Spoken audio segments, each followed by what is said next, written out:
Yo, was I really not live? Was I just talking to myself for the last 3 minutes? Is that really what happened? I had this whole speech.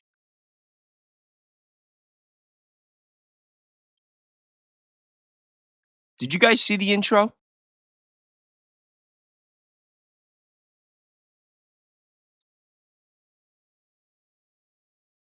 Hello? Don't tell me the chat's off again. What is up, everybody? Hold on, what is going on?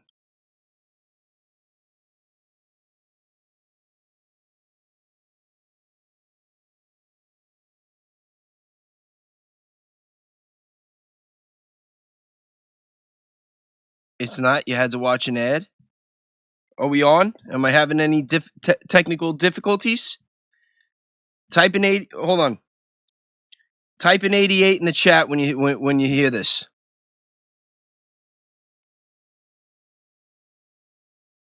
All right, beautiful. Okay, so that's only a 7-second delay. I'm sorry if the picture quality is not as high as it usually is. Beautiful. I'm sorry if the picture quality is not as high as it usually is. I minimize my latency. I'm on ultra low latency because I want tonight to be really interactive. Did you guys hear my opening statement or no? Did you see like the intro theme play and me talk about what happened yesterday? I think I clicked a button and thought I was streaming sooner than I was. All right, so we're gonna try this again. I'm gonna hit my intro and then I'm gonna say what I was just talking to myself. Say, damn, I said it so good. I said it so good. I'm never gonna say it as good again. All right, whatever. Here we go. I'm gonna hit the intro. It's gonna be a couple seconds, and then we'll try this again and get started.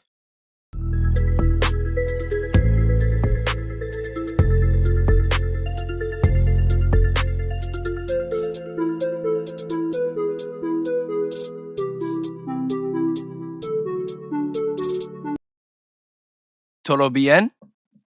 We have English in the chat. We have extra low latency, so there's only about a 7-second delay. Hopefully, YouTube does not decide to just cut off my stream today. And I'm in a really, really good mood. So, we've had a lot of craziness, a lot of stressful days lately. So I want today to be chill. I want today to be fun. I don't want to go on any of my angry rants. I don't want to say any bad words. I don't even want to talk about our not so greatest ally. But I do want to keep doing our investigation. I do want to keep fighting for our freedom of speech, but we're going to do it in an appropriate way and not give anybody a reason to shut me down or to silence us or to screw with the chat or end the stream or any of this nonsense that we've been dealing with lately. But we're going to test it a little bit because we're going to do some research. We're going to do some research using Bayes, using Webb. We're going to do it live. Like I said, I kept the latency extra low because I want you guys to do this research with me. So we're going to have a fun night. But first, I do want to watch a couple of clips because and it's a clip that I have not watched yet. I'm sure some of you guys have, but I haven't seen it yet. So let's go. It's a short one, don't worry. The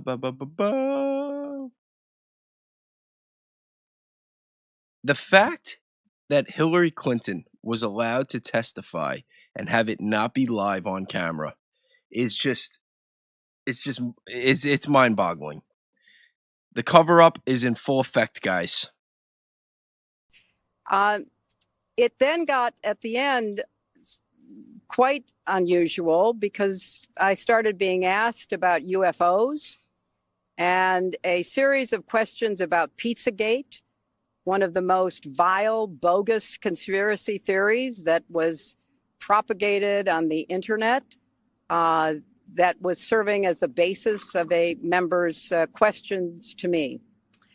So I can only say that the best exchange that I had came at the very end when, contrary to every other deposition they have taken, no Republican member asked any questions about Jeffrey Epstein or Ghislaine Maxwell to anyone else they have deposed.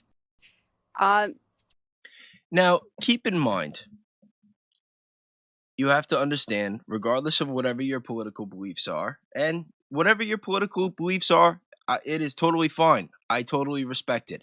I don't care if you're a conservative. I don't care if you're a liberal. I'm all about individuals. I have friends on both sides of the aisle.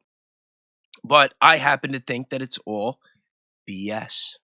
I don't really buy it. Now, I'm not saying that everybody on the lower levels, like local politicians and even Congress, are like these paid actors, but I do believe that it is more like WWE. That, because in wrestling, a lot of these wrestlers, they're in competition. They really don't like each other behind the scenes, but they have a boss. They're there to do a job. And when they're told to put somebody over and they're not going to win the match, they do what they have to do.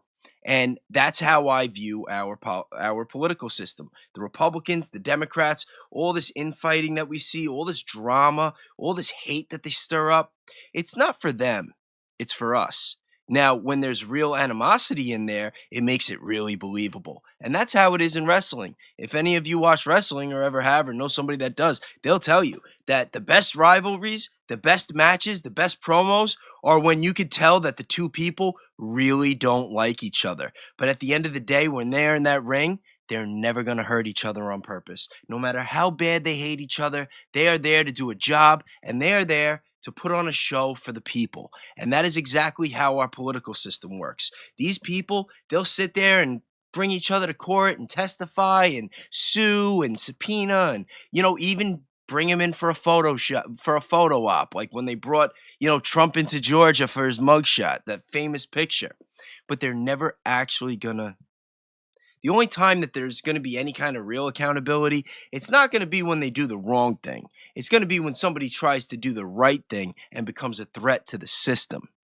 And, there are some people that have some kind of theories about that regarding, a couple of politicians in the past. And we're not just talking about Charlie Kirk, even though he's not a politician. But there was some other names. Who was obviously, what was it, Melissa Hortman recently in Minneapolis a couple months ago. There was, I believe his name was James Trafficant about a decade or so ago.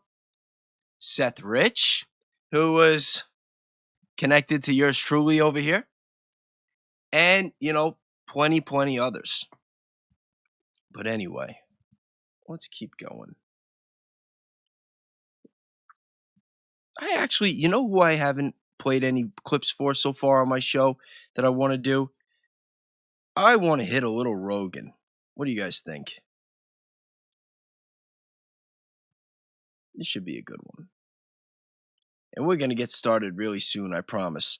Just want to give some other, like I said, I want it to be a nice chill night. I took a nap today, so I plan on being on here for a while. And we're going to have some fun. I want to give it some time, try to get some other people in the chat. Well, it's like so much of it is cryptic. Like, we don't necessarily understand what they were talking about. Right. And if you say, like, what's beef jerky? Here's the thing. It's obviously kids. It's not just that it might be kids or probably, it's obvious. And if you're denying that jerky is obviously kids, you're denying that people are children. I'm not denying people are children. I'm just saying, what if it's heroin? What if it's weapon? I haven't read all those emails, but the idea that it's definitely literally infants, it seems like I want to see some receipts. Yeah, it could be many things. I mean, it certainly is a code, which indicates, at least to me, that they were doing something they didn't want people to know about. And I remember with the Pizzagate stuff, I talked about this in my book, and you're right, I had to get through this through the legal, because there was an email where it's like, oh, the maps or the flags are really angry today. So they're obviously not talking about maps or flags. It was obviously about something. We don't know what. Right. But to pretend that there was nothing there is also disingenuous. It's clearly code.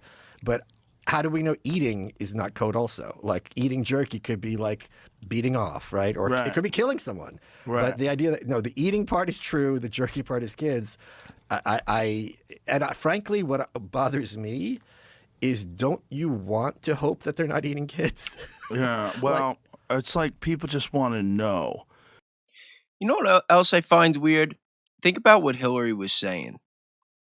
she was downplaying or trying to write off Pizzagate, saying it was ridiculous.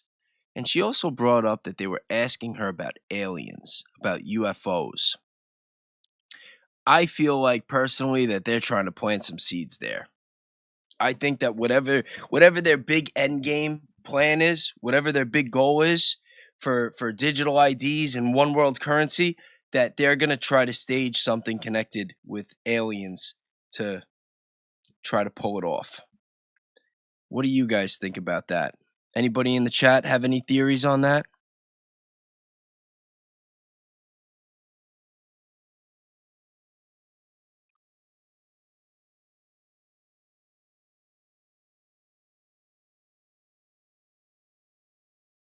No, it doesn't, right? It doesn't feel organic. But nothing ever feels organic with our politicians. Out of the blue? You mean out of the blue beam?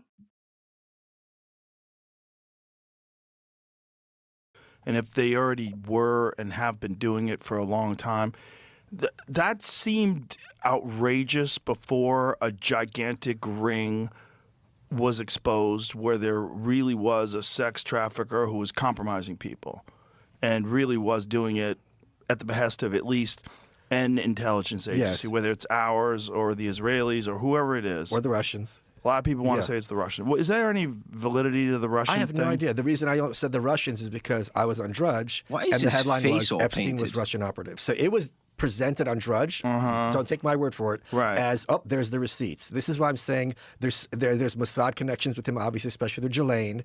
CIA is a no-brainer because why didn't they bag this guy for years? Right. I talked to Kurt Metzger about this, and broadly speaking, and he makes the point like these are all interconnected. This idea that we're going to separate out like the CIA from MI6 is they're buddies with each other, and frankly, that's in many. See, I agree, and I've been saying that for a long time too. This idea that, the government just works for the people and that these intelligence agencies, like, you have to understand, our politicians, they don't work for us. I mean, we know that, but like when you really start following the money and you realize that there are certain families and dynasties that have power all over the globe, it almost feels like these intelligence agencies, whether it's our not so greatest ally, the CIA, MI6, etc. It seems like a lot of them, instead of just being like individual agencies for the countries, that it's almost like they're like branches of one big intelligence operation for the deep state. And that, the people have just been lied to about how all this stuff really works and how it's always worked. You got to remember that the CIA only came about after World War II. And it didn't take long for JFK to want to dismantle the whole thing because he saw what was going on. And it didn't really work out that well for him. And I don't think another president has really ever tried to step up to the CIA ever since then. And I think that their power has only expanded. And we've been seeing it play out ever since. And not just in America, but all over the world. In any case, a good thing. You want to be working with other countries if you have international trafficking or terrorism or crimes. But I don't know. We don't. Danks is in the build. Yo, Danks, I thought you were at jiu-jitsu. What happened? You tapped out? Are you still there? I can't even finish the sentence. Right. No, well, you're honest. That's why. Now, the Russian thing, is there anything that makes sense to you to that? What is going on here? New documents show Justice Department documents mention Russia thousands of times, Vladimir Putin over 1,000 times, reflecting extensive Russia-related communications and contacts in Epstein's network. Emails, travel records indicate, so there's real something to it. Epstein made multiple trips to Russia, obtained business visas, had scouts there recruiting young Russian women for him, of course, similar to his operations elsewhere. The files describe Epstein cultivating ties with Russian political and business elites, acting as a facilitator in deals and introductions, not just sexual encounters. Epstein repeatedly sought a meeting or back-channel communications with President Vladimir Putin, at times suggesting he had advice or insight to offer about dealing with Donald Trump. He had documented ties to at least one former Russian official with a background in the FSB, whom he used to gather information on a woman he claimed was trying to extort his business partners. Well, for sure you're going to have that. But you here's got the a other thing, bunch of people Russian. You know, it really is wild when you think about what really. And I was thinking about this before. You know, especially knowing that Hillary was testifying today, because anybody who follows any type of conspiracy theory has at least at one point or another have come across the body count list. Let me know in the chat. Put up a number. Put up a number 9 if you're familiar with the body count list. I just want to see how many 9s I see.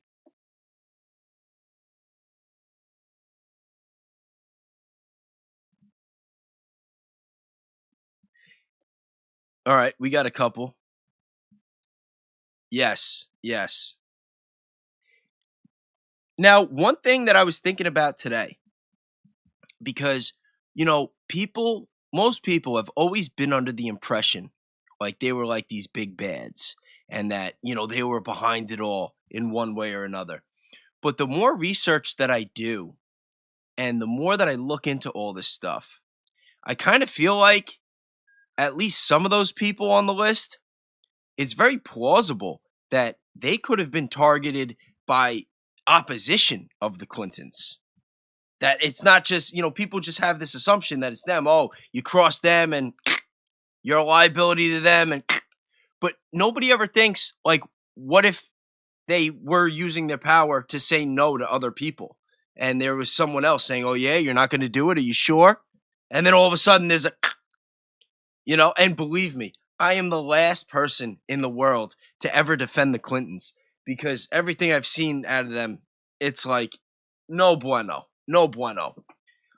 But at the same time, I try to be objective with everything. I always, when I do my research, I try to look at it from every angle, every perspective, and I'm like, there's just no way. There's just no way that they are like just these wrecking balls. You know what I mean? That are just like there's just too many names on that list. There's too many names on that list.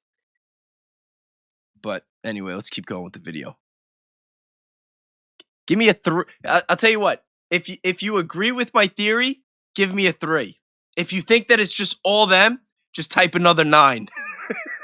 We're going to start doing number codes in case the chat starts. I got to like train you guys in case they put up the no hablo inglés like yesterday.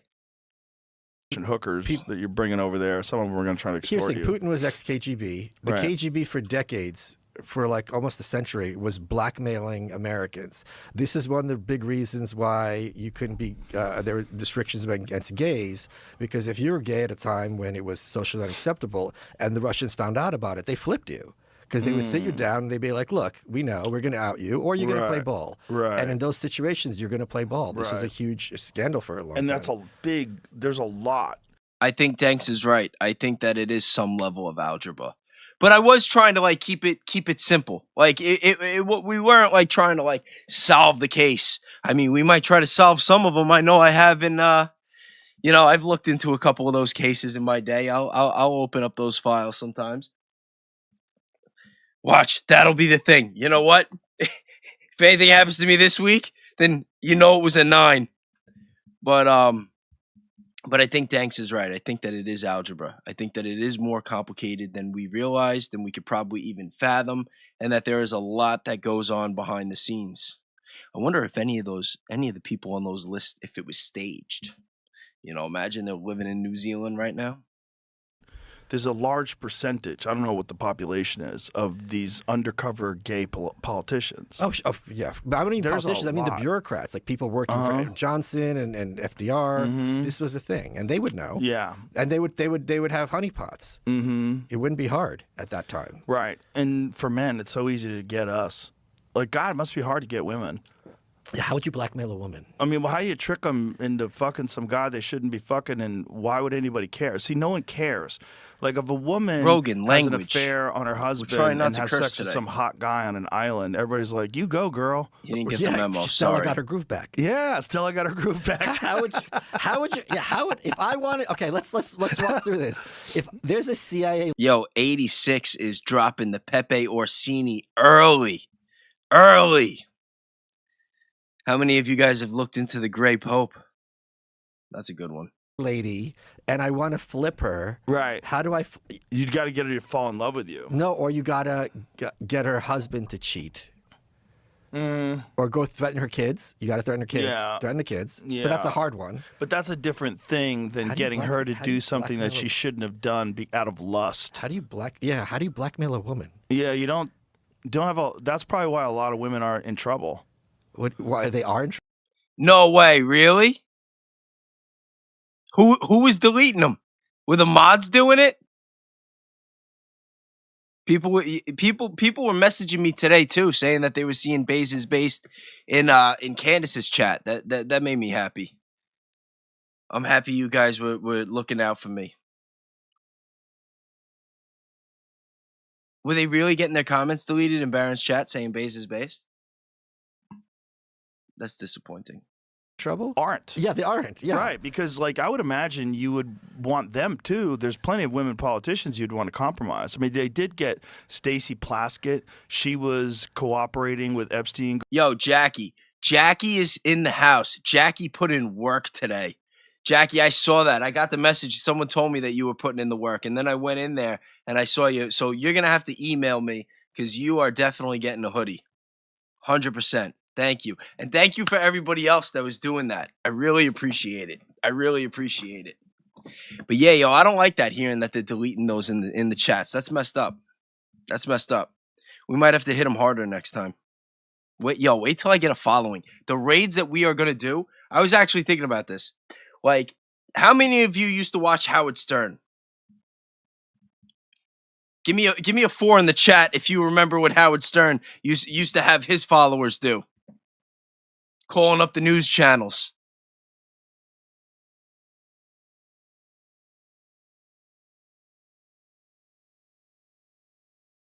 All right, so you guys know what I'm talking about. Australia? We'll find a way. Don't worry, we'll find a way. Yo, that's what we're going to do, especially now that I'm growing the email list. Maybe like once a week we have a project. We'll even talk about it. Nights like tonight, we'll plan it. Like whose chat we're gonna target, and not always just like somebody that we like. Like we'll like drop in on like the people that we don't like. That would be even more fun. You know, we'll be doing him a favor too. You know, a guy like Bongino. You know, because his ratings are going down the drain. Not that I can really talk, because I have like literally the lowest viewership in the entire business right now. What are we at right now? You think we'll crack 100? We're at 42.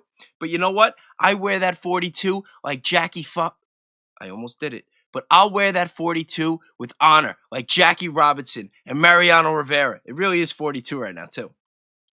Because I appreciate every person that comes in here. And you know what the best part about not having a big viewership? Today, before I figured out what clips I was going to play for my show, I went through those emails. I read every single one. I responded to every single one, even people that I had spoken to earlier that I already talked to on other platforms. And I'm just like, yo, this is so awesome. This is so awesome. And it's like the feeling that I was getting from that interaction, it's something that these other people don't have. It's like, yeah, you got a big platform, you got a lot of money, you got all these people watching you, but you got millions of people that think that you're, I don't know, you guys could use your imagination. I'm really trying hard not to curse tonight. I really want tonight to be chill. I want tonight to be cool. But you guys know what I'm saying. You know where I'm going with this. But like, yeah, I have no problem being that underground guy that has like a strong, loyal following where we just do cool stuff. Because I feel like that is like real grassroots, and that's how the real movements begin. And it's the real It's the real grassroots movements that are the ones that start the real change. And don't you forget it. Everything matters. Everything we do, everything we say, everything we don't do, everything we don't say. It all matters. They're all factors in the equation. Going back and forth during Trump's administration. So if people wind up going to trial over this and people wind up getting indicted over this, that could get more interesting because then you remove it from Minnesota and then it becomes this federal court thing. And so then it becomes mainstream public news if they do this correctly, but if there is something there. But the thing is, you have to worry about if the judge is going to be complicit and if the prosecutor is going to be complicit, and the media is also. You got to kind of fly that arrow through 3 hoops to hit that bullseye. You got to go through the bushes and you got a small hole to shoot through. Yeah.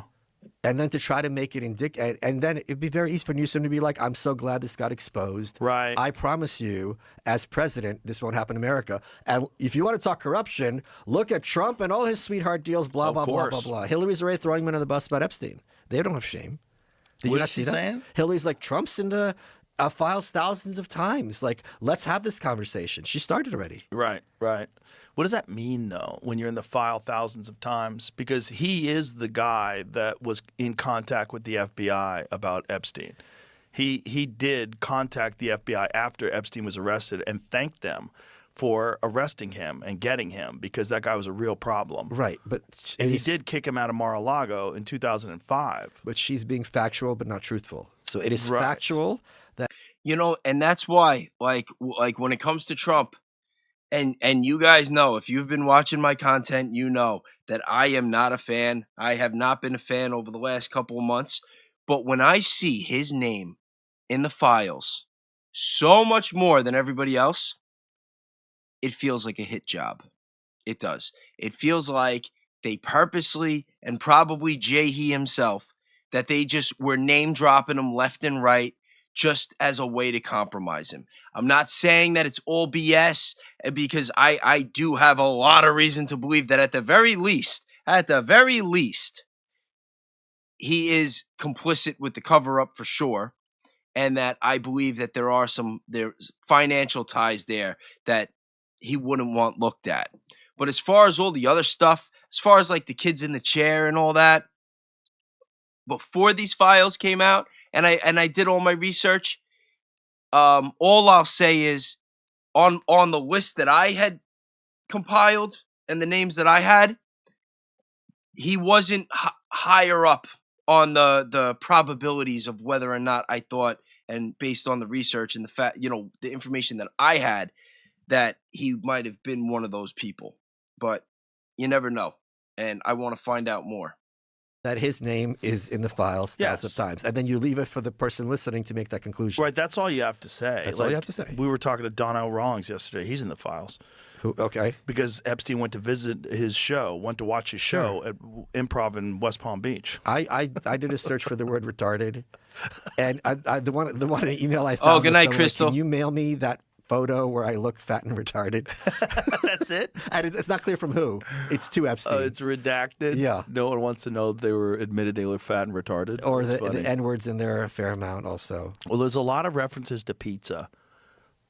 I think there's thousands of references to pizza and jerky. The jerky and grape the pizza. soda. And grape soda, yeah. So I thought the thing about grape soda is grape is like what people do to get around the algorithm when they're discussing rape.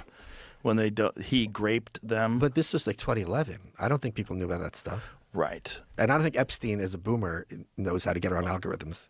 Right. This is not an algorithm thing. Right. It's just a code thing. So I thought maybe it's a black thing, but then... Grape soda? Oh, right. Yeah, but then he's racist. There's like things about don't bring black people. Oh, really? Oh, yeah. He says don't bring black people to that parties? Effect. Yeah, Whoa. Something to that effect. Please. See, when I first heard the grape soda references, I thought they were talking about youngins. That was my initial reaction. I thought that he was talking about, See, he dealt with a lot of sickos that had different fetishes, different types, but I don't know. Please double check me on this, but it was something that he was not, no black girls. Oh, no black girls. Yeah. Interesting. Huh. So, yeah. I don't think we're ever here. The other thing that I'm kind of stunned at Savage. is there's this belief online that if there's enough agitation, like QAnon, we're all going to have these mass arrests. And I don't see that happening. And I don't think you can do anything to force them to release the really bad stuff if they haven't. So, see, that's another part that people have to realize.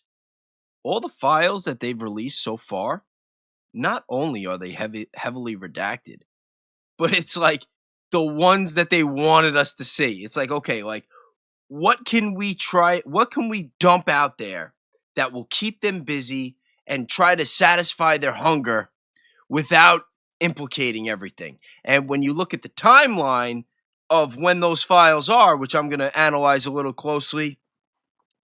more closely, I should say, to my understanding, there seem to be some gaps. And a lot of those gaps seem to be in the early 2000s. And I don't know. I'm not a big fan of coincidences. It seems very strange to me that there would be gaps in the early 2000s and that, there's evidence that, Ghislaine may have been invited to be a part of some type of shadow commission, if I'm not mistaken. But maybe we'll look into that tonight. Let's see.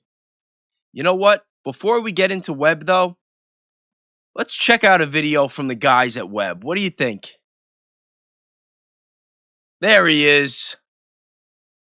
I haven't watched this yet. I haven't watched any of the videos that I'm playing so far, just so you guys know. I'm kind of winging it here. If you haven't seen Webb, if you haven't heard about it, I guess maybe I should show you. I should show you the power of it. And again, I want you to remember that even though this seems like a very different app, and maybe it has a different purpose in your mind, I can assure you that this is just another angle for the same goal, which is sovereignty and information for the people. No more gate-kept information. So let's get into Webb. So this is Webb. Now, this is a canvas, and this canvas is preloaded now with the Epstein files. So as you can see here, we have all sorts of He really files, does have the best team. all sorts of data sets, right? It's pretty awesome. Got DOJ disclosures, yeah, Kevin's FOIAs, really cool. Right? Oversight committee drops, all sorts of stuff in here. And while this is pretty cool, let's look over here to the chat. So I've actually expanded this chat out because I like to have more space. Yeah, shout out to Kevin over at Webb. Shout out to all those guys. I haven't really spoken to them too much, but I've spoken to all of them at least once, and I've spoken to Kevin, and they all seem really cool. They all seem like really good, genuine people, and I was so happy. Like I couldn't believe it when Ian messaged me about the beta and telling me I could be a part of it. Like I was like, wow, because I don't know, me being such a low-level new content creator, like I don't know, I thought that was awesome. Shout out to Ian, obviously. To read.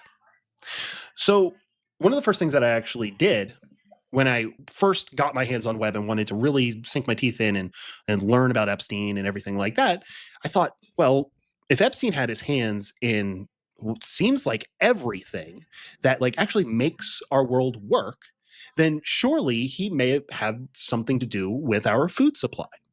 So let's go through what that looks like. So right down here in the bottom right, you'll see this chat bar. This is where you ask it questions, right? So no more going to the DOJ site and like looking up the keyword food and then seeing how many documents come up and then going through one by one. It's a slog. So tell me about Jeffrey Epstein's connection to the food industry. Did he fund scientists to research food? Thanks. Don't even put that out into the universe. But yeah, it'd be like the real life version of Any of you guys used to watch The Walking Dead on AMC? I mean, that show was really popular those first couple of seasons, especially from like season 3 to season 6. I don't know if you guys remember. It used to be all over the internet that if Daryl dies, we riot. You know, like that was like actually a thing back in the early 2010s. Did he have connections or investments into food companies? If so, detail those connections by key players and entities. All right.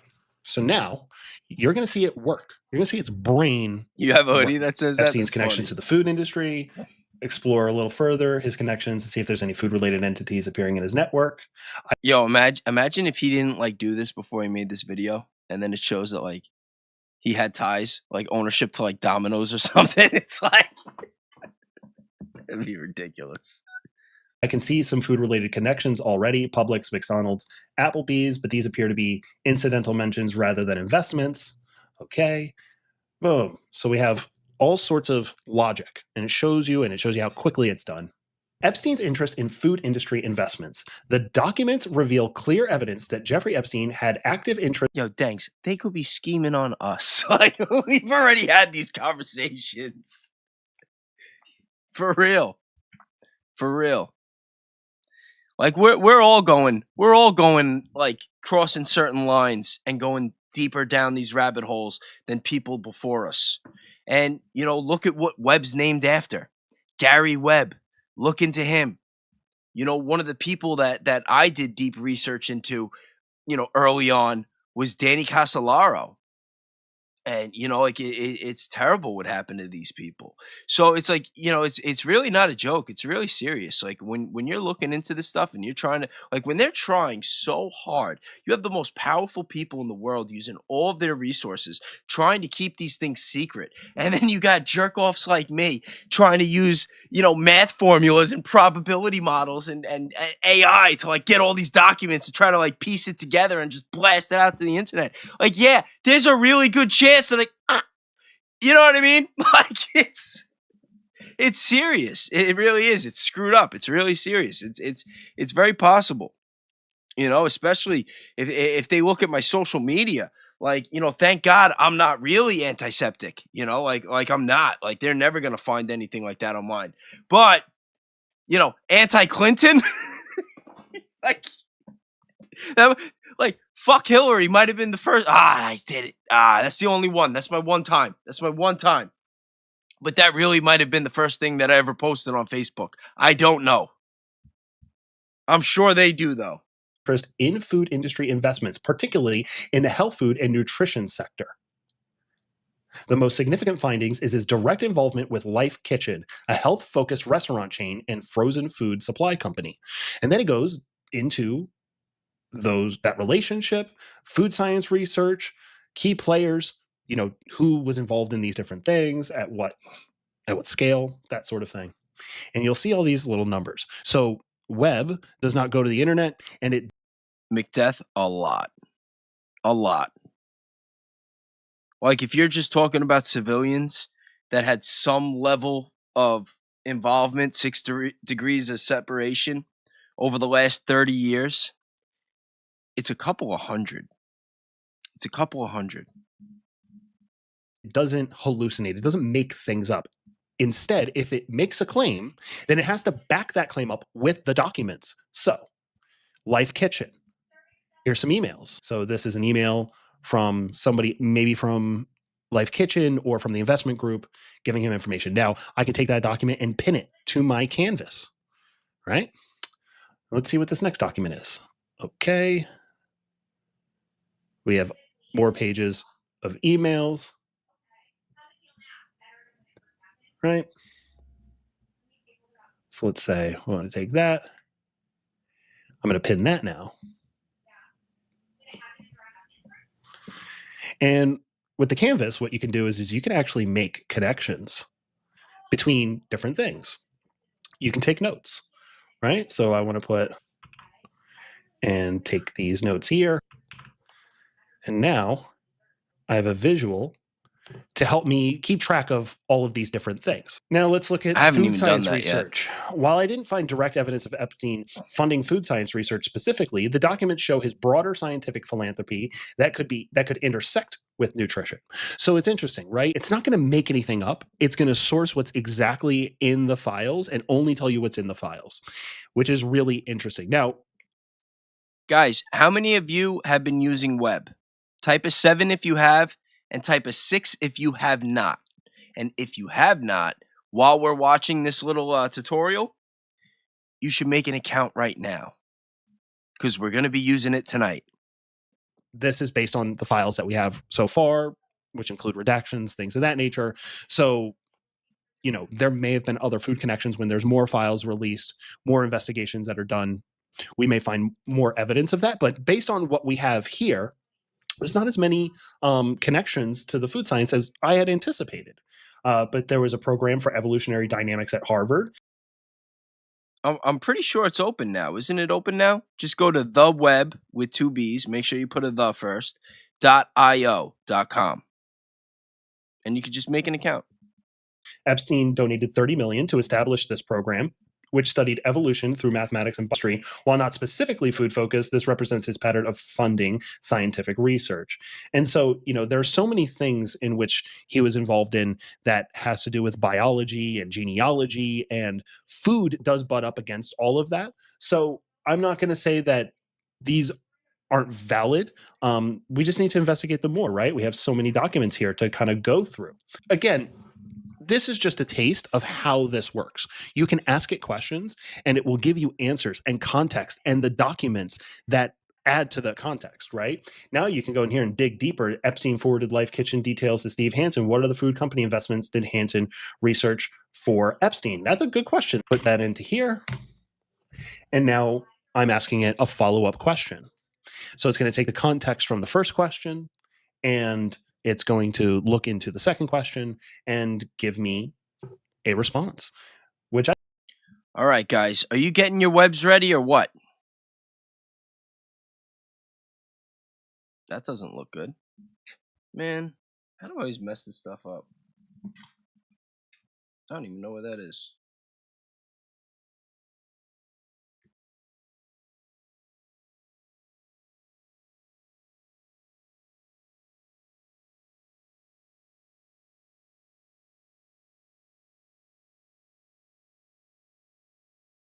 I'm going to put myself in the little box. All right, Jimmy's going in the corner, guys.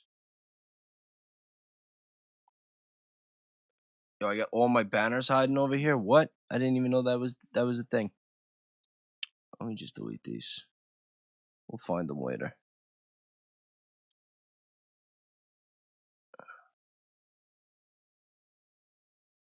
You guys caught me with my pants down.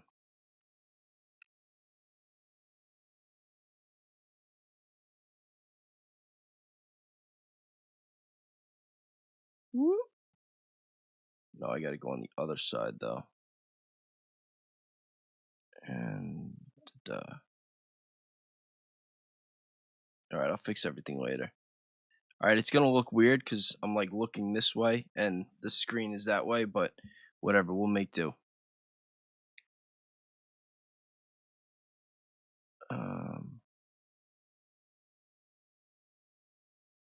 Alright, close enough. You guys got your Webbs ready or what?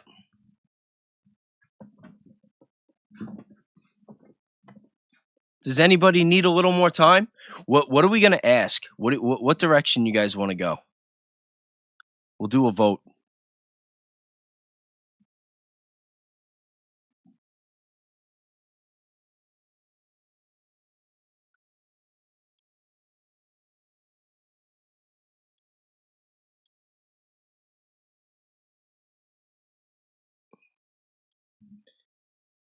Asking about human in the food?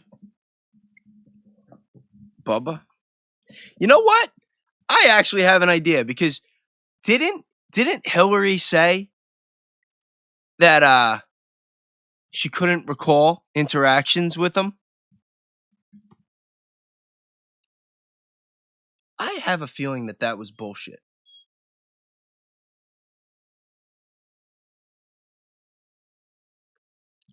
So that's how I always like to start. I always like to use some words to make myself sound intelligent.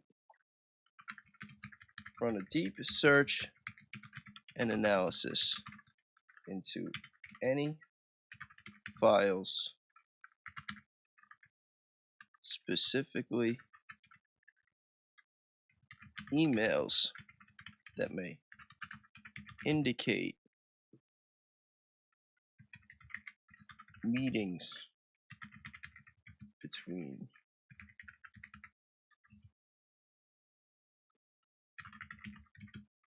and Hillary Clinton in any capacity. Sorry, I'm a slow typer, and I'm like kind of slow in general.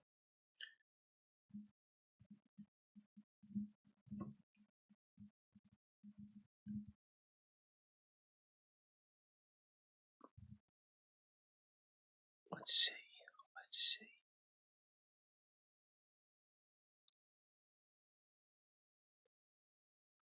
It's saying I'll conduct a comprehensive investigation into emails and other documents that may indicate meeting between and. Let me start with a broad exploration using light tools to understand the landscape, then target specific evidence. Explore the connection network. Research emails specifically. Search more specifically for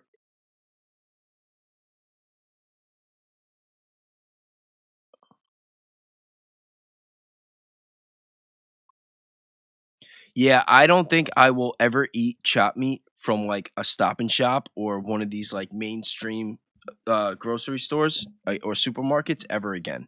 Ever again. If you are not getting chopped meat from a farm, you better be making that stuff yourself. Same thing with sausage. I want nothing to do with it. It's actually funny now. Like I was thinking about this too. Think about all the celebrities that all of a sudden like they move up, they elevate, and then they become vegetarians. You know, I'm sure. Can you think of any musicians, any Hollywood actors, people that like once they hit the A-list, all of a sudden they decided they wanted to be a vegetarian for a while? That's a real thing.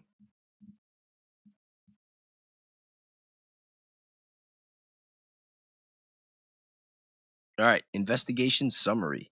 Hillary Clinton and Einstein meetings. Based on my comprehensive search through the document collection, I've analyzed over 1,291 mentions of Hillary Clinton and examined email communications, flight logs, related documents, and here's what the evidence shows. Drum roll, please. Direct email evidence. The most significant email evidence comes from September 20th, 2011, where an email exchange between J.E. and an unidentified individual contains a notable reference. Hey, Hillary Clinton is much prettier in person. I find that hard to believe. This casual remark suggests the sender had recently seen Hillary Clinton in person, and though it doesn't directly confirm himself met with her. I would like to know who that email was. The email chain shows coordinating a meeting with someone named Eva in New York 85th and 5th and discussing logistics for a walk. I'm guessing that that's Ava Dubin, right? His ex-girlfriend, the one that emailed him that her 15, 16-year-old daughter was going to have a sleepover with a bunch of girls if he wanted to come over. I could be wrong, allegedly. The Clinton reference appears as an aside in the conversation about meeting arrangements, flight logs, and travel patterns. Flight logs indicate Bill Clinton traveled extensively on the private jet between 2002 and 2005, including trips to Europe, Asia, and Africa. A Clinton Foundation spokesman confirmed Bill Clinton took 4 trips on the plane during this period and made one brief visit to his home around 2002. However, there is no direct evidence in the documents showing Hillary Clinton traveled on Epstein plane or visited his properties. The flight logs specifically reference Bill Clinton's travels, not Hillary's. Contextual references and allegations. Several documents contain third-party allegations and internet rumors about the Clintons' involvement with Einstein. One email from 2016 forwards allegations of TV ads by the Trump super PAC telling all corrupt Clintons that okay. All right, I'm not going to... a 2014 email from Einstein to Alan Dershowitz contains an article alleging Bill Clinton was present during parties at the island. Official statement and timeline. According to the official statements, Bill Clinton cut off contact in 2005.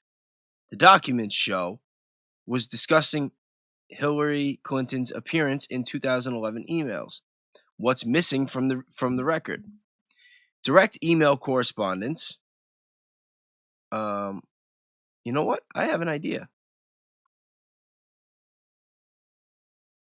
Because remember, Einstein was not working alone.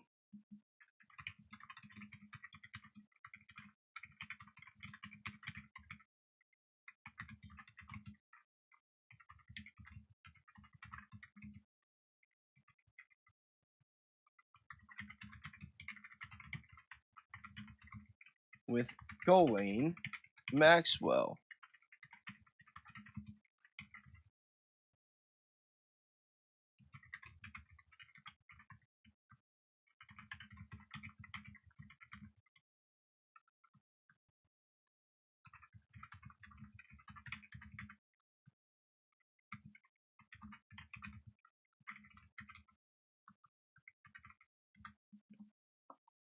I'm going to run the same search, but we're going to look into Ghislaine. And I'm asking it to highlight any emails that may connect to the private server that Hillary had, because there's at least one that I can think of that I want to see if it pops up. Oh, no. Why are you talking about the McRib? That can't be good.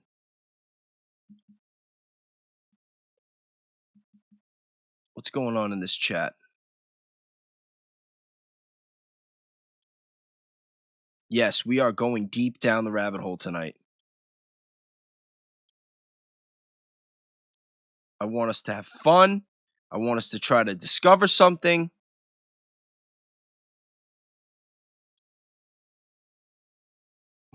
No. We're not gonna do that. Don't worry, Sledge.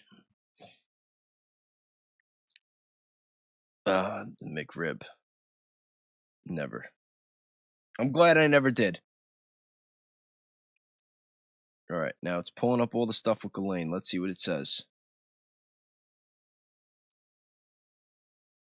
And notice that they didn't, when she gave her little press conference and she and the reports that came out where she's saying that, oh, I do not recall interactions with him. What did they ask about her? How come there's no comments about her? Because I'm pretty sure that Ghislaine Maxwell was at Chelsea Clinton's wedding. I'm pretty sure. And I think we're going to get confirmation on that.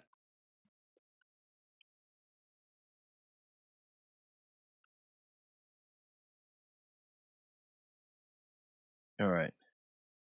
It's conducting a comprehensive investigation. The graph shows a direct relationship. Ghislaine Maxwell met Hillary Clinton on a flight and visited her house in Chappaqua. This is a significant claim that needs verification. Let me search for evidence, this specific interaction, and any other connections with Hillary Clinton's private email server. Direct testimony from Ghislaine Maxwell confirming she met Hillary Clinton on a flight from Nantucket or Martha's Vineyard to New York and visited the Clinton home in Chappaqua multiple times. Wish we got some dates on that. This shows a specific document request.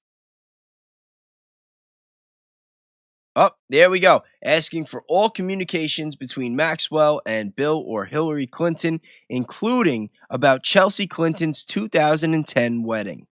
Maxwell objected, but claimed she couldn't locate any documents responsive to this request. Let me search more specifically for email communications and server references. Now, before I scroll down, I know for a fact that there is an email between Doug Band, one of the aides, I believe, and Hillary Clinton, where Doug Band is speaking out against Ghislaine Maxwell being at that wedding. But let's see. I found an email from Einstein to Kathy Rumier in November 2016 discussing foreign intelligence agencies accessing Hillary Clinton's private server. This is interesting, but not directly about Maxwell Clinton communications. Let me search specifically for Maxwell Clinton email correspondence. That's another thing, too. If Hillary Clinton was Secretary of State, right, and she had this private server working from home, knowing what we know now about the intelligence connections with Einstein and Maxwell, what do you think the probability is that Hillary Clinton's server got hacked by at least one foreign intelligence agency and that they got information from her private server that could have posed some sort of threat to the national security of Americans? I think it's a very fair question, and I wish more people would ask it. Oh, you guys want to read the emails? Where are they? They're supposed to pop up in red over here.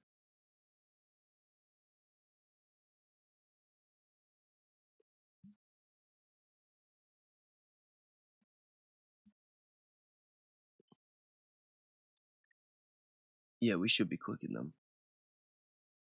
What is this, traverse graph? No, but usually these right here we could do. Third party. No, that's the attacks. All right, let me see. Let's get a good one.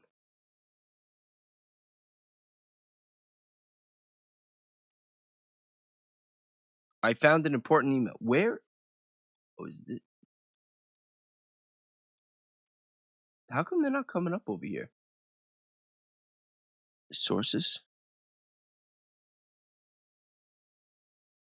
Yeah, no, she 100% knows them.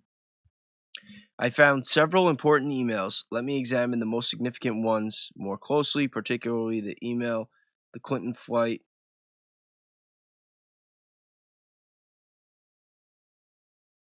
All right, here we go.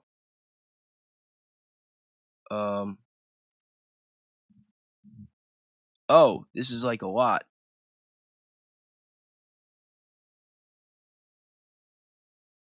I can't even read this damn thing.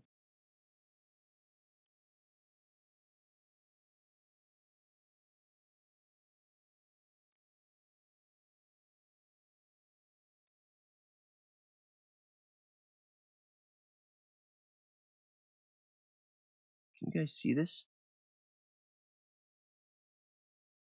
I might need my glasses.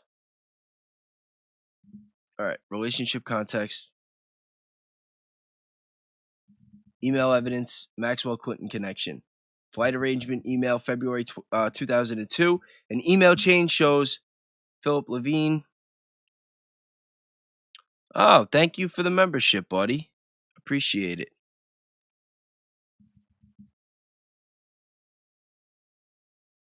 How do I zoom? Guys, I'm a tech tard. How do I zoom with this? Oh, there we go. Can you guys see this?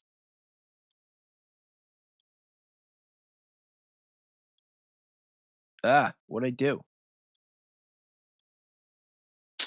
Yo, I'm the worst. All right, let's keep going. There we go.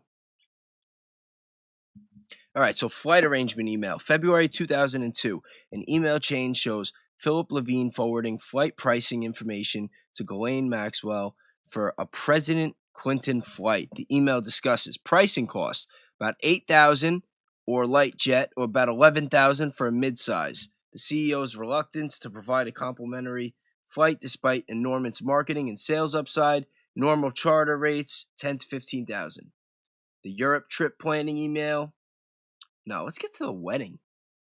Oh, wait. Document request and litigation. This should be good. Virginia Giuffre versus Maxwell. Document request 37 specifically asks for all documents reflecting communications you have had with Bill or Hillary Clinton or persons acting on their behalf, including all communications regarding your attendance at Chelsea Clinton's wedding ceremony. Now we're cooking. All right, guys, here's the document. We're going to have to add this one to the canvas. All right, request the extent and clause for attorney-client communications, attorney work products, other applicable privileges. Ms. Maxwell also objects to this request to the extent it calls for documents relating to... Who do you think is redacted there? Anybody want to take a wild guess? That exists within the public domain. The internet or public court records, which equally available to both parties, can be obtained from sources that are more convenient, less burdensome, and less expensive. Indeed, many documents which demonstrate the falsity of allegations concerning Miss Maxwell. Why would they redact this? They're obviously saying the falsity of Miss Giuffre allegations concerning Maxwell are within possession of the plaintiff. I feel like this is going to be Virginia Giuffre, but who is this? Documents relating to... This is either one of the Clintons, or actually, yeah, that would probably be Bill and Hillary Clinton relating to Giuffre. Subject to or without waiving the above objections, Ms. Maxwell is producing non-privileged documents responsive to the request. And it's basically saying that Maxwell did not want to cooperate. Shocker.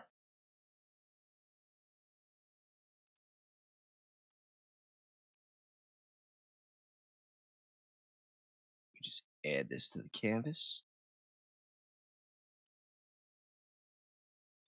Let's see what this one says.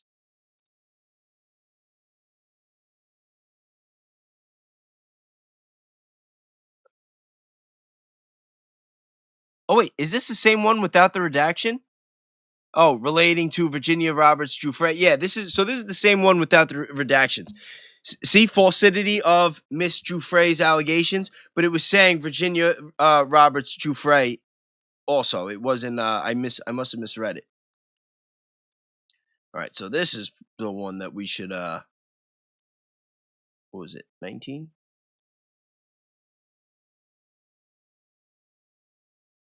Let me just pull that there. I'm not the most technically savvy person. I don't do all the connecting with the files. Once I'll read the files, but I really go for the math. Yes, we are everywhere. We are watching, and we are going to get to the bottom of all of this crap. All of this crap. Listen, I'm telling you, we're going to change the world.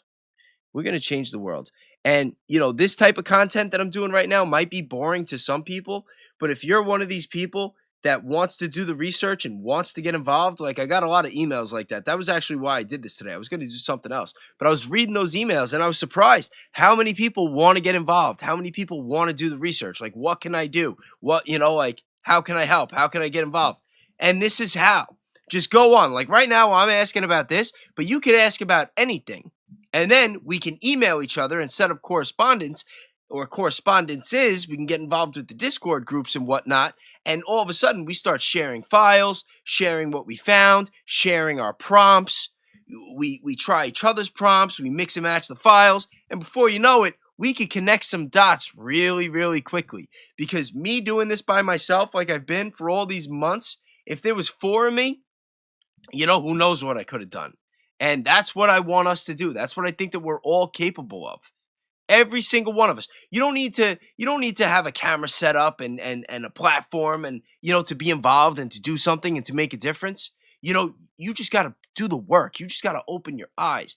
Even if you're not doing the research, but if you're spreading the message, if you're telling other people, you know, like show other people the platforms. Doesn't have to be mine, but show them Ian, show them Baron, show them Candace, show them Nate, show them anybody that's telling the truth, anybody that wants to make the world a better place, that's trying to expose the corruption, or even anyone that's trying to spread a positive message. Just get them away from all these BSers, you know, like the Bonginos and the Shapiros and, you know, all these shills that are just lying to everybody and just trying to help push the agenda. You know, sometimes it's not even about convincing them about the truth, or, getting them to take the red pill, or getting them to watch who you watch. Just get them away from the bad stuff. Does that make sense?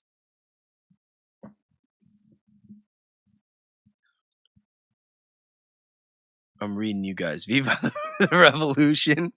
We're gathering top conspirators right now. If anyone wants to email me or Baze, he knows how to get a hold of me. Yeah, 100%. 100%. Listen, the more we all do, the more everybody tries to get involved and do something, the more difference that we can make. And you never know who you're going to inspire. Like, I was never going to make this platform. Like, you guys got to realize something. This YouTube channel that I made, I literally made the channel just because I made one song that I wanted to show Ian that I was hoping maybe he would play in private. I mean, I really made it for my own amusement and to show like different people and stuff, but I didn't have a platform. I didn't have a channel. I didn't have a, something else in the pipeline that was going to come after it, or ideas for a show. And then Ian played the thing on his freaking live stream, and I was like, holy shit. And then the next day, I got 200 subscribers, and people were like, oh, what are you doing next, Baze? You're like, I didn't even have Baze. I literally just used that name for that song because I wasn't going to use my real name. And then it just stuck. And then all of a sudden, I started sending the supers, and I started watching Nate. I started watching Baron. I started just popping up at different places. I started trying to give good information. I gave good information. It got recognized. Then they're shouting me out. Hold on, I see all the... But Bongino is the pod father. Yo, Bongino's the fraud father, bro. He's the fraud father. Yo, screw that guy. Screw that guy. You're more here for moral support? You making me eat scrambled egg? Listen, moral support is freaking good. Even if you're just here in the chat hanging out, like that's helping too. It's helping the algorithm. It's helping getting the views up. Waffles like the pod father. Yo, that song is fire, though. Come on, tell me it's not. I wish I could play it. I should have done it on an original beat where I could just blast it out, Like, I wouldn't even care about the monetization. I didn't understand how the copyrights work because I see, people post stuff and they cover songs all the time. So I didn't realize that, if Ian plays the whole song, that his video might get demonetized or he might get a copyright strike or something. Like, I didn't understand any of that. K Breach with the based members. Getting a hoodie for that one. Thank you. But yeah, Ian was completely an inspiration for me to make this platform. 100%. Because, and the reason that I started watching him and identified with him was because I was already doing the research. I just didn't have anybody to give it to. And I was trying to give him my notes. I wasn't trying to get in front of the camera. I wasn't trying to make anything out of this. I was just trying to pass the information along. Let someone else get the glory. But, he kind of just shot me down. He's like, look, make a video. I'll check it out. So I'm like, all right, let me make it cool. So I made a song. I made a freestyle. And I packed a lot of information in there. We talked about the King's Merchant. We talked about the jab. We talked about the list. I named a couple of names that, according to my own research, based on the probabilities, were probably on that list. And a couple of those names got read by Thomas Massey on the floor a couple of days ago. I also referenced a couple of other things in that track. I talked about 9/11. If you want to check it out, I'm not going to play it now, but you could go on my channel later. It's still there. Baze Declassified. It's just a freestyle. But everything I'm saying, that's me rapping, and I'm saying real stuff.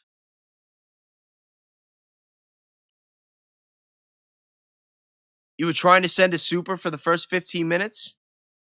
Is that why I'm not getting any? Are they blocking my supers? Maybe you guys should send a few. Try to find out. No, I'm kidding. Don't.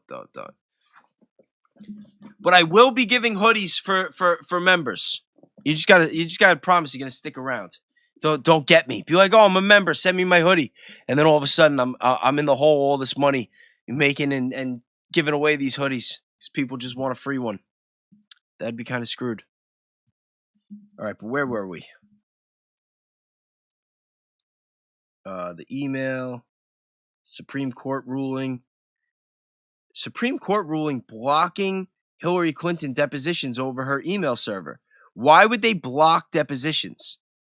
Hold on. We got to look into this.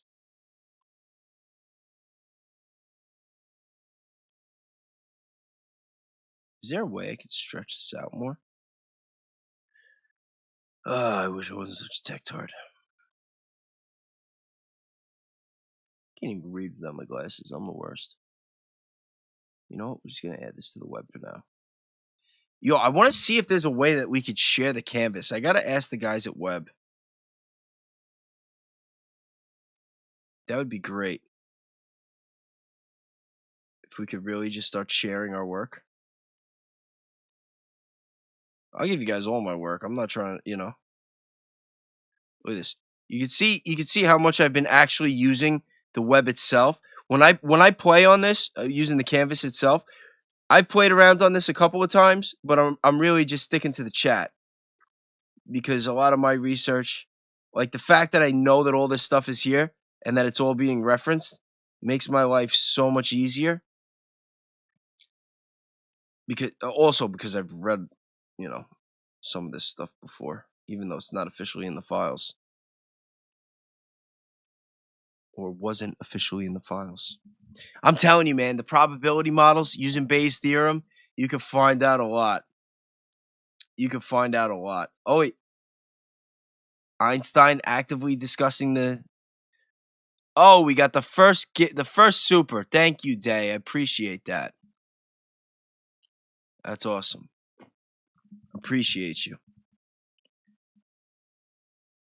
Email evidence shows Maxwell involved with Clinton travel logistics. All right, so let me just cut to the chase. Let me show you guys what I talk about and how I do. The supers work. Thank you. Appreciate it. Now watch. This is what I do. Now, we already know everything's being referenced, and we could get back to this. I'm actually going to copy and paste this chat, and if you guys want, I'll email everybody that's on my members list, on the email list, because then you could just plug it into something, and we could just go from there. But watch this. Based on everything, or based on all the information you have at your disposal, and using Bayes' theorem, run an analysis and give me the probability that Hillary Clinton had some sort... how should I word this? Hillary met with at any point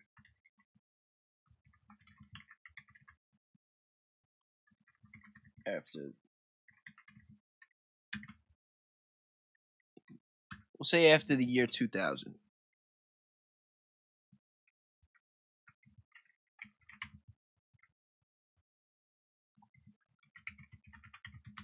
Give me a summary for war. All right, so I'm saying based on everything in the files, everything it has, use Bayes' theorem to get me the probability of whether it thinks that Hillary Clinton and Einstein met in person at any point after 2000. And I'm saying after 2000 because I believe there's already photos and, different parties and stuff from when Bill Clinton was president.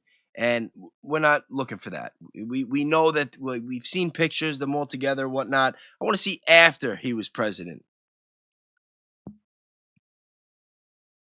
Now it's running a search. It's saying, I'll conduct a Bayesian analysis of the probability that Hillary Clinton met with Einstein after the year 2000, based on the evidence. Let me first gather all relevant evidence systematically. All right, so I think it's running a search right now.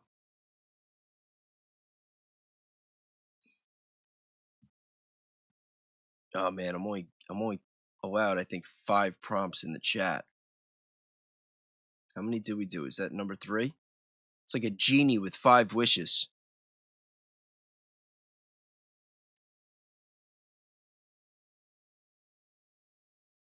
Thank you. Thank you for the membership, Holly. Appreciate it. What was weird? What happened? Oh yeah, it's Anthony Weiner's laptop. Yeah, that's bad. We'll look into that too if you guys want. And that video is horrible. Horrible. I'm not gonna play it, but if you guys know about the Skippy video, type a 9 in the chat if you've seen the Skippy video.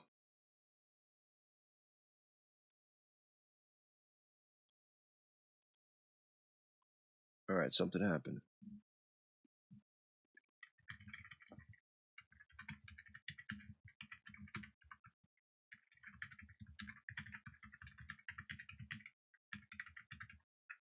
Did it crash out on me?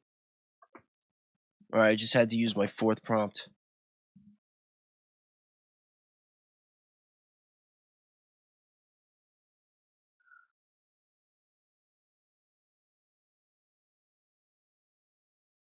Oh, what's up, Duke?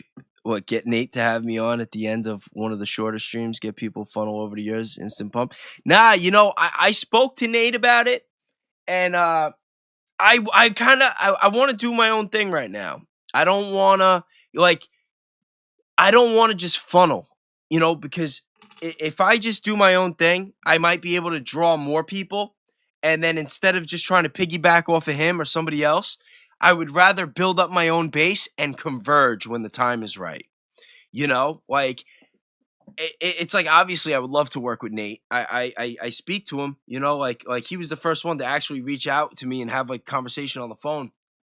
So it's like there's definitely a relationship there, but I want to earn my stripes first, and I kind of like enjoy where I'm at right now. Like I have this like feeling that like I'm doing things on my own. I got the small little group. I'm getting to know everybody. I feel like everything's going to happen when the time is right. I don't want to just start putting people on the spot. Like, oh, converge, like, oh, do a stream with me. Like, I don't know. Like, I don't know. It's when the time's right, all that stuff's going to happen. Don't you worry. Also, I'm not going to lie. This whole idea of raiding their chats, like, I don't want to call up Nate and be like, yo, get me on the stream, bro. No, I want to have all you guys show up on Nate's and say, Baze is base, Baze is base, where's Baze, where's Baze? And then have him call me. Same thing with Baron, same thing with Ian, same thing with Candace. Like, I want to get to a point where they feel like they have to call me, and I don't know, maybe that's wrong of me to think it that way, but it also makes it more fun. It makes it more fun. Let me know what you guys think. Should I just start calling them, trying to get on their shows? If you think that, type a 6. If you like my idea that we like plan these like little raids and spam their chats and get them to call me, then type a 7. Because that's how I want to do it. That's how I want to do it. I think it'd be a lot of fun. We'll work our way up. McDett's on the same page with me. He knows what I'm talking about. Yeah, is that what we're gonna do? We're gonna start raiding. Cause I'm telling you, even if they have, like you look at Ian for instance, like, and what's today? Thursday? Oh, Ian's on tomorrow. Ian is on tomorrow. Funny story. I don't know how many of you watched it. I know I was talking to somebody. So for my birthday was like a month. So Ian played that song on his stream. And that was the first time when I first came up with the Baze name. And that was the end of October. My birthday was the end of November. So for my birthday, like my family, my sisters, they were like, what do you want for your birthday? What do you want to do? And I was saying, send Ian Carroll super saying Baze is based. And everybody thought I was crazy. And long story short, I got like 4 or 5 people to do it, and they're all just sending Ian money, and it's saying Baze is based, Baze is based, happy birthday, Baze, Baze is based. And, like Ian ended up pulling up my channel. Like it made for a moment. And he's like, oh, Baze is playing the game. He knows what to do. So even if there's only like 30 or 40 of us, I'm telling you, like if tomorrow instance, actually, you know what? Fuck it. Let's do it tomorrow. Tomorrow, let's all be in, and I'll be in the chat too. Let's all go on Ian's stream, his Friday night, his Free Speech Friday, and just spam him with Baze is based. Just spam him with Baze is based. I think that it would be really, really funny. Because I got a reaction out of him when 5 people did it. If I was able to get like 50 people to do it, believe me, even if there's 10,000 people in that chat, if you get the same 50 people going over and over and over again, it's going to notice. People are going to see it. They're going to notice. And then all of a sudden, even if he doesn't react to it, the other people in the chat are going to be like, what's going on? Like, what the hell is Baze? You know what I mean? Flash mob? All right, that's the plan. That's the plan? All right, so real quick, everybody email me. I deleted the... Wait, do I have it in this chat? Let me see, where is it? I think the Real Baze team banner, I have it on my thing. Become a member now. And this one's free. Now, if you want to do this one and put a little money in my pocket, I really appreciate it. That'd be awesome. You know, I'm trying to monetize in a cheap way. I don't want everyone just like sending me money that they don't have. Like I'm trying to do things the right way. That's why I'm saying, like, you send me, you sign up to this membership thing. There's 2 of them, a $6 a month, $10 a month. To be honest, the only reason there's 2 is because YouTube made me do it. I only wanted it to be one membership. But like, whatever. You become a member. What I'm doing is you do the Baze membership, which is like $10 a month. I'll send you a free hoodie. You just pay for the shipping. You know, like I'm not gonna like I'm telling people in certain promotions that, oh, you gotta wait 3 months, like this way I don't lose money on it. But like this way, it's like I'm trying to build a relationship. I'm not trying to take. I'm trying to give. Like you gotta replenish the well. You gotta, you know, like it's gotta go around. It's not like the deep state and the banks where they're just sucking it all off the table, or like the rake in a poker game where they're just taking the chips and you play for so long and everyone's like, where's the money go? Like we're all a bunch of losers. It's like, no, it's like, like obviously I got to earn a living too and pay my bills, and I got kids and whatnot, and I got nieces and nephews. Like I got to do what I got to do. I am trying to do this full time, but like I'm not trying to be driving around a Ferrari. I'm not trying, you know what I mean? Like anything that I get that's like more than my needs, if I'm lucky enough to get to that point, I'm going to be reinvesting and putting back out there. Like right now, I'm going to be doing it with merch, but in the future, who knows? Maybe I'll be able to do something else. And if I got to be like a really big channel, like Ian, like he like blew up and all of a sudden he's investing in the software and, he's got the buyer app and he's got Webb, who knows? Maybe I could start organizing some fundraisers and maybe I could start wheeling and dealing and politicizing a little bit and try to start getting the right people in office, because that's what we need. We need to get all these corrupt, I'm not going to say any bad words. I told you, chill night, trying to chill, but we need to get people with good hearts that have our interests in public office. And it has to start at the local level, and it's got to work its way up. It's the only way. But which one is this? Membership banner. All right. Yeah. That one but this one right here. realbazeteam@email.com. It's at gmail.com. It's a regular Gmail, but this is where I'm responding. Like if you guys email me here and you want notes, you want to give me notes, you want to just say hello, I'm also like, this is where I'm going to organize the raids. You know what I mean? So like if there's a plan, like it's not going to be all the time. I'm not going to spam you. I'm not going to like use AI to like send you like automated shit. If you get an email from the Real Baze Team Gmail account, at least right now, while I'm still in this like small space, it's going to be directly from me. It's going to have my typos. It's like, like you're going to get a direct email. And we're going to start doing some really cool things. We are going to do some really cool things. And if you signed up for a membership today, I know there was a couple of you, make sure you send me your information in the Gmail. So if you want to get a hoodie, and we'll work it out there. But let's get back to this.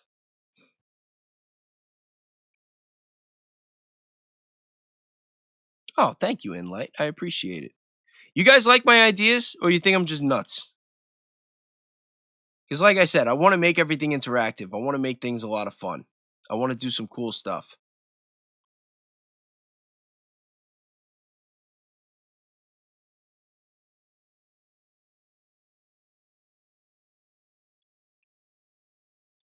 Let's see what it says. Based.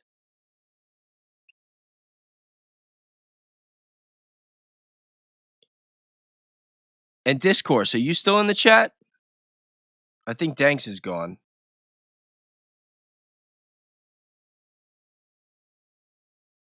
All right, here we go.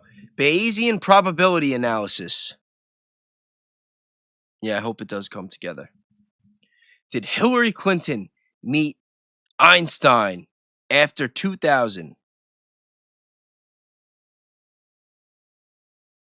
Based on my comprehensive investigation of the Einstein document collection, I'll apply Bayesian reasoning. Prior strength, let's see. The email exchange, financial contributions. Oh, it's saying Einstein donated to Hillary Clinton's Senate campaign. That one's worth pulling up. So she's saying that she doesn't recall their interactions, but there are receipts saying that he gave her some money.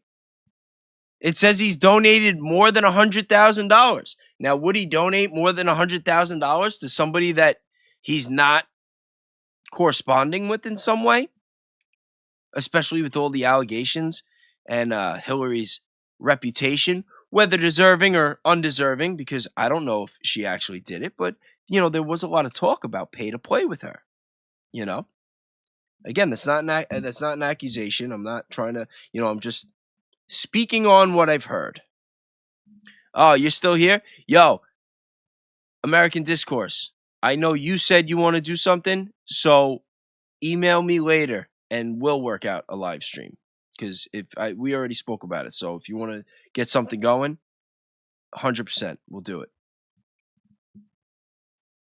All right, so let's keep going with this. Let me add this one. Oh, wait, no, where'd it go? I got to add it to the canvas. Yeah, like I said, I'm trying to do everything grassroots. Like I don't even want to blow up overnight. Like I'm confident. Like I said, tonight's a chill night, but I know where this is going. I know what I'm gonna do. I have very, very big plans, but I also don't have a problem with taking my time, and I want to do things the right way, and I want us to do this together. Strength low. All right, so it's saying, look, strength low. Political donations don't imply personal meetings. It's saying another, Maxwell's involvement with Clinton, low. So, evidence against the meeting. Maxwell's direct testimony. When asked if had any dealings with Hillary, stated, I would say no. Yeah, but that's not credible. They're giving that a high strength. Would you guys really believe anything that came out of Ghislaine Maxwell's mouth? Like, how does that have a, that shouldn't be a high strength on the probability model. What type of nonsense is this? Yeah, I like the solid cruise too. The solid cruise too. And I'm not gonna lie. When things do grow and get to a place, I'll probably be doing like more of like the members only lives. Like right now, because I don't have a lot of members yet, I'm doing members only shorts where it's more like just personal reactions. Like I just started doing them, I think today actually, where I'm gonna like speak my mind and like throughout the day, if I come across different things, it's gonna be like, oh hey, by the way, look what I just found, But as the channel grows and the membership grows, then I'll do members only lives where like I said, we'll be using the email because I will at some point have another email just for the members where like we'll do votes. Like I'll get everybody's input on what they want to do, especially if it's like research and whatnot. And like I said, I want everybody to be involved. I want everything to be interactive. I wish we were all on the East Coast.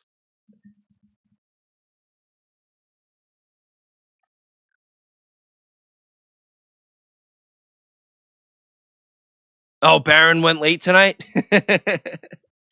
That's okay. Yeah. I'm trying not to overlap with Barron or Nate or, Ian or any of these people. Like I'm not going out of my way. Like I'm trying to go out of my way not to overlap, but it's really hard when there are so many so many people that I like and respect and that I watch, and everybody wants to go 3 hours, like 3, 4, like Barron usually goes over 3 hours. Nate could kill freaking 5 hours. you know, Ian, it's like you never know. Is it going to be a 2 hour? Is it going to be a 6 hour? You know, it's like, so it's like I'm trying my best. So I'm trying to find my slot. So I know that Barron will usually go sometime between 7 and 8 o'clock. So that's why I'm like, all right, 10 o'clock, like that should be good. You know, by then he's probably halfway into reading his supers, you know, and, you know, the main part of the show. And I feel like I'm not really interfering in a sense.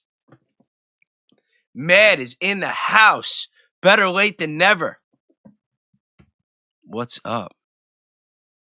Yo, Mad. Yeah, Mad. What's going on? I'm hearing that that a lot of Baze's base comments were getting deleted out of Barron's chat. We're talking about raids. Eric, thank you so much for the membership. It's greatly appreciated. Be sure to email me, and like I said, as long as you guys pay the shipping, I'll send you guys free merch. All the base members.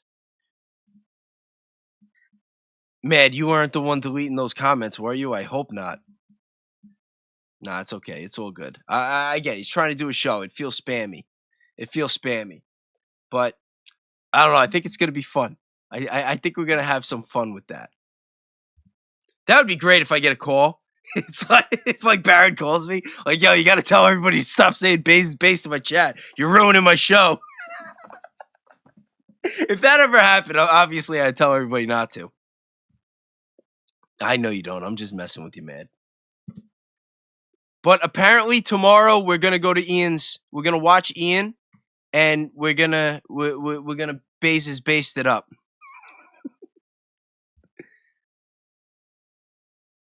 Webb is good. I enjoy Webb. I see. The thing is, a lot of my research, I kind of do it differently, and I implement math into it. And usually, my research takes a lot of prompts. Like when I go down the rabbit hole, whether it's with Claude or ChatGPT or Perplexity, like I'll literally do 100, sometimes 200 prompts in a day. So the only problem with Webb is that I'm like being limited with how many prompts that I could do in the chat. But I feel like once they get to a point where there's like a paid version of it or whatnot, where I could just go nuts, I'm going to be able to do so much more with this than I am today. But I mean, for what it is, it's incredible. Like you really can't ask for a more accurate and more honest AI software, I guess you call it, because I don't know if it's an app yet or if it's just the software online. Because all of these AI services, they're all corrupt. They're all corrupt. They all try to like they call it hallucinating, but the truth is they all hallucinate on purpose. If you ask it certain questions, it's gonna lie to you. Like it's programmed to lie to you. And Webb is programmed to just be honest, and that's what makes it special. And anything I could do to help them, I've already reached out to the team and sent them some of my notes and told them what I do. I haven't heard back from them, but I'm hoping that they take it into consideration when they do their upgrades and when they expand on it, because this thing has so much potential. And like I said, I do my research and I use AI in kind of like a unique way that I actually think that I could be an asset to them, but we'll see. It's up to all of them. But we were just in the middle of trying to figure out the probability of whether or not Hillary Clinton met with J.E. Einstein, because she testified that she does not recall. So I'm hoping that using Webb, we could try to, help her her recollection a bit. Sorry, sometimes I just can't talk. All right, no email correspondence between Hillary, strength medium, visitor, evidence waiting. So it is believing her. It is believing her. It's saying that based on Bayesian analysis of all available evidence in the document, the probability that Hillary met with J.E. after the year 2000 is approximately 3%. I find that very hard to believe, but I'm not always right. And you cannot pick and choose when you're going to believe the math. If you're going to go with, now remember, everything else is another factor in the equation. we only have less than half of the documents. There could be one document can jack that probability up.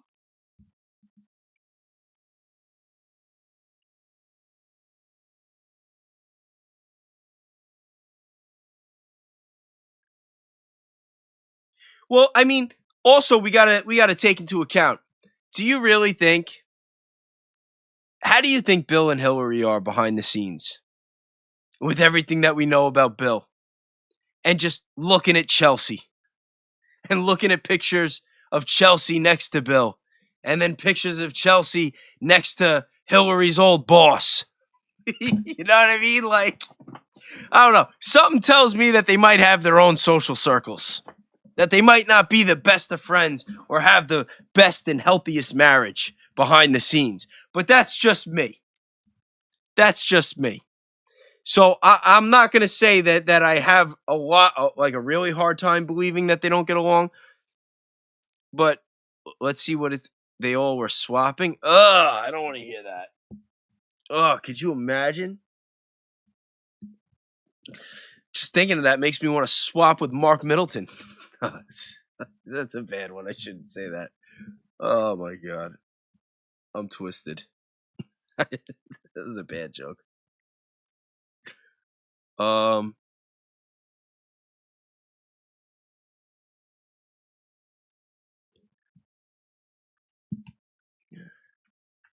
No.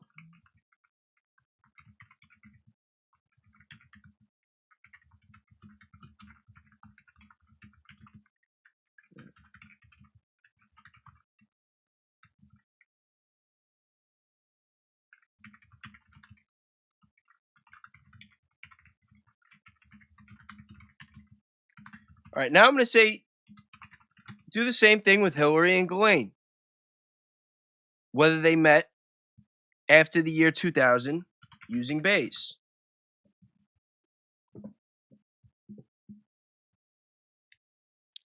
Did he rock the vote? Enough said.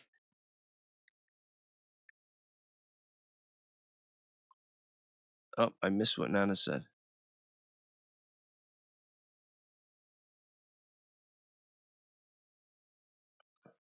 Oh, I'm sorry to hear about that.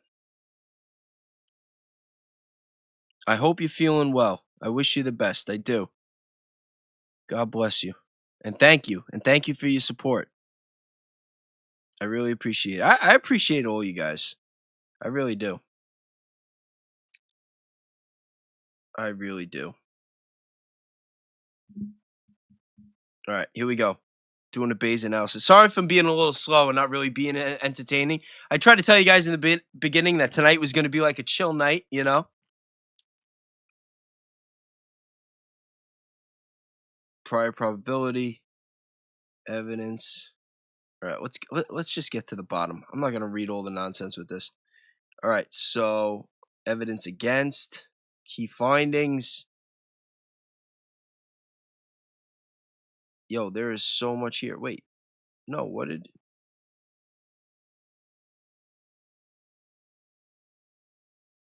I pass it? Did it give me an actual probability? Oh, here it is. All right, so based on Bayesian analysis of all available evidence in the document collection, the probability that Hillary met with Ghislaine after the year 2000 is approximately 65%.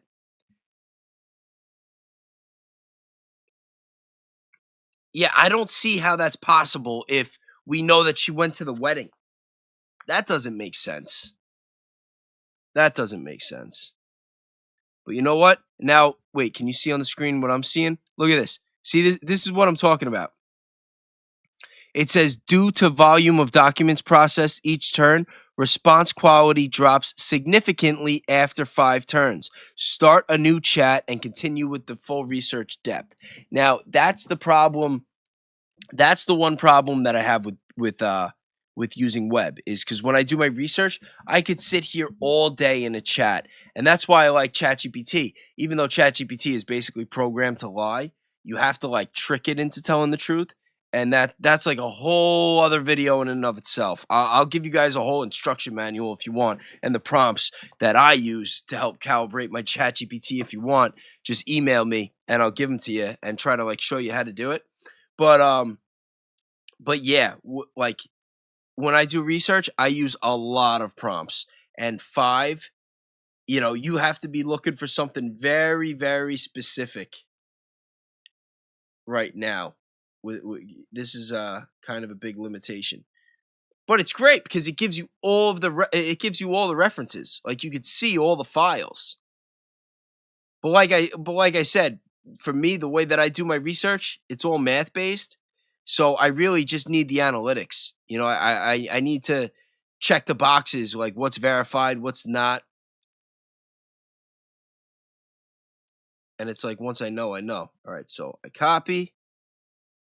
And then I put the chat into my notes, add it to my collection, where I literally have thousands of chats like this. Like I have a whole database of different stuff that I've searched, but it's all probability based.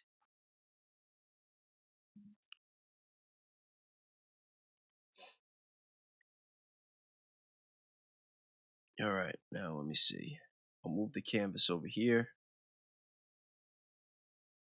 I think Danks, I don't know what Danks did. I don't think he went to bed because it's still early where he is.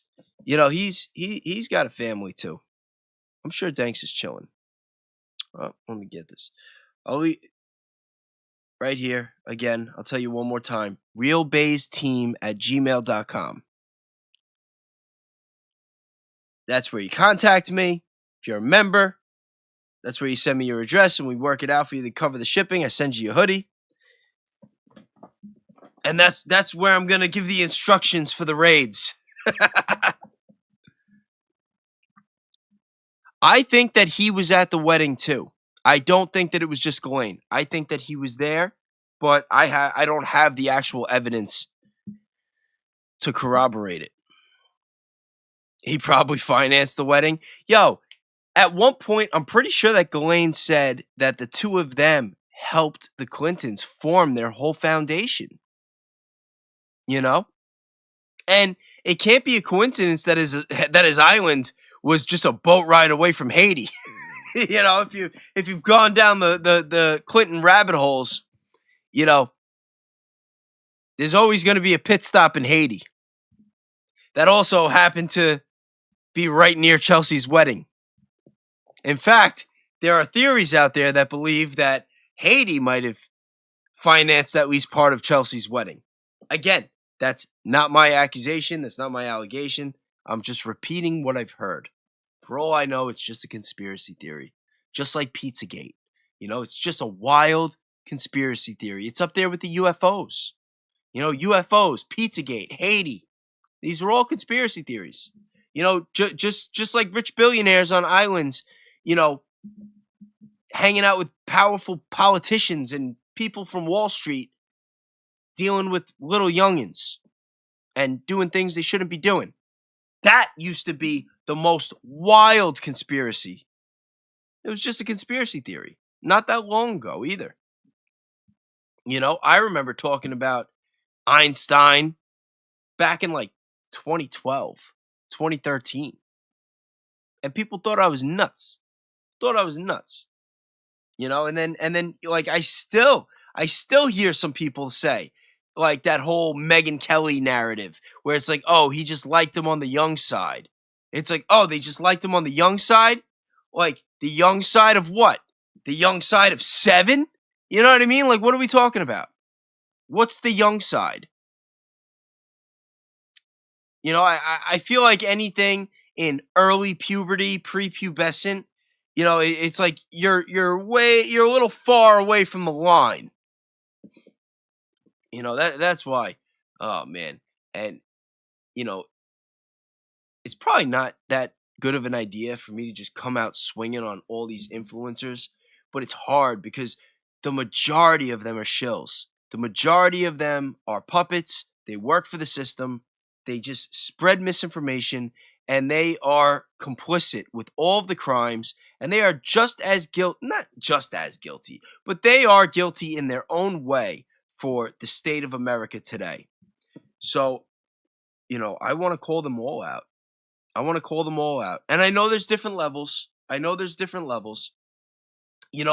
a Megyn Kelly might not be as bad as a Ben Shapiro, but when I hear Megyn Kelly having, certain associates of Einstein's on her show and she's discrediting a victim that we now know is credible and talking all this crap about victims and then saying that, oh, she knows people in the FBI that, people she trusts and people that know and that he just liked them on the young side.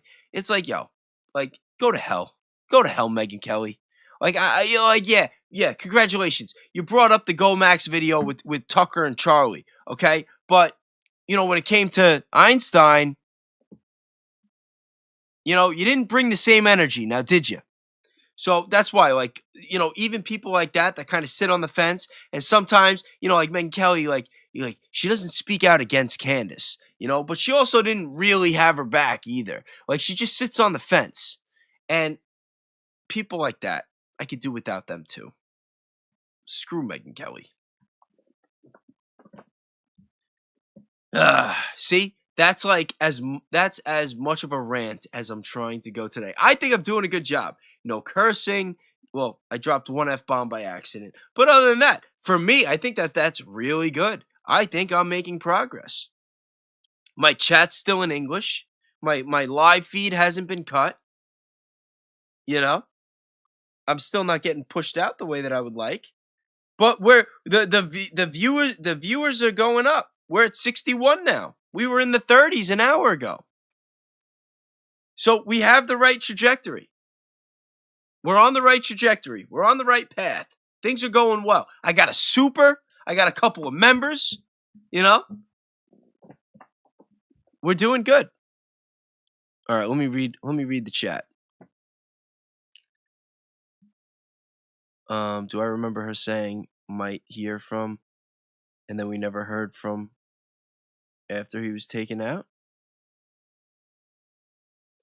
I don't remember that, but you and me will talk about it because I think you and me are gonna have a conversation tomorrow. I hope. You don't have to paint a target on your back calling them out. The real good and logical people can see it. Stay in your lane and maintain focus on your mission.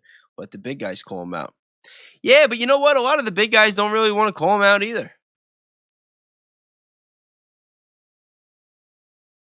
And there are people that appreciate me calling them out. I might not get a lot of public endorsements yet, but I've gotten private endorsements, in some form or another. Whether it was a message, hey, keep doing what you're doing, or, you're up and coming, or liking a video, reposting a video, a follow, I know that there are certain people that they're starting to see and they're starting to pay attention. And I'm sorry, I've just never been good at biting my tongue. I can't, if I see BS, I'm going to call BS. I don't look the other way. I feel like that's part of the problem is you get a lot of people that feel like they're too low on the totem pole and they don't want to speak up against the big guy and everybody just looks the other way and it just gets worse and worse and worse. And you got to remember something. The same way that we're seeing this wealth gap between the poor and the rich and that, the rich keep getting richer and it keeps getting harder for the poor. That's not just money. That's power as well. These rich and powerful people, they're not just getting richer, they're getting more powerful. And part of the reason they're getting more powerful is because people on the bottom aren't speaking up enough, that they aren't calling it out, that they feel like they don't have a voice, their voice doesn't matter. So, I don't care how many viewers I have. The fact that I don't have the viewers now and that I don't have the money coming in means I got nothing to lose. I got nothing to lose. I mean, obviously I have things to lose, but I'm just saying from a platform perspective, you think I'm worried about getting sued for $1 billion like an Alex Jones? You know what I mean? Good luck. Good luck. Good luck. The bank's lucky if it gets my car payment right now. You know what I mean? What are they going to do? They're going to sue me? That's why I keep saying they're going to have to off me. They're going to have to off me. It's the only way they're going to shut me up. It's the only way. They're not going to sue me. They're not going to scare me. They're not going to like, get me in a room and wine and dine me and impress me and give me the rub. They're not going to like scare me where it's like, all of a sudden I get a message and I'm like, oh man, I give up, guys. And I like disappear from social media. Like, it's not happening. It's not happening. You know why? Because I believe in God. I believe in Jesus. I know that they are a bunch of evil devil worshipers. And I would rather die than bend the knee. And that is the difference between me and the majority of these people. And you can bet your ass that. And I hope that it's not a difference that stays for a long time. I hope that more people, whether it has anything to do with me or not, that more people have that same mentality and just realize that we are at war. Okay, we are at war for our souls, for the souls of our children. Like, this isn't just about life and death. This isn't just about money. This isn't just about the Constitution. Like, this is about our souls. Like, you guys understand that? Like, I don't know how many of you guys read the Bible, but you should. I should. I don't read it enough. Majority of the scripture I've read was online, to be honest. But I've used Bayes to cross-reference scripture to history and what's happened in the past and what's happening now. And it is undeniable that there are a lot of prophecies being fulfilled. And some of these rich and powerful people, they're not just worshiping Baal and sacrificing, like, they're not sacrificing these kids for no reason. Like, you understand? Like, they're like some of these bad guys that are out there, they're using the Bible like a movie script. Like a movie script. Like, Bill Gates literally has a patent that's W020-060606. Look it up. I'm serious. Look it up right now. Bill Gates patent 060606. See if I'm kidding. The King's Merchant. Look that one up after. See what it means. I'm telling you, if somebody tells you that you go far down, like, you always hear the jokes, like, oh, with the rabbit hole, that, oh, remove the T, it's a rabbi hole, ha ha ha. Listen, like, that's all funny and stuff, but I'm telling you, you go far enough down the rabbit hole and you're gonna find Jesus every time. If you haven't found Jesus at the bottom of the rabbit hole, then you haven't gone deep enough, or you're just not that good of a researcher. I can promise you. All right. Let me calm down now. What do you guys think? Let me know. If you agree with me, type a 7. If you disagree with me, type a 6. And I will not judge anybody. Everybody has their own beliefs. That's the beauty of America, is that everybody is entitled to their own beliefs. And I don't care if you're Christian, if you're Muslim, if you're Jewish, if you're atheist, still gonna love you and respect you just as much. I promise. These are my beliefs right now that I'm sharing with you. I'm not trying to push them on you. I'm not trying to, give anybody ultimatums here. You guys believe whatever you believe, and I hope you do. And I hope that you aren't, naive enough where you're just going to believe what somebody tells you. Like, I'm not here, like, look what I'm doing tonight. I'm not here telling you guys what something is. I'm not like Ben Shapiro trying to give you some false history lecture, and some false history lesson, trying to convince you to go along with the propaganda so that we can go bomb some brown people. Like, that's ridiculous. I'm sitting here doing the research with you, showing you my methods, how I do my research, so that you guys can just check it out. Maybe you do it yourself. Maybe you fact checked me. Maybe you see something I got wrong. Maybe you look in a place that I haven't looked yet and we converge. Like, that's what I'm trying to do. I am all about the truth. And again, it goes back to my first day with this YouTube channel. I wasn't even trying to get the attention. I was trying to send it to Ian and do it in a fun way, because that's what I'm about. I am about the truth. I am about positive vibes. I'm about just doing the right thing by people and just believing that even if I'm surrounded by bad people, that if I'm good and I do the right thing and I shine the light, that I might be able to change somebody's mind. I might be able to help somebody else find God. I might be able to help somebody else find the error in their ways. You know, as much as I want to expose evil and put the spotlight on all these pieces of you know what and get the accountability that we're all demanding, I also want to shine the light to be the influence to try to make people better. Because we could sit here all day trying to get people locked up and try, but when it's all said and done, we have to pick up the pieces. There has to be something to replace it. And whatever it is and whoever it is, they have to be better. They have to be good.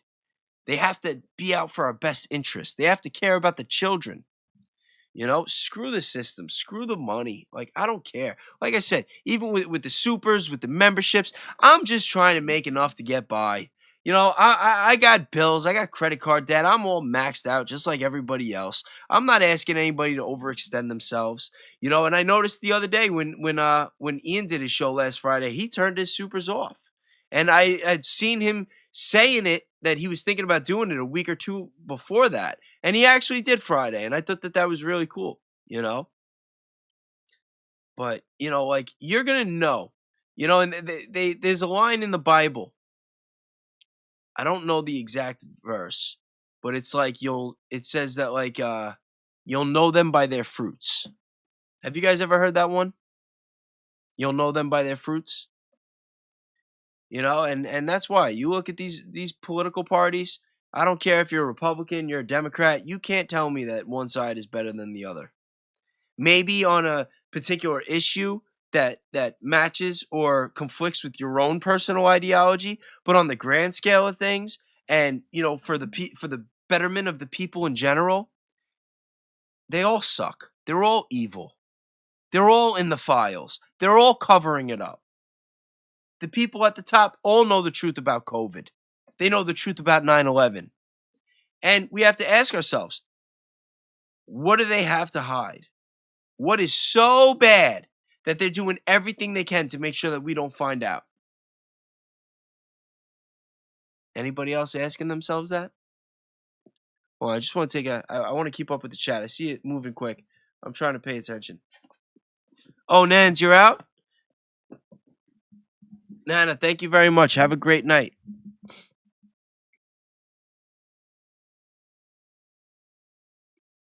Yeah, nah, I got no problem being the one calling them out. I'm always going to do it. No, the fight for our souls is real, and people need to realize that it's real. Your chat's gone blank? That's not good. My chat's still going, I think. Anybody else's chat going blank? I've never read the Bible. My moral and ethical compass has never been pointed to true north than it does now. Me being an ethical and never relied on printed page. It's an instinct. Yeah, but Just Zero, I'm telling you.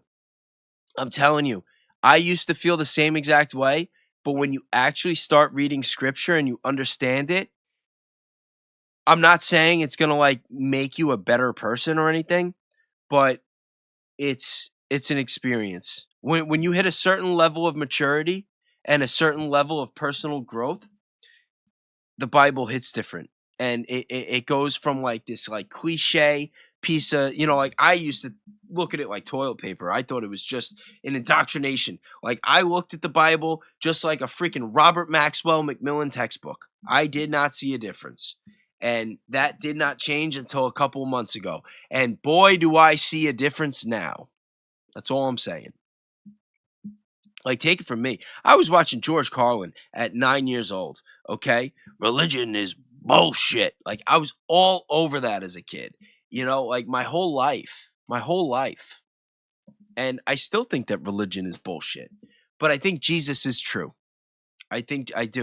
Jesus is true. Jesus is the truth. And when you realize that difference, it's like things start clicking.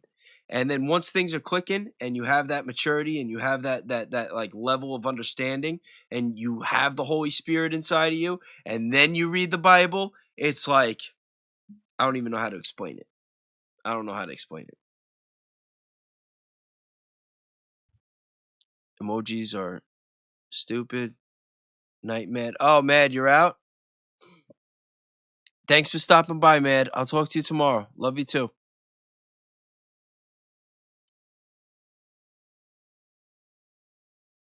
I'll see you later. Listen, I'm still rocking. If any of you guys got to go to bed, don't worry. I will clip this video before I go to bed, and I'll have like a more fine-tuned version that'll be more entertaining, and I'll trim the fat off it, and I'll post it tomorrow, so you don't have to like sit here and watch a 3-hour stream. Oh, we're only 2 hours in. No, you don't need religion. That's not what I'm saying, though. I'm telling you, you gotta just separate the Bible from the religion and just read it. Just read it. I'm telling you. Think about all the hours that you guys probably spend on Netflix and watching all these shows and whatever else you do for entertainment. You juggle it in. And you might be surprised.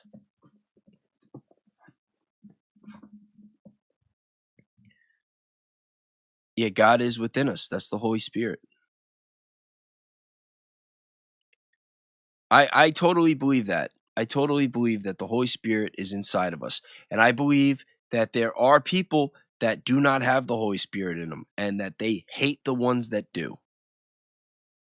That's my own personal belief. I believe that there are people in this world that are worshiping demonic entities and they want to destroy us and they want our souls. And that's why we cannot play by the same rules as them. And I think that that's something that people really need to understand.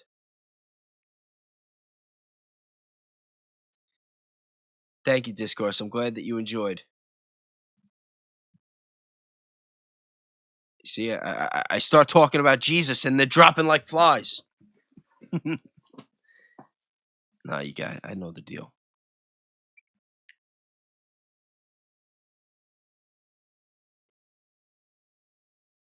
Kelly. What's up, Kelly? Yes, I believe that the connection of God is within us. Yeah, like I was saying, like reading the Bible, it's not like some sort of prerequisite. It's just like getting baptized. It's not like something that you have to do. But like when you already have the Holy Spirit and you have that acknowledgement and then you read the Bible, you like enjoy it. You like sink in. Like I got baptized a couple of weeks ago and it was a great moment for me. Like it would. I don't think that babies should be baptized or kids should be baptized. I think that when you're an adult, like if you're a Christian, like it should be a choice that you make when you're ready. Thank you.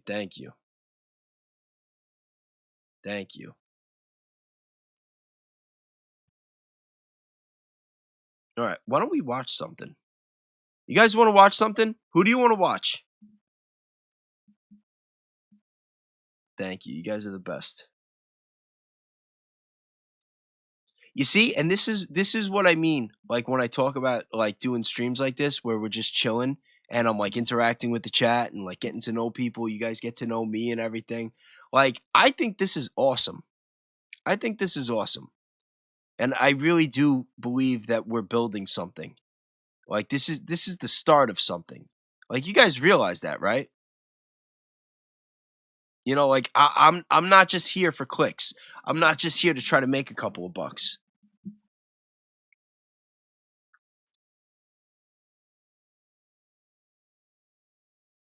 Yeah, what happened with Barron's chat? I know somebody told me that there was a couple people saying Baze is base and they were deleting comments, but there was something else happened too. What, did he get botted or something?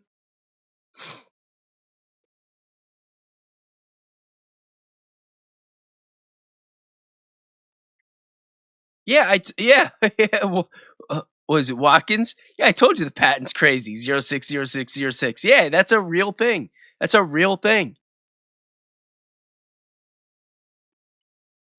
Yeah, the Zoro Ranch is crazy too.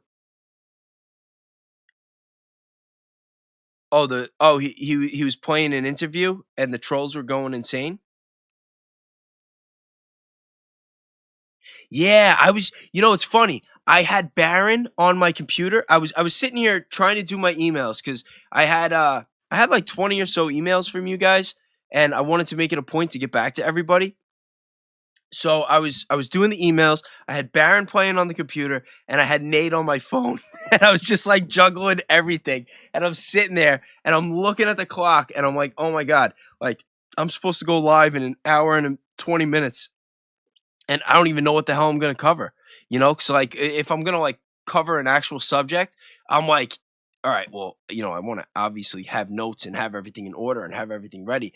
And then I remembered that Hillary testified today. And I'm like, you know what? Like, let's just go on Webb. Like, let's go on Webb. Because I was reading the emails and a couple people were asking, how can I get involved in research and, you know, do this, do that. So I'm like, yeah, like, screw it. Like, let's just do that. Let's just have a research day, have a chill day, watch a couple videos, and just see where it goes. I made it a point to check my settings so that the latency was low, so that there wouldn't be much of a delay, so that it's more interactive. Because that 20 seconds yesterday was brutal. The 20-second delay, oh my God.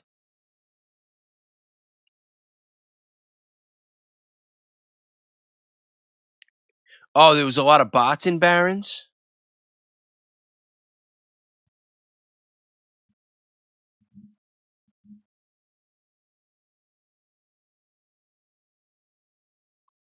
Yeah.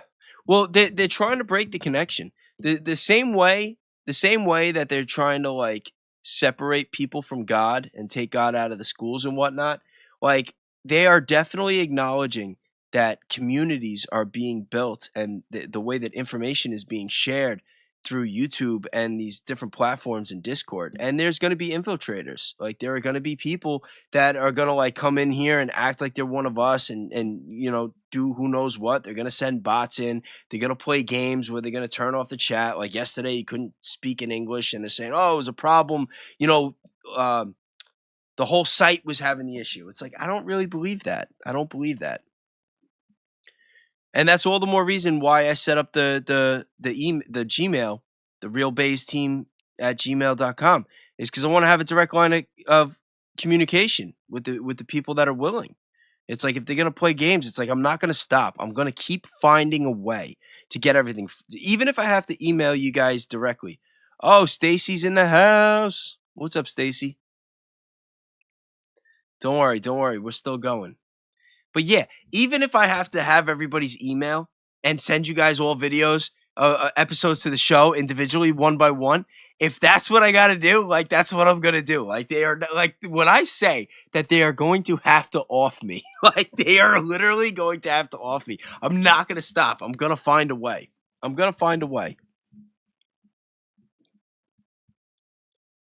His chat was low IQ, even when he asked them not to disrespect the guest. Oh, that's not cool. Yeah, no, you don't want you don't want people getting disrespected on the platforms. Yeah, well, Stacy, you came late. We've been having a good heart to heart here. We're talking about everything. I only cursed once. I haven't really yelled. Did I yell? I feel like I almost yelled at one point, but I didn't go on any crazy rants.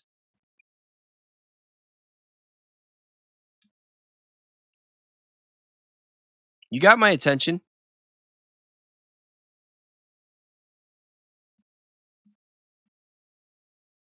Yeah. Yeah, Knight, let us have it. Everybody, get your pens and pencils ready. We might be getting a hot public tip. Breaking news from One Night Fury. I'm from New York. This normal level, yeah. Yo, I'm telling you, I've been on my best behavior today. I really have. We did a little research with Webb. We watched a couple videos. We're gonna watch a couple more videos. I played a video from Kevin over at Webb.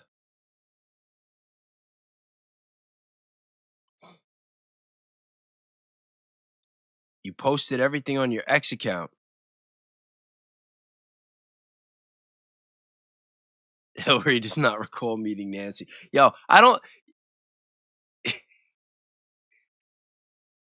Listen, if Hillary was ever forced to testify against Bill on the stand, I wouldn't be surprised if she tried to say that she didn't recall meeting Bill. And yo, I gotta say real quick, because when the truth started coming out about Erica Kirk, a lot of people were making the comparisons between Erica Kirk and Hillary Clinton, and there is no comparison. Hillary Clinton is in a league of her own. Like, Erica Kirk is a C-level indie film casting couch, actress. And Hillary Clinton is like Meryl Streep. Like, there is no comparison. There is no comparison. Like, Hillary Clinton could literally freaking swallow Erica Kirk's soul and shit it out. That's my second curse of the day, by the way.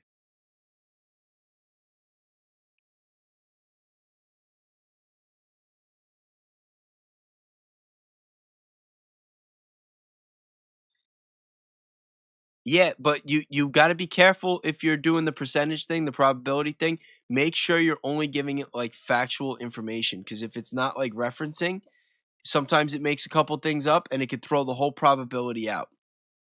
And you have to give it conflicting theories, because if you just lean too hard one way and you're not giving it the other side, then it's going to inflate the probability. Like, probability models are really good, but it takes a lot of discipline and it takes a lot of prompts. I'm not like trying to discourage you in any way or say that, you're wrong. Like, I don't know. I would have to see the tip. I would have to do the research myself. Although I do have a friend that I was actually speaking to yesterday that is very, very deep into that case. So if you get the tip to me, I haven't done the research on that case, but I know somebody that has, and I'll ask them what they think, and then I'll see what I could do to see what I could find and get back to both of you.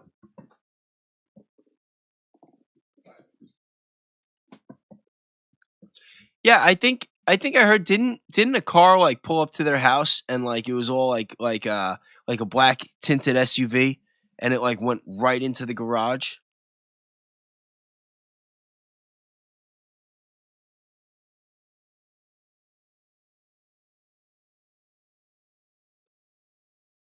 Eric is just here for the gift basket.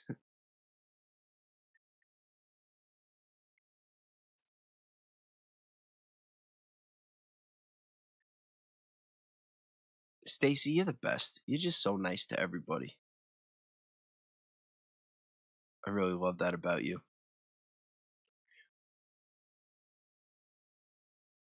That was Hillary in the Ring camera.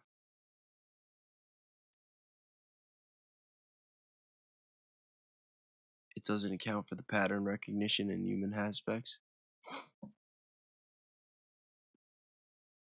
I will look.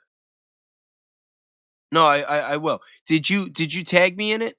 If you post it on X, I'm on X at Real Base. Just tag me, and other people that follow me will see it too. I have a couple good people that are into that work that follow me, so it'll get seen.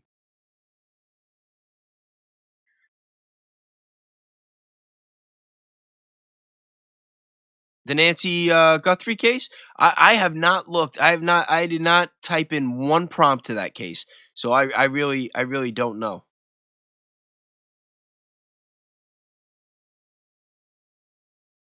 The chat was arguing over religion and barons. The emails Trump mentioned during his and Hillary's debate were partially the files. It was definitely a jab.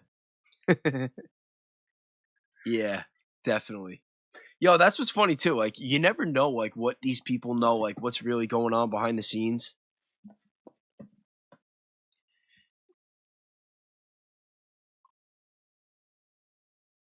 All right, I'm gonna find something to play though.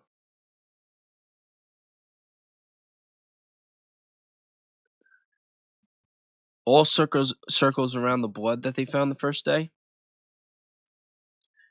Yo, you're getting me interested in this case. I might have to look into it. It's just so tough because between these files and the Charlie Kirk stuff and some other stuff that I got cooking, it's like there's only so much capacity. You know what I mean? Like, there's only so much brain power. There's only so many hours in a day. Also, I've been meaning to ask, is there anybody in this chat right now that is from or familiar with Idaho, let me know. Baron doesn't think animal souls go to heaven. Nah, there's got to be an animal heaven, right? I mean, I've heard different people have those theories, but I don't know. Idaho has potatoes. I think that the Nancy case definitely ties to J.E. I think 100%.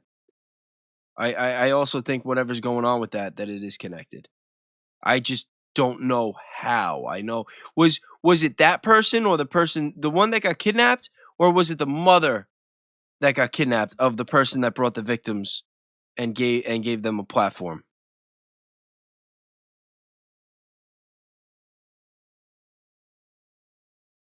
I told you both to look into the Idaho conspiracy. UN 86 K Breach.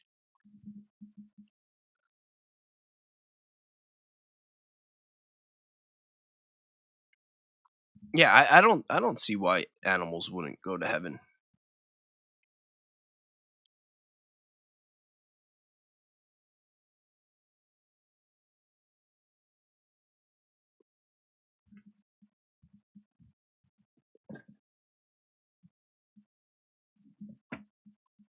You know, the reason that I bring up Idaho is because there's somebody who's been messaging me on Facebook that's telling me that there's stuff going on that she thinks really needs to be looked at in the trafficking and corruption department.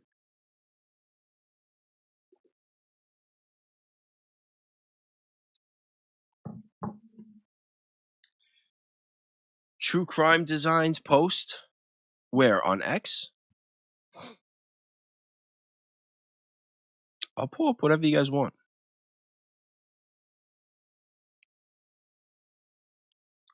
Comey needs to testify. Yo, all of this testifying though, it's like it's all charade. Like none of these people are telling the truth. None of them are being held accountable for lying. You know? Oh, you know what I wanted to play real quick? It's a little off topic. But before I forget, I can make myself big again. I won't make myself that big, though.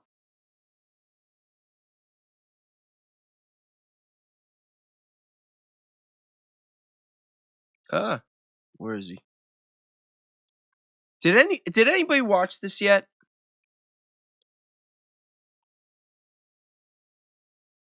Yo, I'm telling you, all these people that are attacking Candace and sticking up for Erica, they're all going to get called out. Evidence that is based entirely on unverified tips and unverified claims from random sources cannot actually be taken on its own as evidence of anything. There are just too many other Wait, is that what he's saying? Is that what this video is about? That Candace Owens has been bringing unverified evidence and tips about the Charlie Kirk case? That's what it is? That it's all just unverified tips and conspiracy theories? Like, really?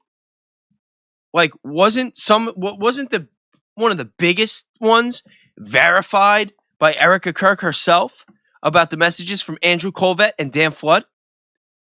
What about the group chat where Charlie was saying that he was leaving the pro Izzy cause? Remember, wasn't that one of the conspiracy theories that Ben Shapiro was like leading the charge at trying to discredit and attack? She brought the receipts there. She brought the receipts about Charlie saying that he was afraid for his life. You know, they're bringing the receipts about the stuff going on with the books. Like, what is he talking about?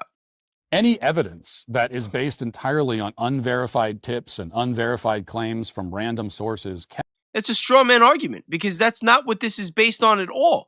And this is a big problem because he's flat out lying. And there are a lot of people out there that don't follow this stuff, that aren't based, that haven't done the work that we've done, that don't understand that the evidence and the reason that Candace is doing this right now and putting the spotlight on Erica, it's not because of unverified tips and claims and nonsense. It's because of fact-based information that we've already seen the receipts for. Like, the evidence is there. It's undisputable. It's undeniable.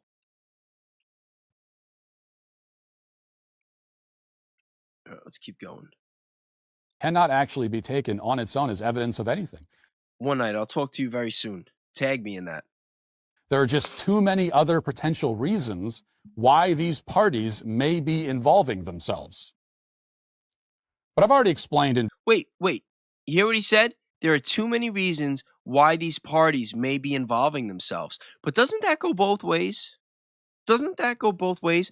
Because he's saying there's too many reasons why these parties may be involving themselves. Talking about guys like Barron and Ian and Candace. But what about the other side? What about the people that are going out of their way to discredit Candace?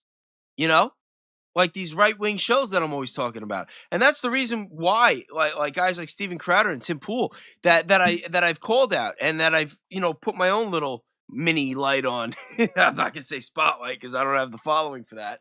But it's because like they're like literally sitting there trying to discredit, not just discredit Candace, but like they're calling her a "see you next Tuesday." Like they're assassinating her character. Like yelling and screaming into the microphones about a woman saying crazy, hateful things. Like, aren't they inserting themselves into this for their own reasons? Like, seems like a double standard. In detail why I think Tyler Robinson did in fact kill Charlie Kirk, not at the behest of TPUSA or any foreign government or our own government, but instead moved by his own left-wing pro-trans radicalism. Trans radicals are murdering people in this country constantly. There is nothing. Now, isn't that a conspiracy theory too? Because we've seen the picture. We've seen the picture of this guy. Hold on. Let me pull it up on the other one real quick so that I don't screw this up. Real quick.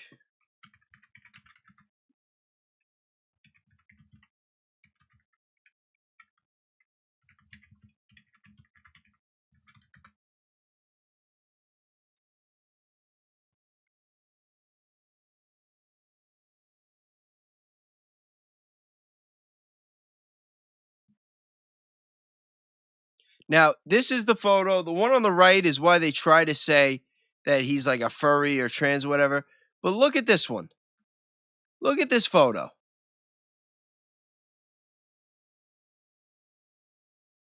I mean, maybe trans. I don't know. Maybe furry.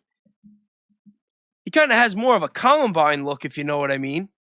But that's just my opinion. I would think that before, And not for nothing, but as you guys all know, Barron already brought out the 911 calls that describe somebody with long hair that was wearing all black with a tactical vest and a visible rifle.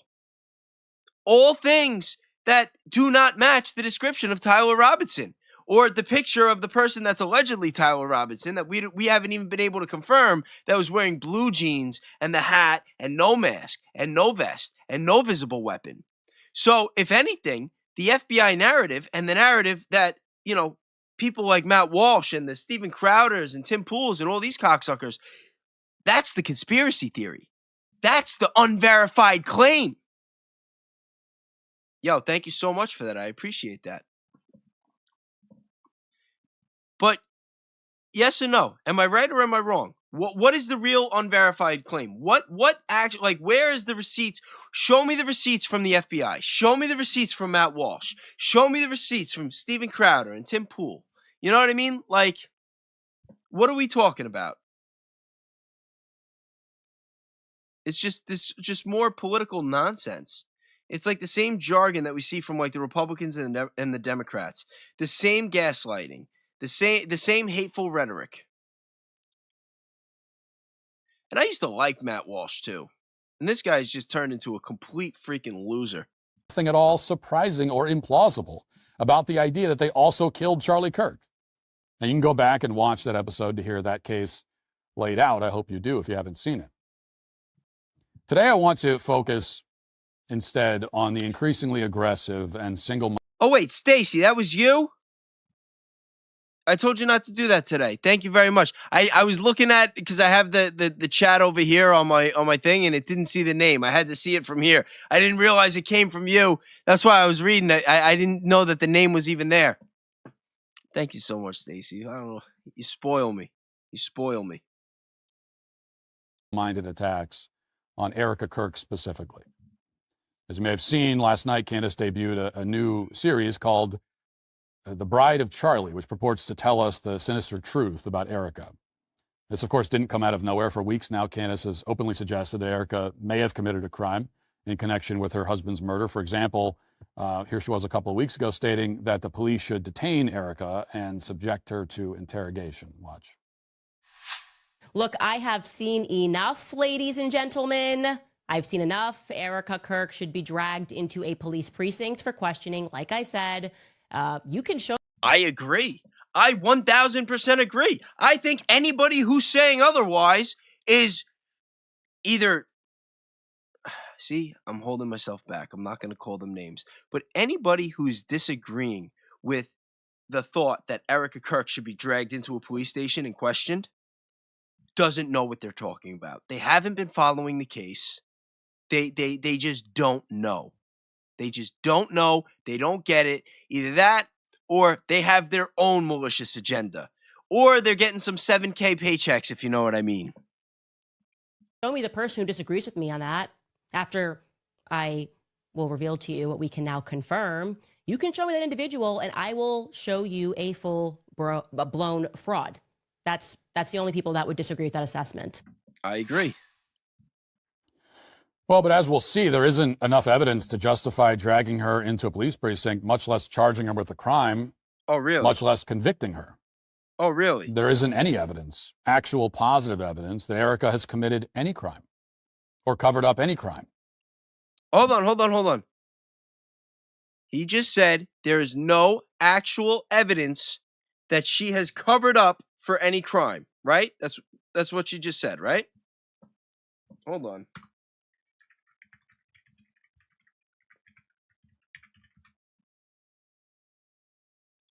And what I do know is that night before, we did what we usually did before tours. Oh, look at this. It's already up. I wasn't even planning on doing this, but it's from last time because I've already covered this before.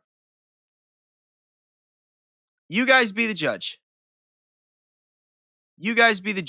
I think that this is more than enough reason to bring her in for questioning and to believe that she may be covering up for a crime, especially when you line this up with the Fox News interview as well.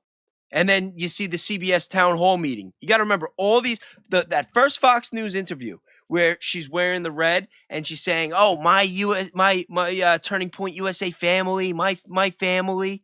Like that was that. Then this video, then the town hall meeting. It was all like in the same week. It was like the second week of December, if I'm not mistaken. It was all the same week. Remember? And they would. That was also the same time that Turning Point was giving Candace the ultimatum that they were finally going to respond to her and they were going to give her the opportunity to be there and speak up if she flew all the way there.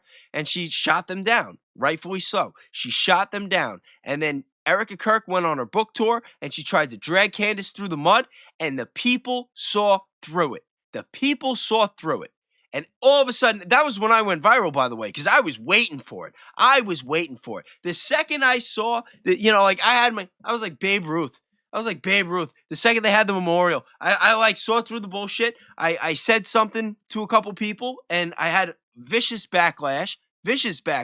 My own personal life, people that I know. It's like how could I have these opinions about Erica Kirk, the grieving widow? And I'm like, no, she's full of shit. Like, there's something wrong here. There is something going on. And I was just waiting.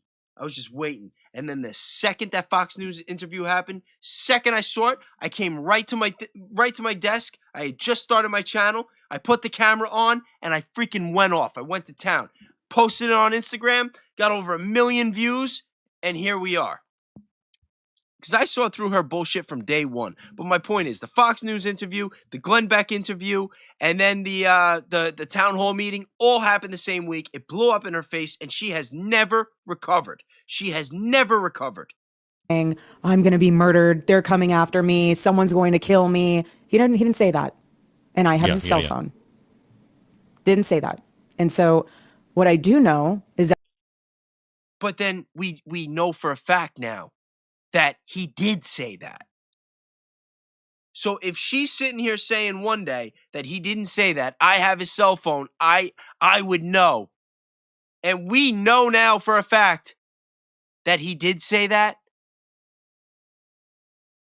Then what does that make about this? Since that Erica has committed any crime or covered up any crime or had any involvement in any crime, to include especially the crime of murdering her husband.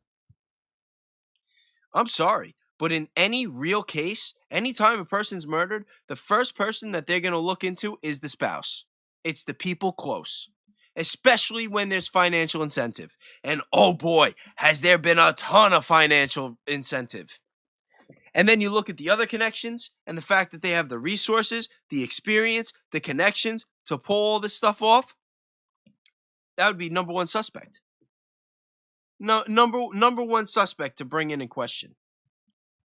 So what Matt Walsh is doing right now, all he's doing is remember what I've been saying, that right now we're at a time in our lives, we're at a point in the world where everybody has a fork in the road. Everybody is telling you who they are, and you need to listen. And right now, Matt Walsh is telling us that he's a scumbag. And that's why, although the innuendos about Erica may be compelling fodder for YouTube videos, they would not be compelling to a grand jury or a prosecutor or a judge. If you took everything that's been said about Erica or implied and tried to present it as evidence in a court of law, you would be laughed out of the room. I don't think so. In fact, I think that if, bringing the evidence about Tyler Robinson, that they should be getting laughed out of the court. Especially when you get the 911 tapes talking about a guy with long hair and clothes that don't match the description of Tyler Robinson as being the pew-pewer. I'm sorry, I'm like stuttering a little bit because I'm like trying to think about what I'm going to say and like edit out the words since I'm not working with a script. I'm like trying not to curse and whatnot.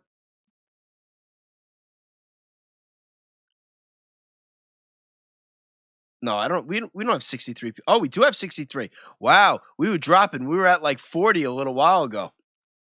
Nice. No, not too shabby at all. Listen, I don't mind having the small channel and the small following right now. I'm getting to know everybody. And if you haven't seen, let me actually no, I already deleted. I deleted the whole banner out of here. Can freaking enter button too fast. Yeah, she made a fool out of herself on Barry White. Yo, you guys, you know what? You know what's going to be really fun too? You know what's going to be a lot of fun? When my channel grows, all right? When I get like a big following, because I have a lot of videos that have not had that many views that I think people are going to really appreciate when it gets to them. Let me see. Oh, man. Is it too tacky if I play my own stuff right now since we're on the Erica Kirk train right now?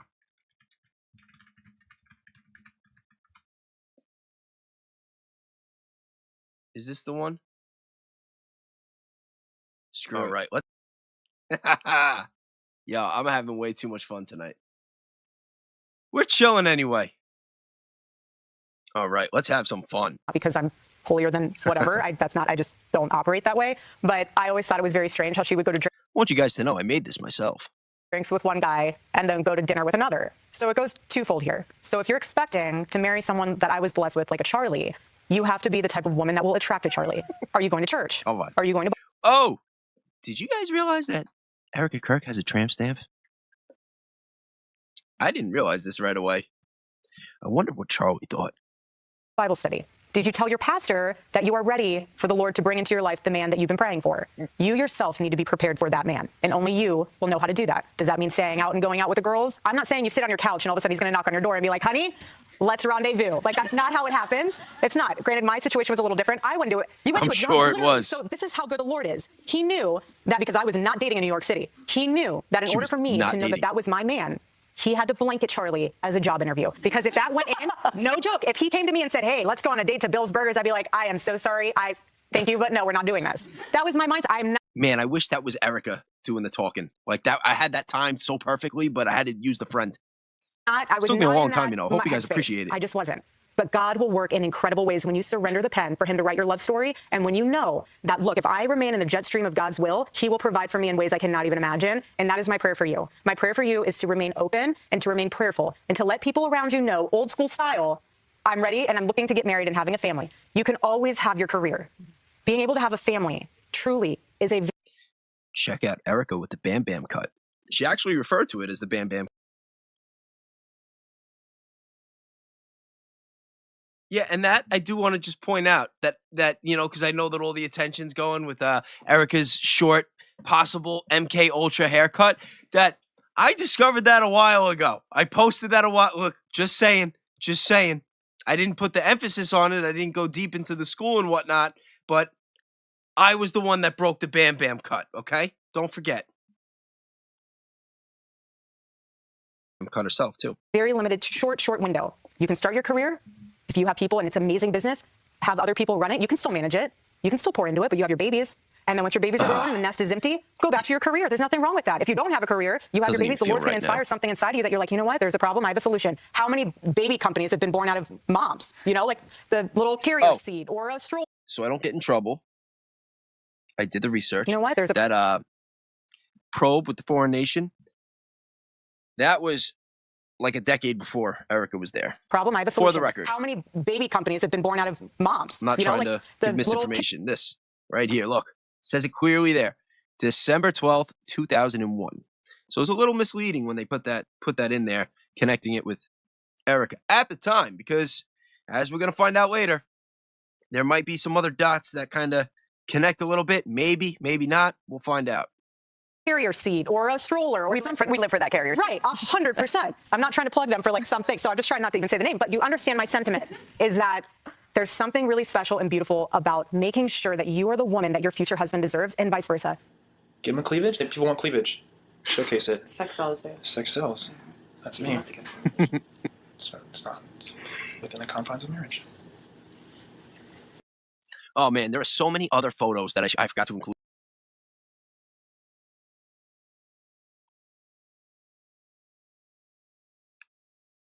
My point being that, you know, I've been working hard on my content for, you know, quite a while. And a lot of it is not really getting viewed at all. And I do believe that once I get more of a following and people find out just how based Baze is, that people are going to look back and see that I had a couple of gems.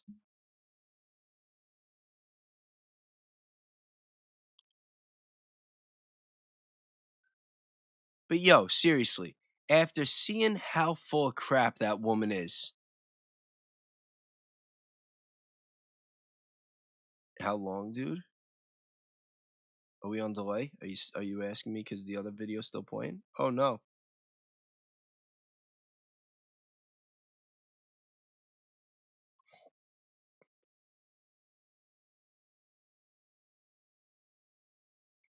Yeah, no, she is definitely about that ball.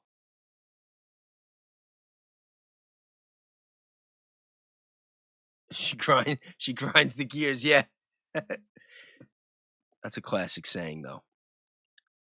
There's no case here. There's no evidence of anything. I agree. There is no case here with Tyler Robinson. There is no evidence with anything. Now, these attacks on Erica by Candace and by everyone else engaged in this campaign are wrong. Deeply, desperately wrong. Wrong morally and factually. They are wrong morally. Yo, who the hell is this guy to like try to show us the like what horse did this guy ride in on to feel like he's got some kind of moral high ground to tell us about what's wrong on a topic that he either knows nothing about or is actively complicit in the cover-up himself? Like, do you think Matt Walsh believes what he's saying? You think he's getting high off his own supply? You know? Or you think he's just good at his job? Because they are wrong factually.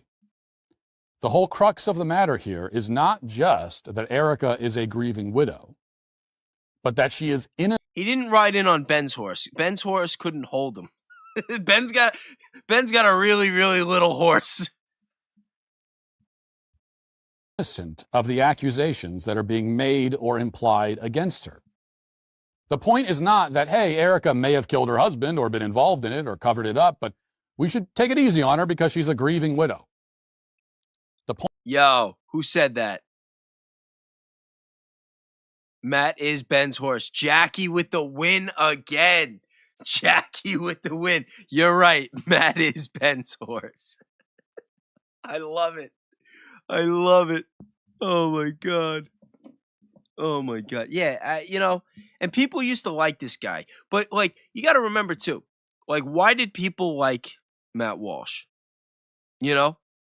Why? Because he was doing the whole "what is a woman" thing. Something that Charlie was saying too.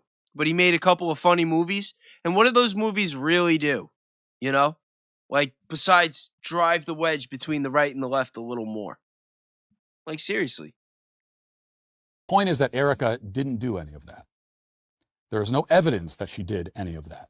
No evidence at all, period. Thank you, Kay Breach. Defaming anybody with untrue accusations is very bad, but defaming a widow, the grieving wife of a man that we all say we loved and admired, is unspeakably, horrifically bad. Unspeakably, horrifically bad. Like, yo. Any evidence that is based entirely on... You finally got your super through? Appreciate it. But yo, this guy is just so full of crap. So many of these people are full of crap.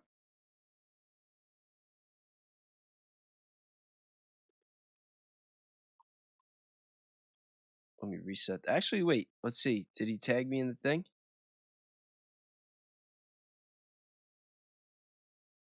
I thought Knight was gonna tag me in something.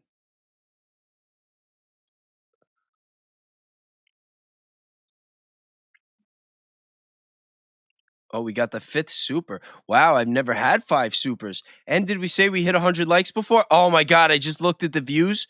We're at 666 views. That can't be good. That can't be. All right, it's getting better. We're at 667. But we hit 666 with Matt Walsh. Remember that. Remember that. That's got to mean something. It's got to mean something.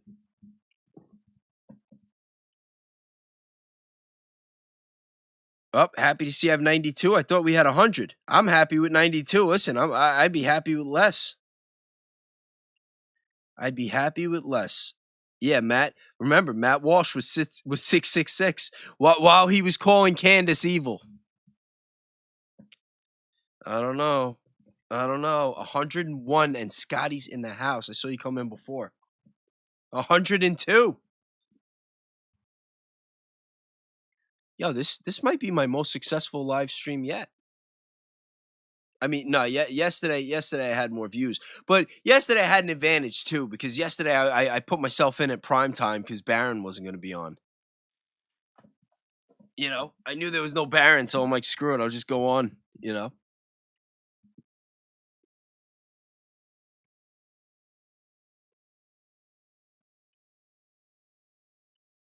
Different points of view are excellent. I think different points of view are excellent too. I don't, like I said, I never want my platform to turn into like an echo chamber.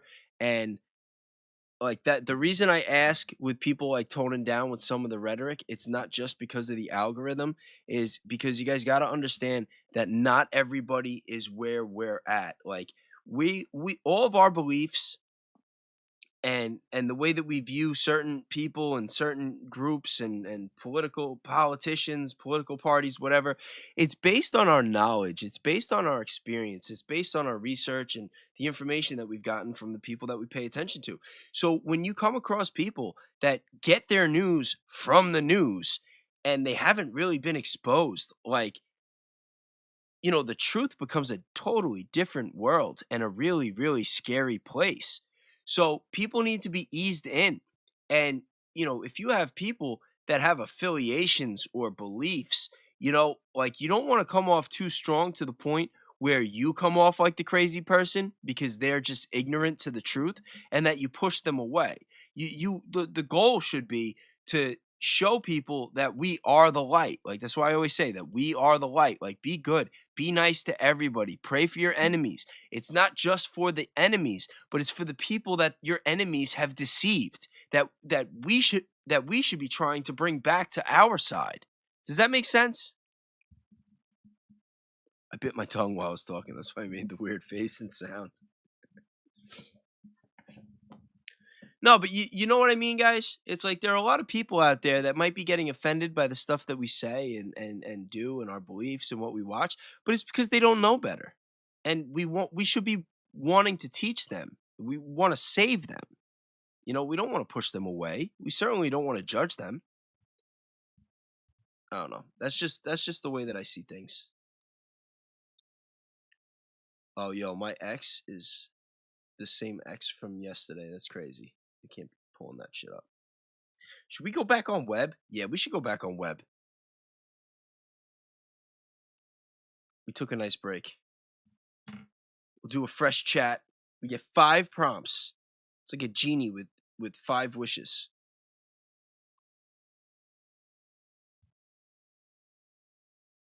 So we got to figure out what we're going to ask it. Stacy, since you're always spoiling me, and I don't even know if you've used Webb yet. Have you? You got to ask the first question. What does Stacy want to find out today? What does Stacy want to learn from Webb?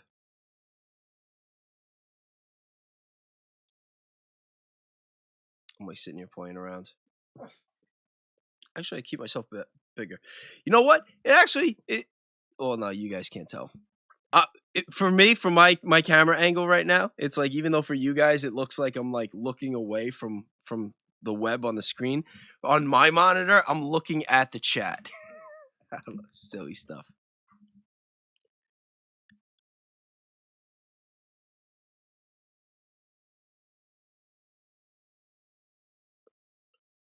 No. With Webb, where it's just about Einstein files. It's not about unless you're asking me personally, Eric.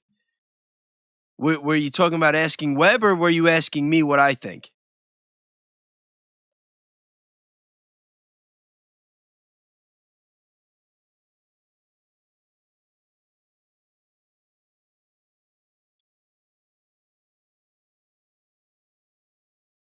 Oh, what happened to the chat? You guys still there? Did I lose you?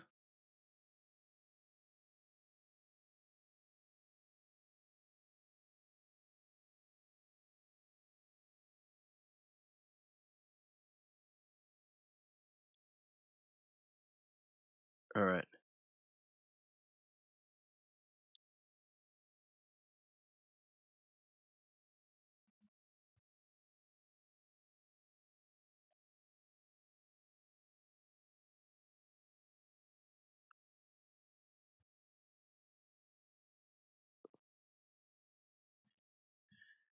Hold on. I was asking Stacy first. Stacy, what do you want? What do you want me to ask Webb?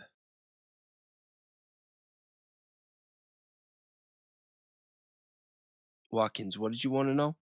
The connection between Zoro Ranch and MIT? Yo, there is so much that I want to know about Zoro Ranch because I don't think they ever searched it.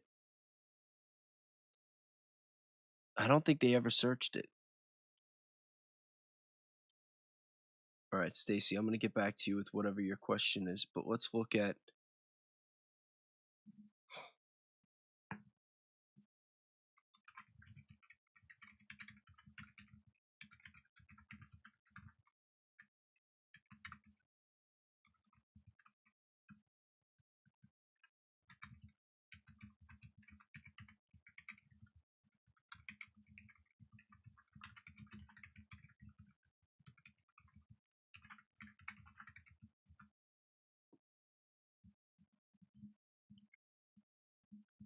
Oh, yeah, I think your questions were blocked. Stacy, message me on IG. I think all the chats got blocked for a second because there was like a whole 3 minutes where I didn't see a single chat. I'm like, what's going on? Where is everybody?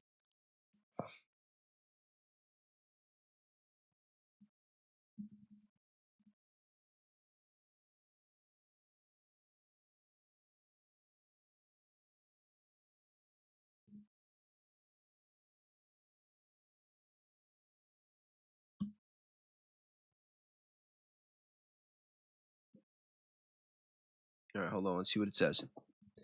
I'll investigate the connections, Zoro Ranch and MIT, within the documents. Let me start with a broad exploration using light tools to understand the landscape. All right, saying how it's doing. Map out the connections, the network. All right, we got a name. Ed Boyden appears in both networks.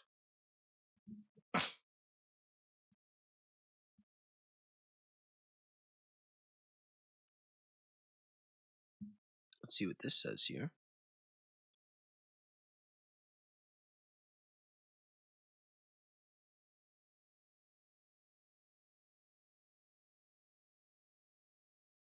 Oh, is this highlight mode? It goes like this. Wait, is this the one? All right, so for highlight mode, 2 main sources of money, very close with Ghislaine on all aspects, legal, illegal.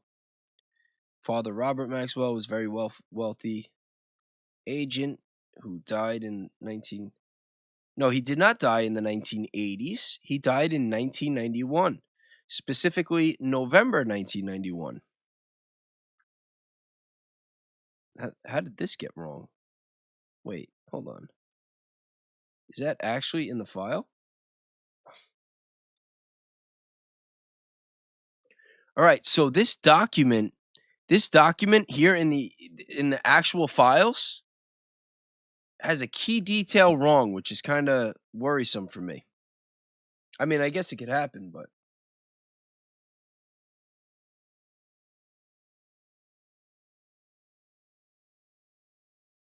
oh, yeah, Stacy, they didn't that one didn't go through. That one didn't go through. Yeah, we already know what that one is.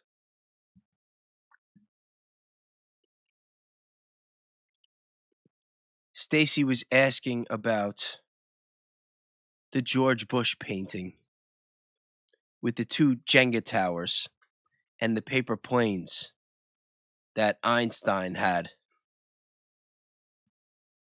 I think we all know what that was. And I think we might know why he had that painting.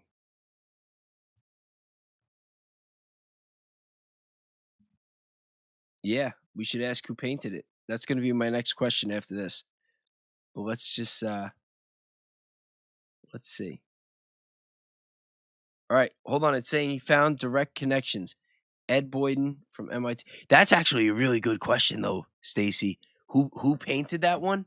I do want to know that. And you know what? Looking at the style, whoever painted that one, I think they also painted the one of Bill Clinton in the blue dress and the heels. It's the same style. It's both one president after the other. I think it's definitely the same artist. And I don't know why I didn't even think of that sooner.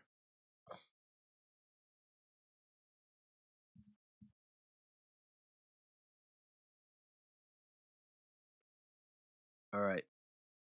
Martin Nowak, who was mentioned in the email about visiting the ranch.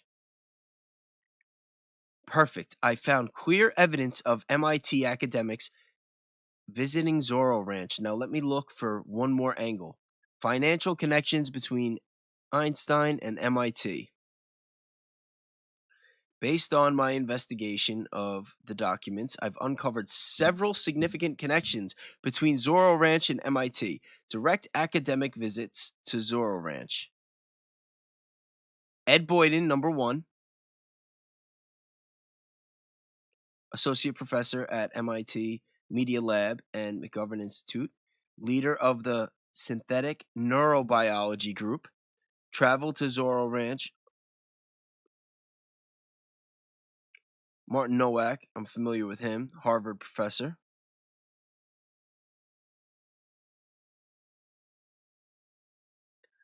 was actively funding MIT programs, particularly the MIT Media Lab. Yo, you know what's funny?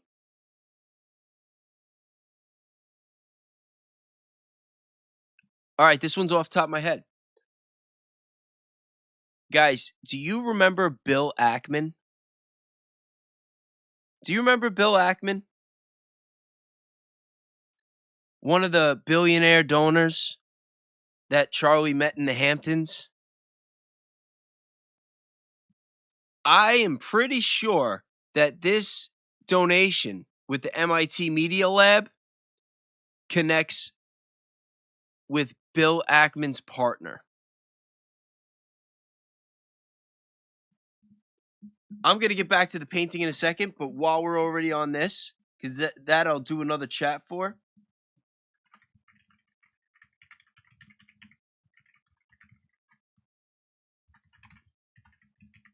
I forgot the partner's name. That would make it so much easier.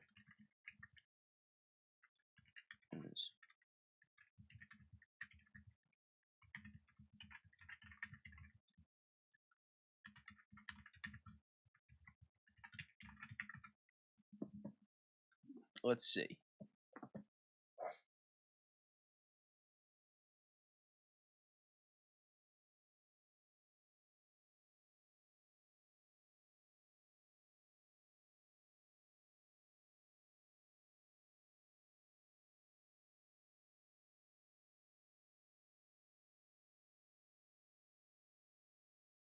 Look, MIT Media Lab, interesting connections.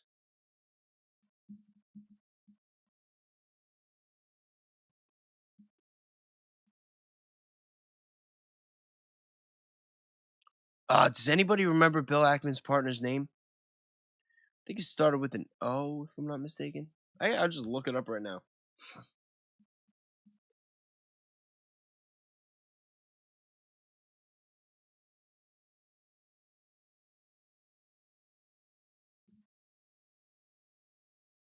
Neri Oxman.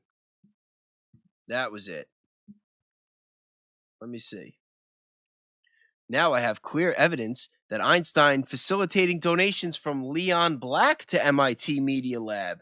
Leon Black, he is definitely somebody worth investigating. Now, when it's saying partner, it's probably assuming business partner. So it's bringing up. Let me see.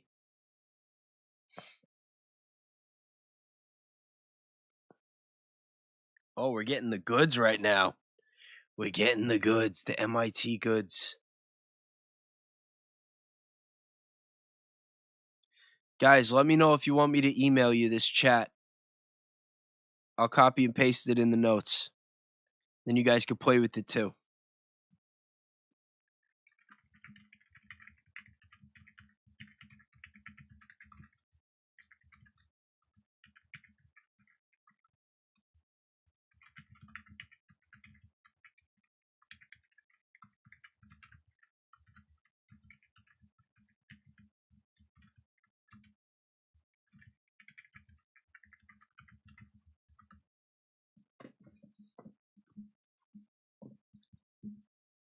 Oh, Kat, when did you get here?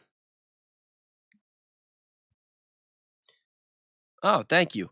No, it's not even just about help. It's about just sharing notes. If other people want to play around with Webb or other AIs, and any of the chats that I do on my stream here, I'm gonna make accessible to all you guys, so that we all share the notes.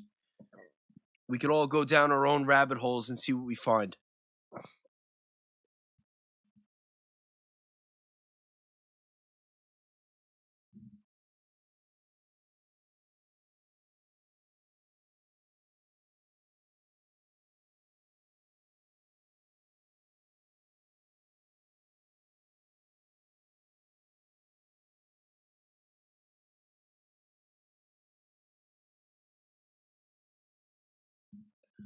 All right, still searching. Still searching. Yo, now I know why Ian plays music in the background on his Twitch and his Kick streams when he does research because it gets too quiet. It's like, what the hell are we doing here? You know what I mean?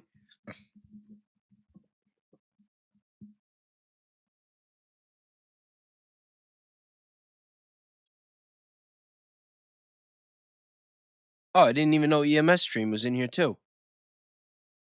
Were you guys here the whole time just hiding and not getting involved with the chat? Play some beats? It's not a bad idea. I don't have my beats on this computer though. I don't know what I could play without messing with the copyright.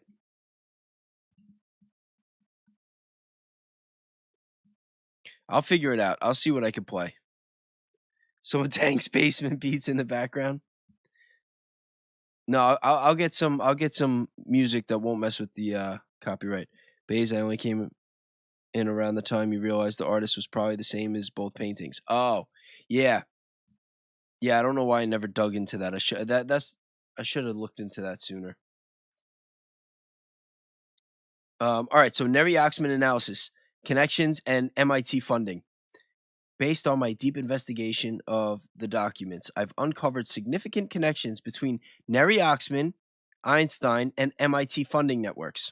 Now, keep in mind, Neri Oxman is the partner of Bill Ackman, the same Bill Ackman that was allegedly aggressive and possibly threatening, and at the very least upset Charlie Kirk back in August. And then Charlie Kirk went on the Megyn Kelly show and went on the big rant where he was saying that they're assassinating his character and calling him anti-Semite and all this stuff. It was Bill Ackman that he met. And now his partner, Neri Oxman, has all these direct connections with the files. Direct financial support from Einstein. Oh, see, I saw the 100,000 and I knew. It just rang the bell. 100,000 anonymous donation, November 2015. The Einstein Foundation made an unrestricted gift of 100,000 specifically to support Professor Neri Oxman's research at MIT lab. I'm going to repeat that just because I stuttered a little bit and I might use that for a clip later. But JE's foundation made an unrestricted gift of $100,000 specifically to support Professor Neri Oxman, who is Bill Ackman's partner, research at MIT lab. And the references are right here.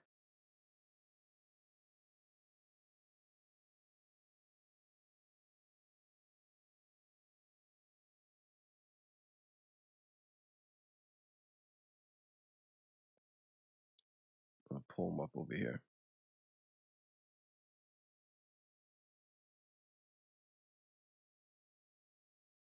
Why isn't it letting me zoom again? What did I do wrong? Like a highlight mode or something? Oh no, not highlighter tool. Yo, I gotta learn how to do stuff better. I'm like so slow. Alright, whatever. Alright, the donation where is it? The donation letter to Joy, I can't pronounce that name, explicitly requested strict anonymity. Okay, so they did not want people knowing that JE was making that donation to Bill Ackman's partner. JE wanted to remain strictly anonymous. Now, I wonder why. Why would JE want to be strictly anonymous? If he wants to be anonymous, it would mean that he doesn't want a paper trail. So he was pretty specific with not wanting a paper trail. Was it to Neri Oxman or was it to Bill Ackman?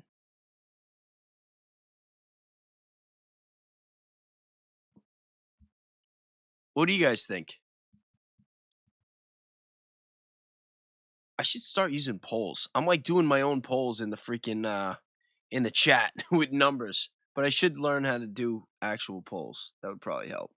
Whatever, we're going to keep doing the number thing tonight, and then I'll figure everything else out that I got to learn to do to make this a more fun experience.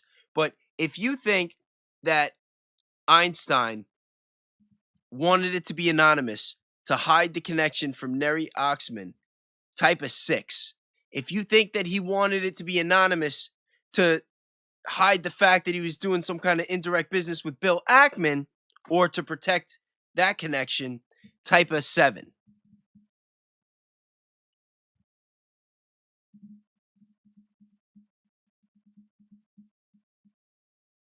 So we think it was Bill Ackman.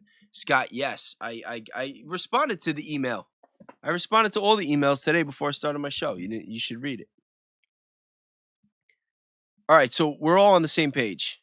So we think that there's a better chance that J.E. was making the donation to Neri Oxman for Bill Ackman, not for Neri Oxman.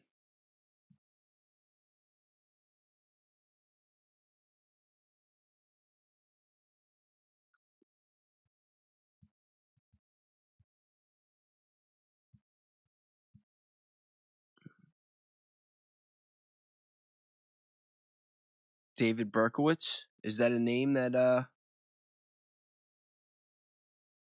you want me to search?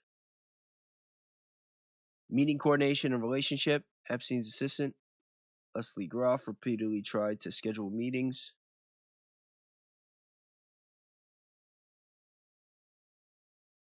Kelly Donovan.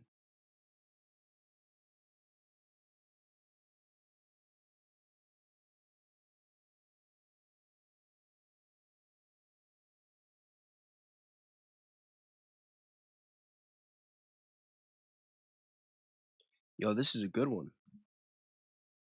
This is a good one. Neri Oxman, yes, that is the wife. Son of Sam. Not sure what time it is for you guys. It is, I'm in New York, so for me it's 1:30 in the morning. All right, K. Breach, I love you too. I'll talk to you tomorrow. Oh, David Berkowitz is son of Sam.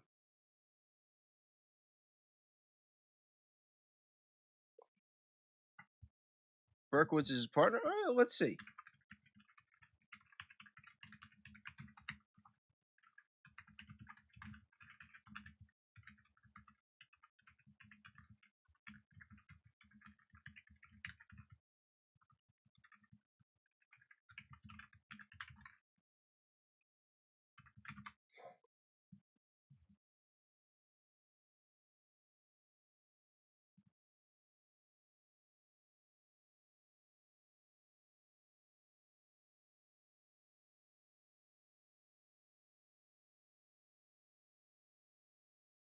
Oh, David Berkowitz has a known relationship with Bill Ackman and has worked at Gotham Partners with him. He also knows Seth Klarman, another prominent hedge fund manager.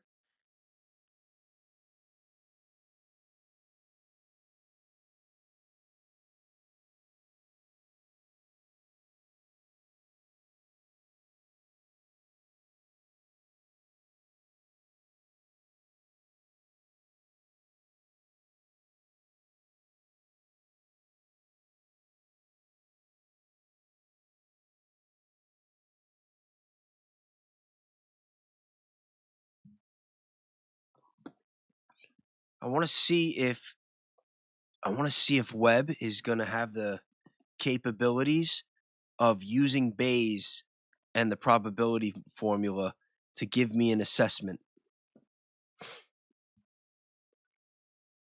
Shows connection between Leon Black, Mort Zuckerman, but not specifically David Berkowitz.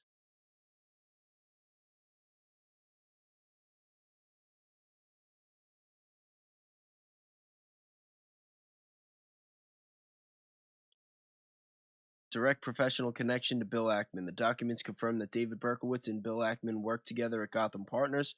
Gotham Partners connection. After business school, I went to work at Festina Lente for David Berkowitz, who had run Gotham Partners with Bill Ackman. This establishes their direct professional partnership.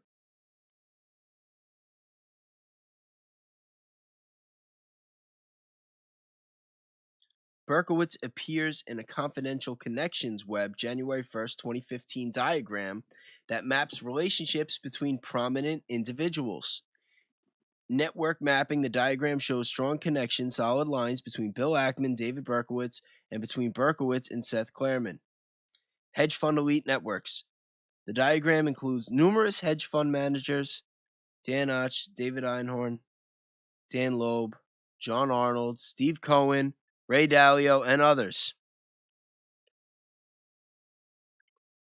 Yo, who was it? Eric that told me to drop this name? Color-coded relationships. Individuals are categorized as close friends, acquaintances, connectors, 2016 and beyond, 2015 target. The documents show Berkowitz has a known relationship with Seth Klarman, another prominent hedge fund manager. The Ballpost Group places Berkowitz in the same elite financial circles that Einstein cultivated. What's missing? Direct Einstein-Berkowitz connections. Despite extensive searching, I found no direct evidence in the documents of direct meetings or communications between Einstein and Berkowitz. Financial transactions, da-da-da-da. All right, so you ready? I think I only have, because remember, I only have about five prompts before the thing I have to reset it. So I'm going to ask it to use base to give me an assessment.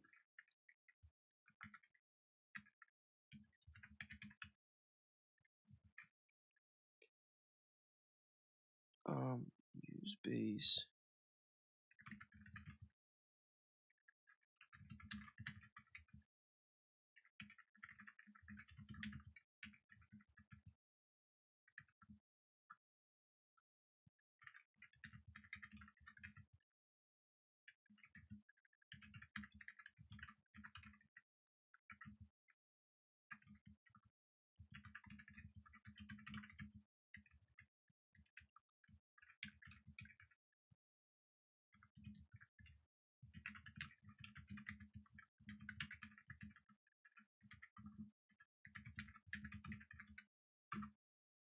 All right, let's see.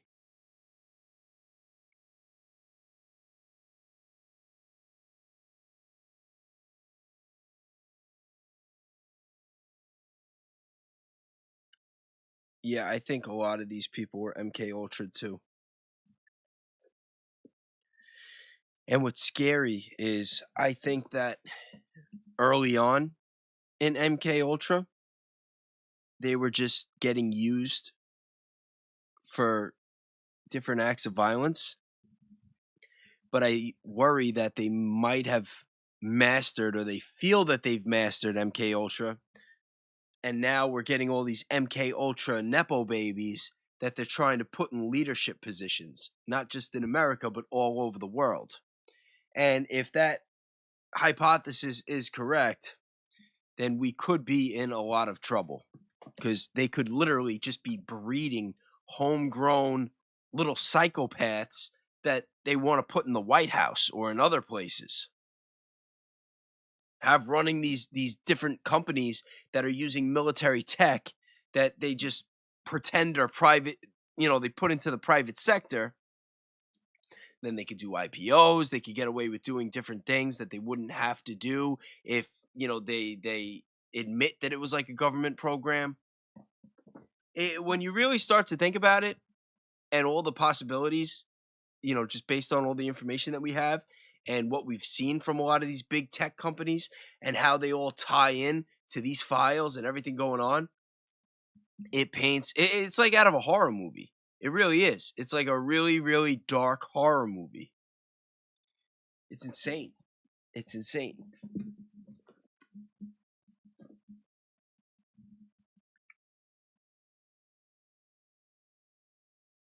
Oh, man.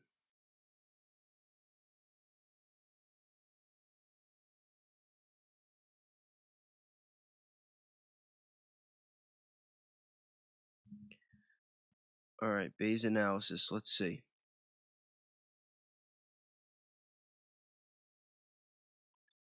All right. Now I have comprehensive evidence. Let me conduct a Bayesian analysis of all these connections. Yeah. Yeah. Oh, yeah. Project Operation Paperclip running wild. Yeah, you're not kidding. All right. So, Bayesian probability assessment. The Zoro Ranch MIT hedge fund network. Based on the evidence from the documents, I'll apply Bayesian reasoning to assess the probability of the connections between all the entities we've covered. Prior probabilities. All right, so now it's going to be, it's going to come up with all these. Okay, so the way that Bayes works is it comes up with priors. So the prior is like the base probability. It's like the foundation.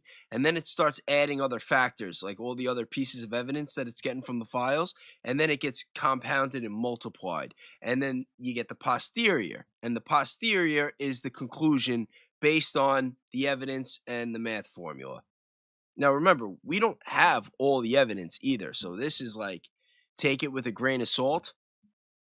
But a little more than a grain of salt. You know what I mean? All right, so let's see. The evidence collected. So first, it's given us the priors. So this is where it's starting like from scratch. Like these are the base probabilities.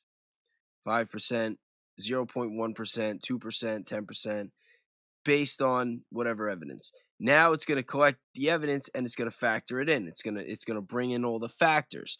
The Zoro Ranch academic connection, strong evidence. Ed Boyden, MIT Media Lab, visited the ranch. Martin Nowak, detailed coordination, likelihood ratio. Now the funding network, very strong evidence. Direct donations, they have a paper trail. The facilitated donations, Leon Black, they got the paper trail. Bill Gates, shocker, paper trail. Neri Oxman, specific funding, paper trail. Oxman direct solicitation, asked for 25 to 50 grand. Likelihood ratio, saying 500 to 1, systematic pattern. Hedge fund network, connections, strong evidence. Bill Ackman appears on the Epstein witness list. David Berkowitz, connected to Ackman and connected Webb. Leon Black, network mapping. Confidential diagram shows hedge fund elite connections. Likelihood ratio, 200 to 1.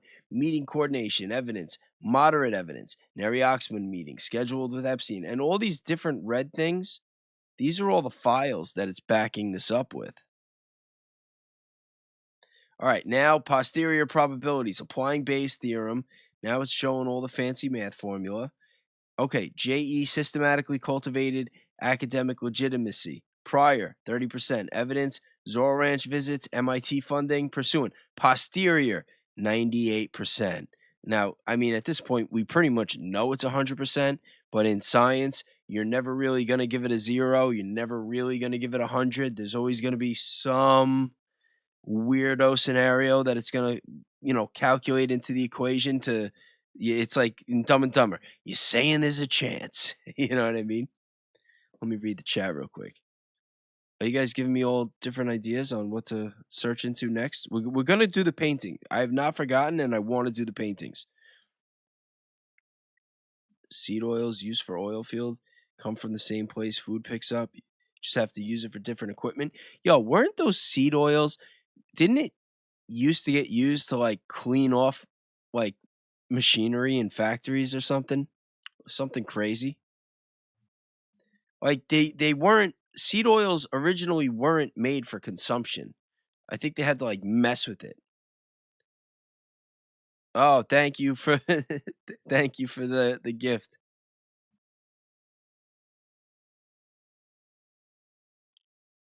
Cat's got a membership. All right, same posterior, 98%, overwhelming evidence. The hedge fund network was part of the strategy. The prior, 40%, financial connections documented, evidence. And now, saying the prior was 40% with that kind of paper trail, I think Webb is being very, very lenient towards JE right now. Very lenient. The posterior, though, 95%. The MIT Media Lab was central to JE's academic strategy. The prior, 20%, one of many institutions. The evidence, multiple professors, director involvement, targeted funding, posterior 90%. Wow, 5 more gift members. Thank you so much. Scotty, make sure you email me your address so I can send you a hoodie. Anonymity requests indicate awareness of reputation risk. 50% prior. Evidence. Explicit, strictly anonymous requirement for Oxman funding. Posterior, 85%. Again, they're being very generous with the calculations. All right. Network connection probabilities, direct connections, high confidence, greater than 90%. That Einstein, MIT Media Lab, Einstein Zoro Ranch, Einstein Leon Black, Neri Oxman, Ackman to Berkowitz, indirect connections.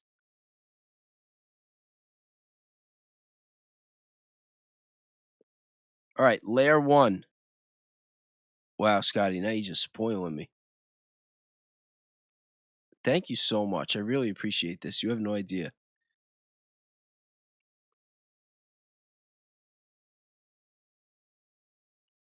Bayesian network inference. The evidence suggests a 3-layer network. Layer 1, Einstein's core.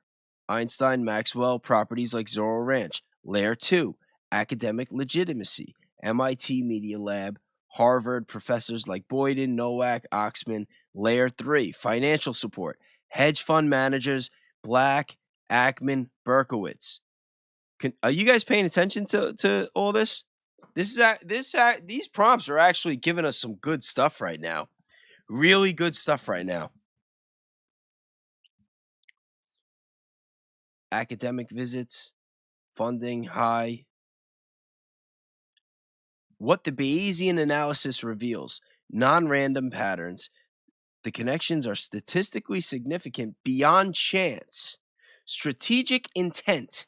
Einstein positioned himself as a bridge between finance and academia. Reputation management. Anonymity requires indicate awareness of risk, meaning that they knew they were doing something shady. Why else would they be saying not to say the names or where it's coming from? Network intelligence. The connections web suggests systematic relationship tracking. Now, what's missing? That would change probabilities. If found, would increase probabilities. Direct emails between Ackman and Einstein about MIT donations. Evidence that Oxman knew about Einstein's criminal activities. Documents showing Berkowitz visited Zoro Ranch. If found, would decrease probabilities. Evidence that MIT rejected Einstein's dig deeper. Well, we can't really dig deeper because due to the volume processed each turn. But I'm going to copy this. I'm going to add it to the notes. And if anybody wants this, let me know.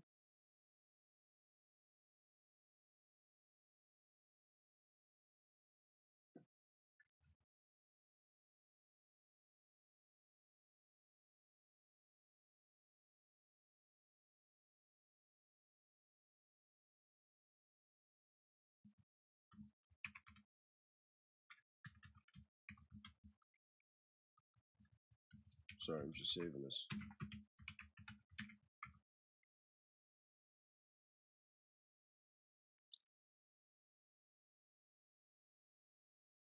That means yes, you like the notes. Like I said, anybody who wants the notes, if you're on the email list and you email me, you've got it. Oh, what's that? Oh, that's from something different. That's from another video I made. It's so funny. Where is it? Is it here? TheRealBaysTeam@gmail.com. Just email me here saying, give me the notes from Webb, and I'll send you everything we went over tonight. And if you're doing research, you want to share something with me, or you want me to look into something else, we'll just keep going back and forth. All right, I want to read this chat a little bit for a second, though. Oh, you're welcome, Kay. Stacy, you gotta calm down. You be spoiling me way too much. And Scott, I am very grateful. Thank you. How do you get on the email list? It's right here. You just got to email me. That's it. We the people outnumber them. Military is on our side. I would hope the military is on our side, but I would also hope that we wouldn't have to use the military. I mean, wouldn't it be crazy if the military and the police just started just saying what the hell are we doing? And they just start arresting everybody? I mean, one could hope. Stacy, you emailed, you didn't check your email because you were on the list. I sent you an email today. Everybody that's emailed me on this list so far, I'm not going to get back to everybody every day, but today before the show, I went one by one. I read every email and I responded to everybody.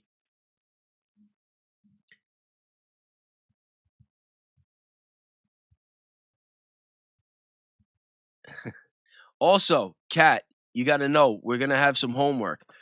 We've been talking about doing raids. I was told that today on Candace and on Baron that there were a lot of people that were posting Baze's Based for me in the chats. So tomorrow we're all going to watch Ian and we're going to spam him with Baze's Based. I'm going to promote the hell out of him. I swear. Ian Carroll, I am a freaking... Even though me and him haven't even spoken on the phone yet.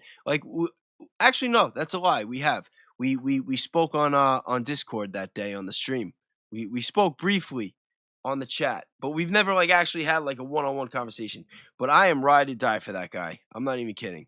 I got his back till the end. Anyone said a bad word about him in this business, I'm going to be up their ass so fast. So fast. You got no idea. You got no idea. I'll rip them to shreds. I'll do all the research. I'll find out everything I have to. I got Ian's back. And we're going to have some fun. Tomorrow, we're going to go at him. We're going to go at him. We're all... Baze's Base is going to be all over. We're going to take over the show for about 5 minutes. It's going to make for a cool moment. Then we're going to leave it alone. I'll send him a super. And we'll just be hanging out with him. And maybe I'll go live after him if it's not too late. I probably won't. But, because I've been going live a lot. But maybe. We'll see. But I think it's going to be fun.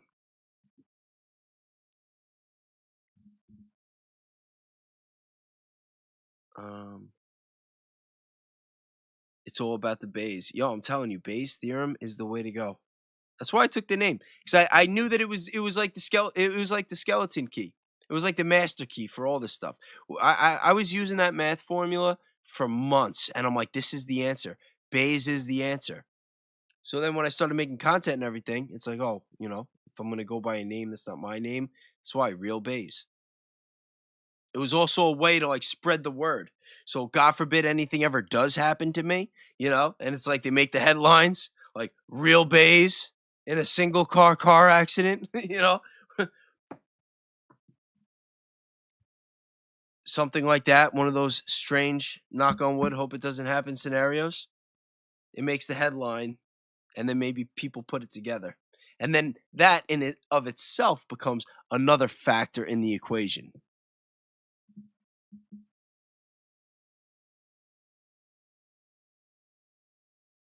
What would you like to tell Baron? No, nothing to tell Baron. I love Baron. I can message Baron.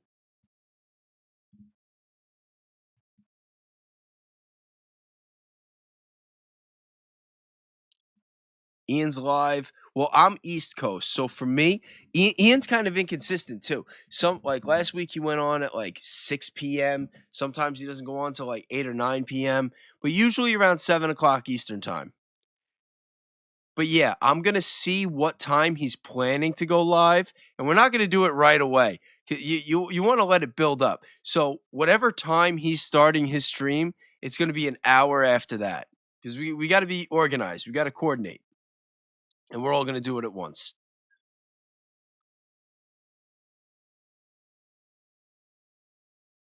Yes, I will make the kick.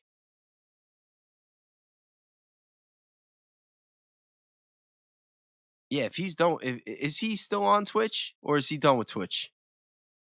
I got to cancel my membership if he's done and just go on Kick.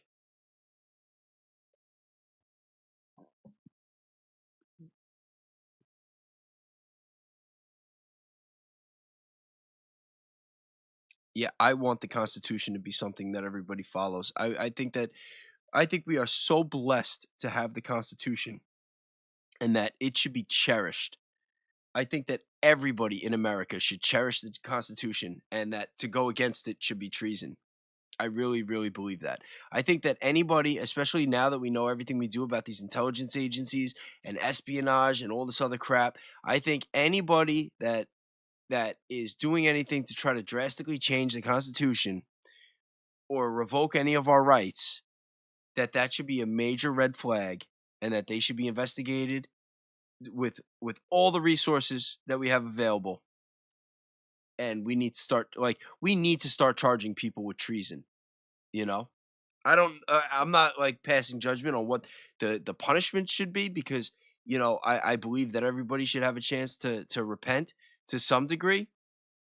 But I don't know, like the fact that it's been like the Wild West in our politics and everybody's just been able to do whatever the hell they want because they're all guilty, and it's like they're like the three musketeers, all for one for all, except they're all crooked and they're committing the worst kind of crimes. They're starting wars, they're trafficking kids, they're trafficking drugs, they're abusing children, they're overtaxing us, they're robbing us blind, they're manufacturing financial crises that they can short companies and put them out of business and profit off it, and cause people to go into foreclosure and buy the houses cheap. It's like, you name it. It's all the most horrible things, and they're ruining the world.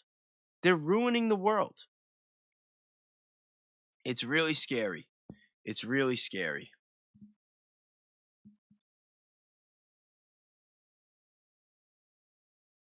YouTube, Twitch, Kick, after party on Kick. Well, I'm definitely gonna make the Kick to be in Ian's after party because I'm never gonna overlap him. You're never gonna see me stream on a Friday when Ian's still on. It's never gonna happen. You know what I mean? Like some of these other shows, like if Baron's doing 3.5 hour streams, like 2.5 hours into his, I might start. That's why like 10:15. Even today, I said I was gonna start at 10. I didn't start till 10:15 because I saw that Baron started a little later. So I'm like, like I told everybody I was gonna go on at 10. I wasn't gonna push it to 11, but like I do what I can to be respectful. I try not to overlap with Nate. Also, Valhalla's my guy. Me and Danks. Me and him are becoming more friendly now, and we talk on a consistent basis. And we're in different time zones, so we're kind of easy to stay out of each other's way. We're actually both mods in each other's channels, which is cool. But Ian, I'm not gonna stream when he's on.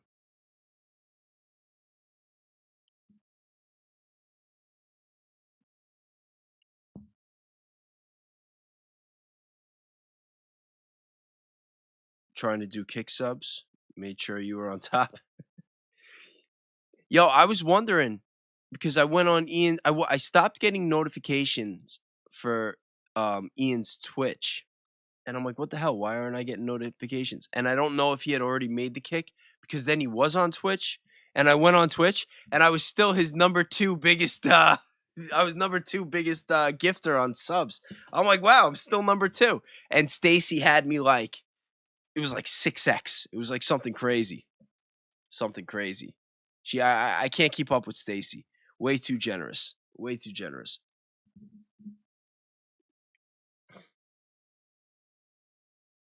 Oh, your Christmas bonus paid for a lot of those Twitch subs? I remember that day, actually. I do. I remember that. And you blessed them on New Year's, too. Like Stacy, you just so generous. So generous. God bless you. But I think Ian's going to do very well for himself now between the buyer app and Webb and everything else he has going on. And I don't just think he's going to do well for himself. I think he's going to do well for the community. I think he's the kind of person that he's going to keep trying to find ways to reinvest and to just make the world better and just elevate the right people and try to put the right tools and resources into place for all of us. And that's inspirational, man. And I like I said, I love that guy. I can't speak well enough about Ian Carroll. And I'd be lying flat out if I were to ever try to say that he was not my number one inspiration for doing this show. And that's just the truth. And I've got his back till the end. Doesn't matter if I never meet him, never do a show with him, never talk on the phone. Like, we just, operate parallel with the same goal, the same plan, and we just do it our own way, going our own way. I'm fine with that. He's got that guy's back forever.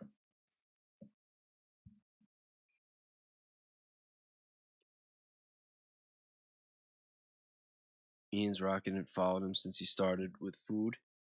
Yeah, I followed Ian. I didn't follow Ian until I saw his show. Like, I'd seen his stuff on TikTok back in the day, but I didn't really follow people like that.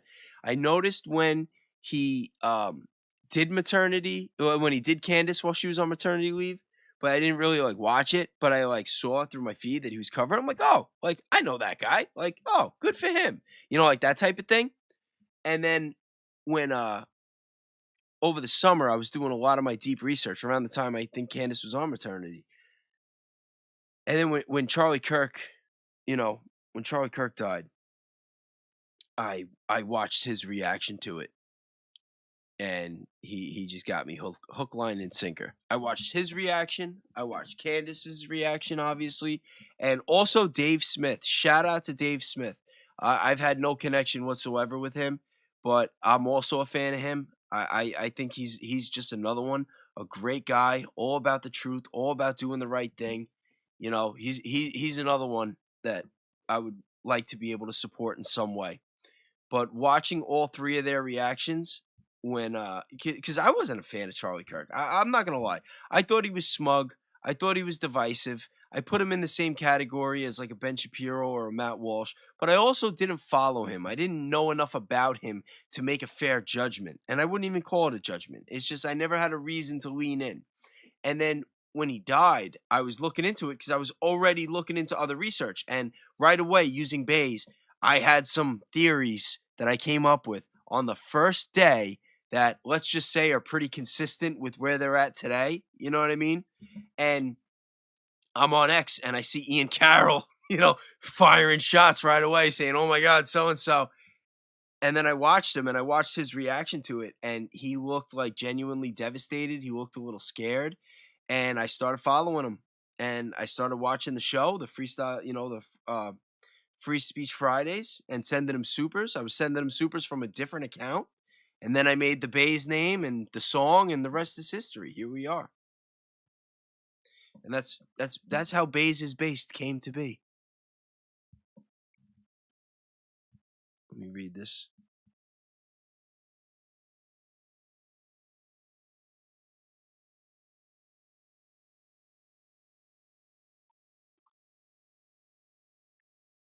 Ian is rocking it. Followed. Oh yeah, I read that already. Bayes, am I the real Bayes on Kick? Did I make I think I started making the Kick account, but then it asked me for my credit card information or something, and I didn't have my wallet on me. So I hope I'm the real Bayes on Kick. I hope someone didn't beat me to it. That would suck.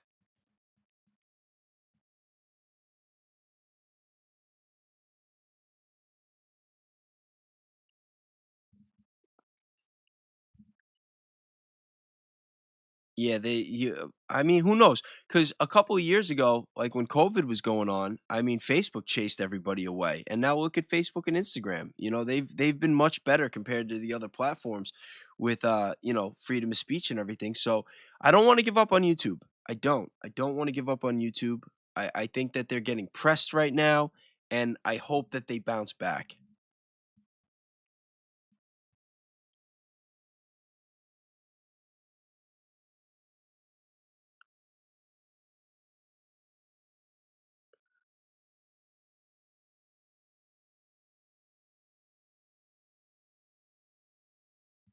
Yeah, no, I'll make my Kick account tonight. I'll make the Kick account tonight. I should have done it already. Yeah, I should probably do that right now, right? Let's see. Oh, yeah, maybe that's the problem. Maybe because I was trying to do it through my phone. I'll do it from the computer. Actually, I could probably do it right now. You better, I will for you. Now, I'll do it tonight. Don't worry. I'll do it tonight, I promise. As soon as I get off the stream. Yo, we've been going for almost 4 hours. We've been going for almost 4 hours. How many views? Oh, we still got 61? Oh, wow. Now, all right, I'll tell you guys what, because I don't want to get off stream yet. How about I play another video for you guys? I'm going to play you one of my videos so that I can keep going while you're...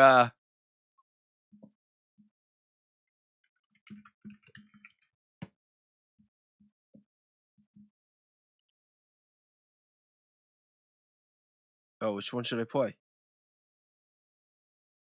Hold on. Why is this going small on the screen? That's whack. Hold on. Wait, can I get to my Instagram? That would be good. Yo, if you guys don't follow me on Instagram, by the way, you are missing out. My Instagram, I post the best clips. Hold on.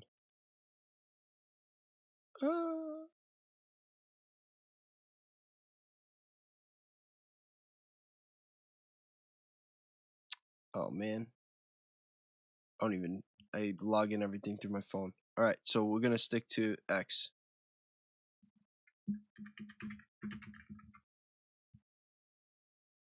You. People have sat here for fucking how long? While you're making millions of dollars talking all the shit about what you would do. And then all of a sudden you get the job in the FBI. You get the position. You get the files. You have all this in front of you. And you cover it up. And you got the fucking balls to get back on this microphone and talk about how you're the podfather?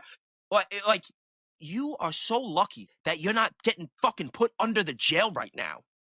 Are you kidding me? Are you kidding me? And you're all about accountability? I just showed you what we did or what we didn't. Did I not?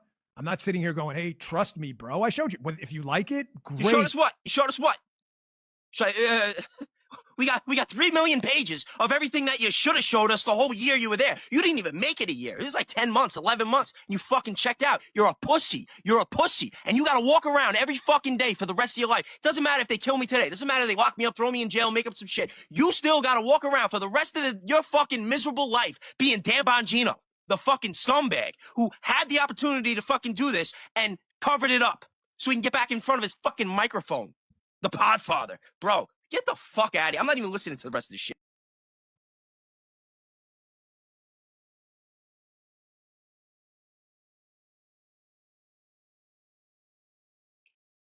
Hold on. I'm still here. You may want to try it. Everyone. I'll play today's. Once you go down the road of violence, there's no turning back. I'm making the kick real quick. Okay, that I agree there's our first stitch. Okay, Dan Bongino, once you go down the road of violence, there's no turning back. Dan, you're a fucking theater kid. You've never seen real violence in your life. You were in the Secret Service. Here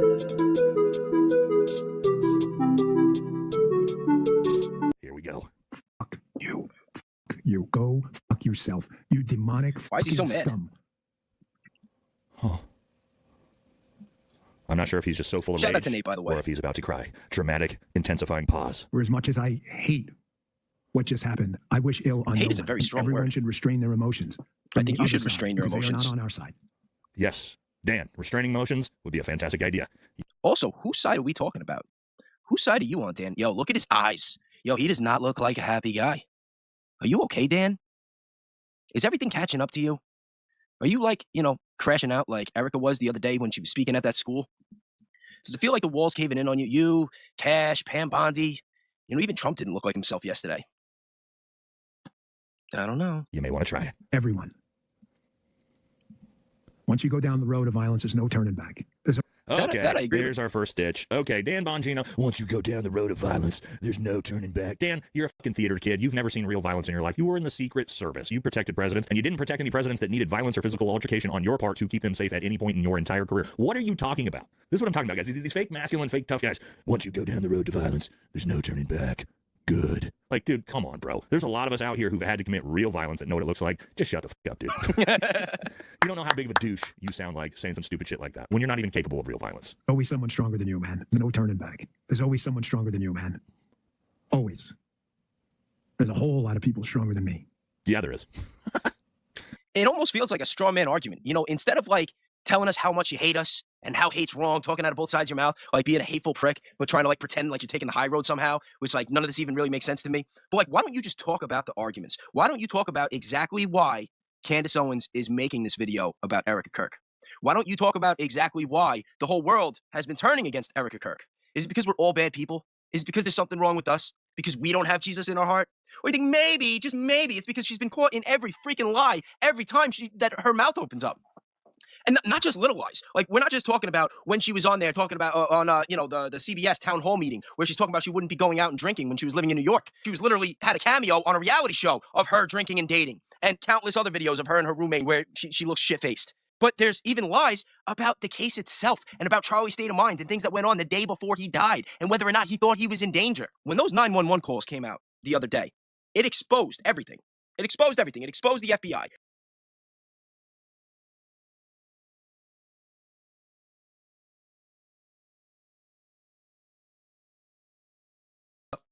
No, sorry. I had my mic muted. Sorry. Thank you for your patience, everybody. Okay, so Real Bays is officially on Kick.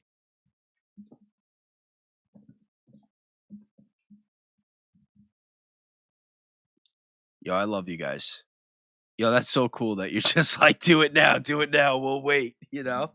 I really appreciate that because I didn't want to be rude.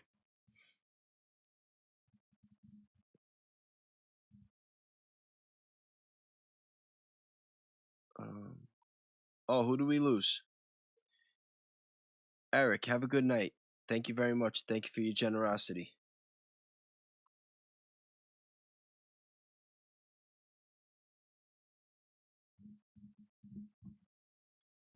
Thanks for the nudge, Scotty.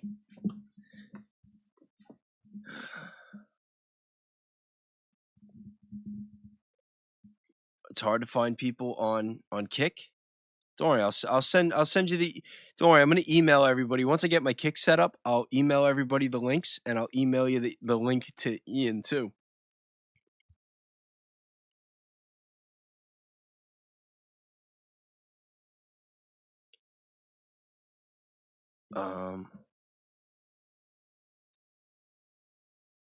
There's at least one more thing that I want to do tonight before I get going, and that is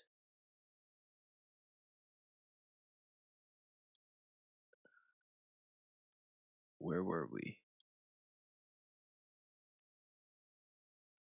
All right, new chat. Oh, there it is.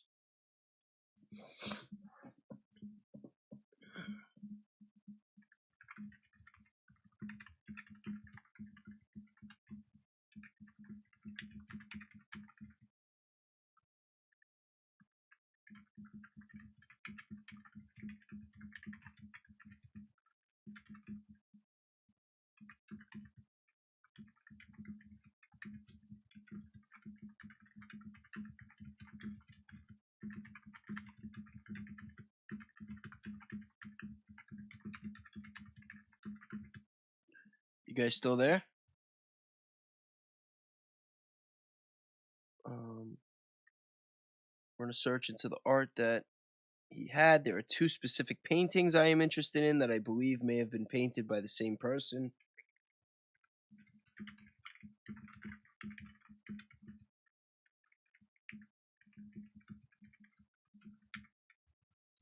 Former U.S.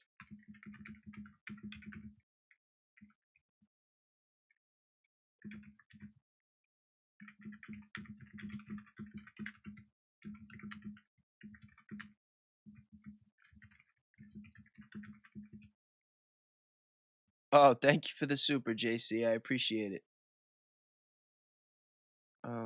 One is Bill Clinton.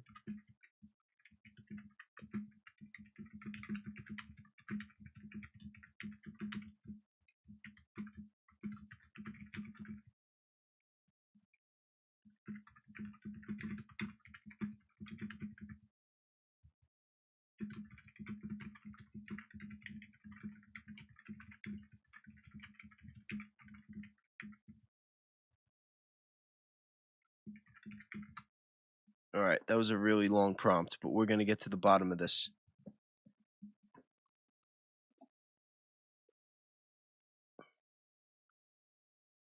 Stacy, let me know if you find me on Kick, if there's like a problem.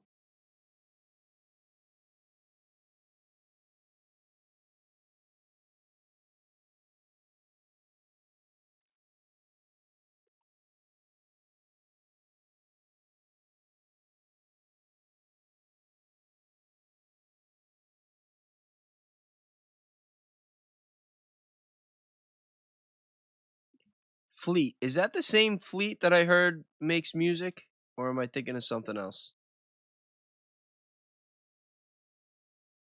Oh, thank you, Stacy. Kick is like another Twitch.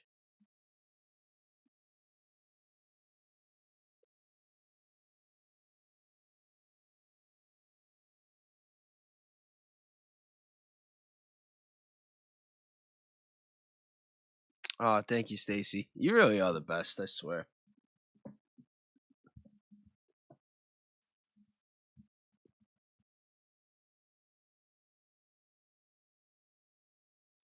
All right, it's running.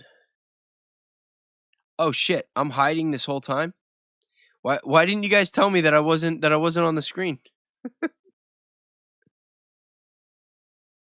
I had no idea. That's like a reverse Baron.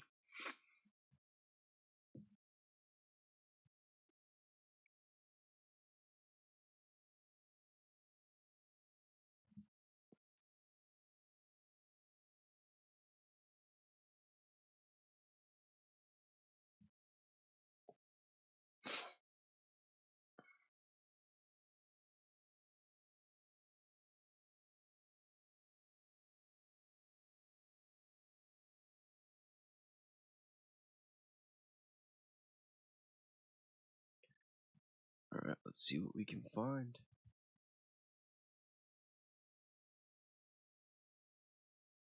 I'm on Discord. I don't have a Discord.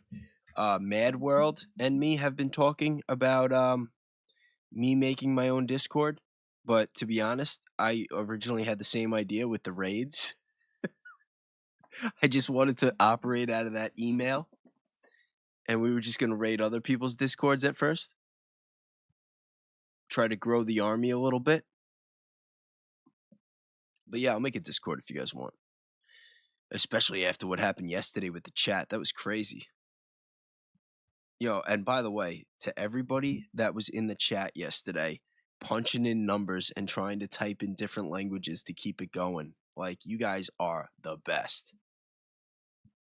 That made me so happy, and it also made me so happy to hear that Baze is base. When I have people messaging me saying that, hey, I'm watching the show right now, and a bunch of people are typing Baze is based in the chats, like, I swear, like that, like, you know, like, that's the best. That's the best.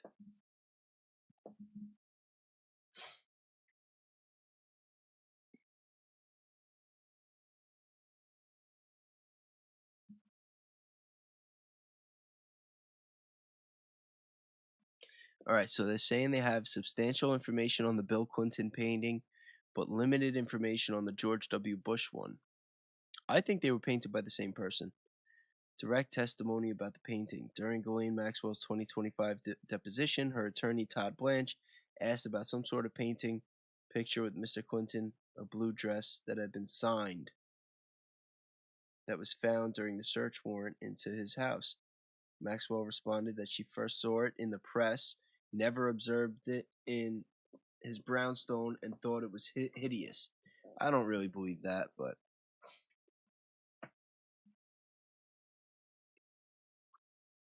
a June 5th, 2012 email that he himself reads, "Hang the Clinton painting in place of the artwork so that people walking by can smile. This shows he actively directing where this painting should be displayed. Search warrant inventory, an FBI search inventory from November 16th, 2021 mentions painting of Clinton in the blue dress among the items found in the residence. Possible theft claim. One document references a stolen painting. One of my stolen paintings is of Bill Clinton's head on a woman." So he also had another painting of Bill Clinton's head on Hillary Clinton's body. Yeah, this guy was sick. The painting may have been created by a teenage artist and later stolen. I don't know. All right, so limited direct evidence. Unlike the Clinton painting, I found no direct reference to the George Bush one. Holding a paper plane and documents searched yielded no results. Yeah, you know why there's no results on the George Bush painting, though? It's because it's in the Epstein files that are connected to 9/11, which they do not want to release. I wonder why.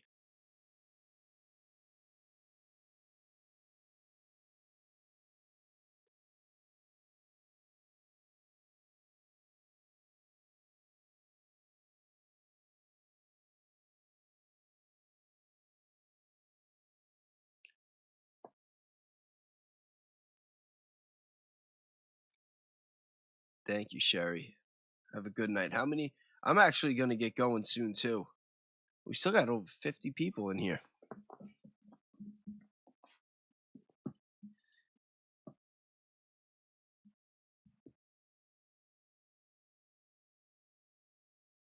You got to be the first to chat in the kick thing.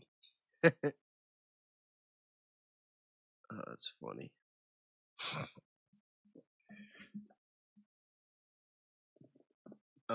Where was I?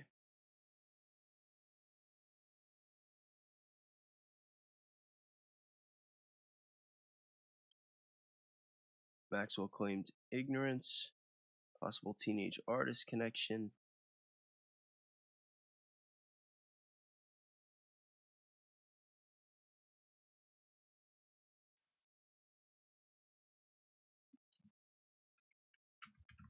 Dig deeper.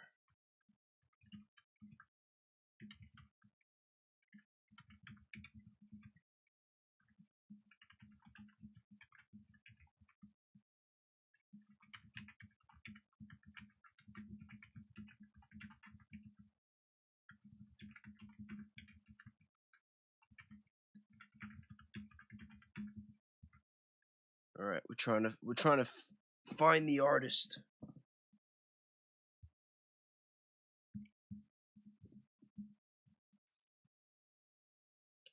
Lexi is in the building.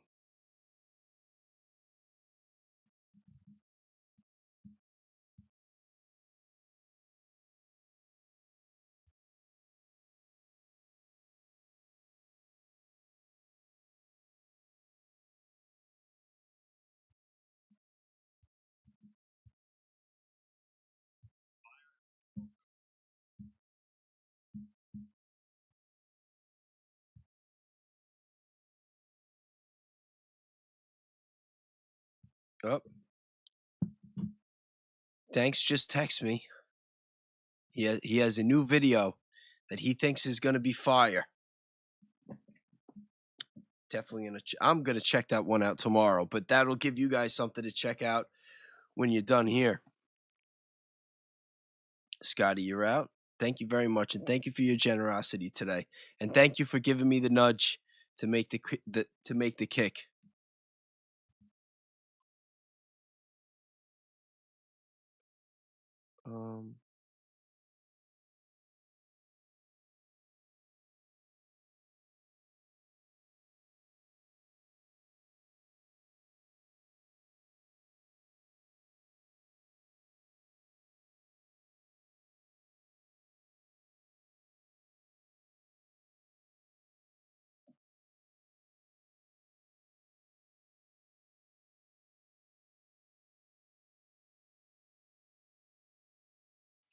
All right, guys. I think we found the artist, or we may have found the artist. So, key findings of the artist. So, for the Bill Clinton blue dress painting, primary artist candidate Nelson Shanks. The most significant discovery is that Nelson Shanks, a renowned portrait artist, had direct connections to Einstein. Shanks was a professional portrait painter who had painted Bill Clinton, Ronald Reagan, Princess Diana, Margaret Thatcher, and Pope John Paul II. Shanks sued Einstein and Maxwell and Wexner in 2002 for breach of contract over a portrait of the Wexner family. Are they going to show the work, though? Because Webb might just be reaching and trying to connect any artist.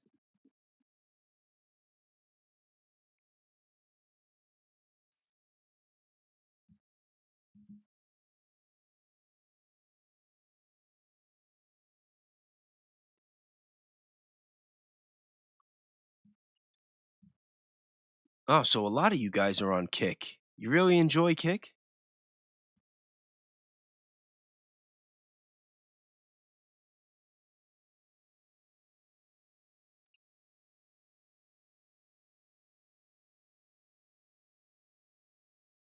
Alternative claim. Jasmine Dashtized, a separate document, claims that a painting of Bill Clinton's head on a woman was painted by a teenage artist named Jasmine Dashtized between November 1995 and January 1996. The artist claimed this painting was stolen in July 1997 when she was 20 years old. No direct evidence despite extensive searches. I found no reference to the George W. Bush painting holding a paper plane.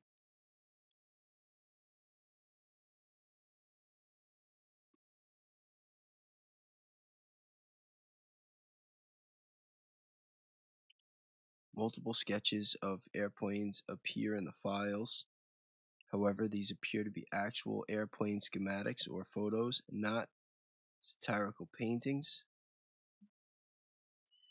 The art collection system, art acquisition methods, employed an art scout system where he would purchase artwork from struggling artists, hire them as art scouts for his collection, expand their roles to clerical work in his mansion. Poor documentation. Many artworks in the collection lacked proper documentation, with insurance claims showing need artist name, materials, and dimensions for multiple pieces. Art expertise. Had art advisors who would appraise works as shown. Yeah. And I'm sure I don't have to tell you guys the relevance of art in general.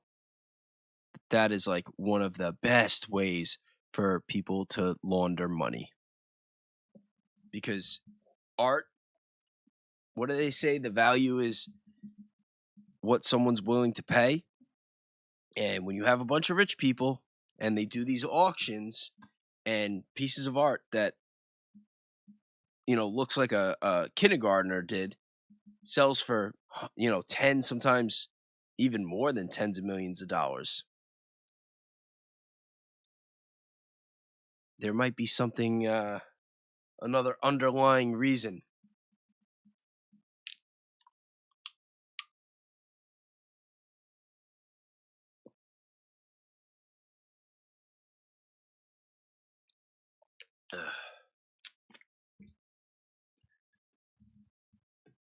So they paint the princess, the Pope, but Clinton heels in a dress. Yeah, I don't know if that's the same. If that's the same artist, I gotta dig deeper. I'm just gonna tell it to dig deeper. Yeah, Stacy, you were committed to Twitch. That's me. Yeah, me too. Not like you, but yeah, it's a little disappointing. I can't wait to check out Kick though. Everyone seems so excited about it. I've never watched anything. I didn't even know what it was till recently.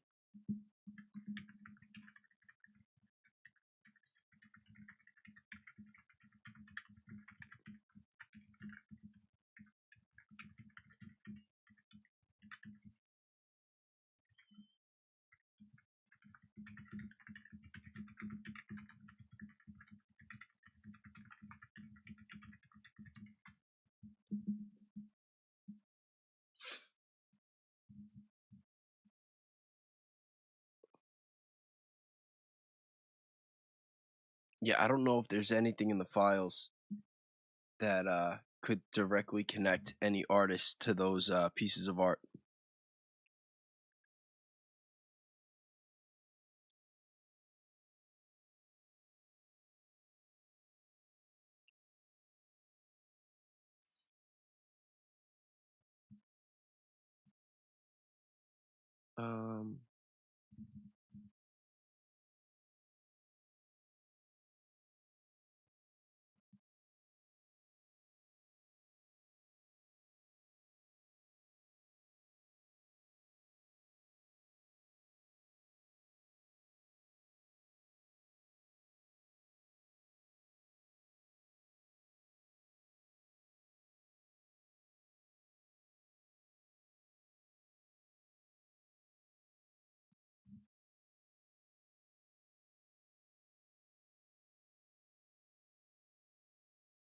Joe Biden's son is the artist.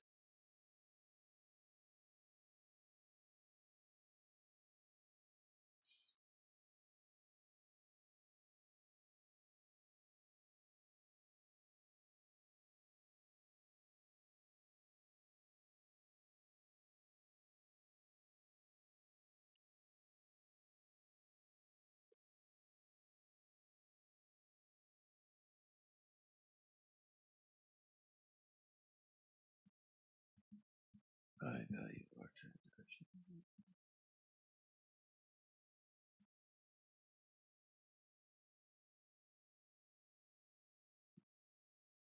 Andre Serrano, controversial artist, offered 6 signature pieces of the classics.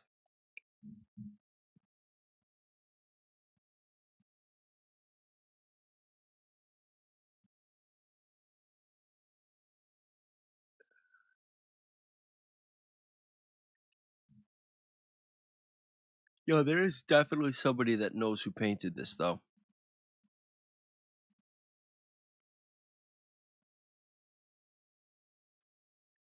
Bull butter.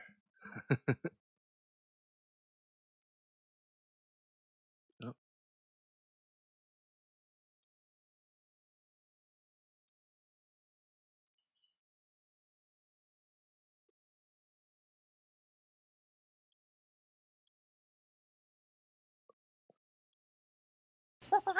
The Jero. Oh, that's weird that the audio goes from different windows too.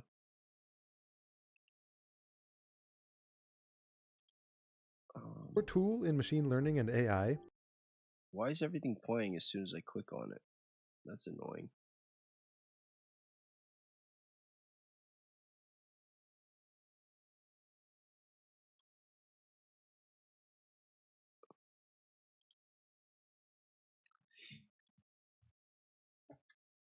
Wait, will I send out the link to the Discord? Stacy, for you, I'll send out whatever you want. You just got to give me the instructions and just let me know what you want me to do. You know I got you.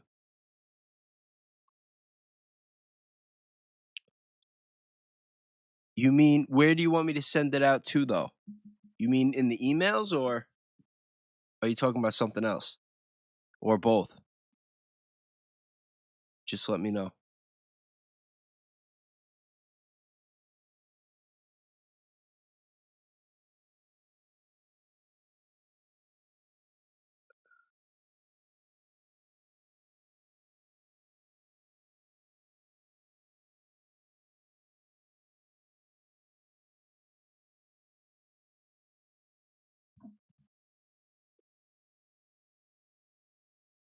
No way, you found it?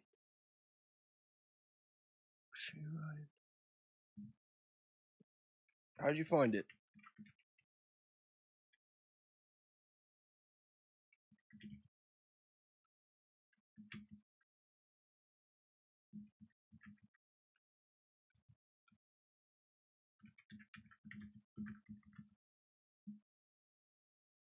Parsing.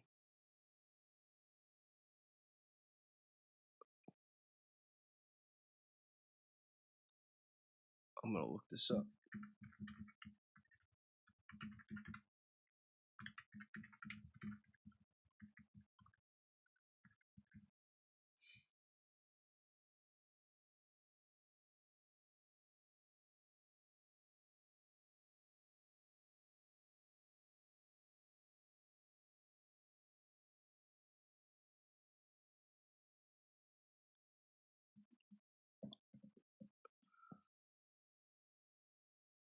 All right.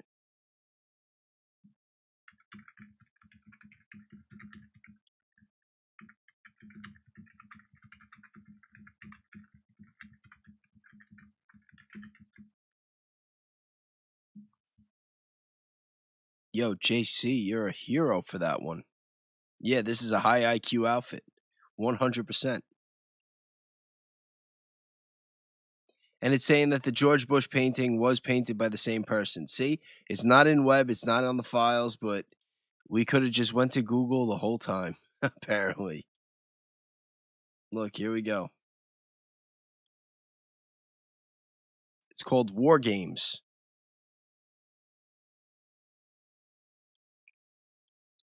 I knew that they were made by the same person, and I knew that there was a signature. I just never, I don't know. I didn't think too much into it before, I guess.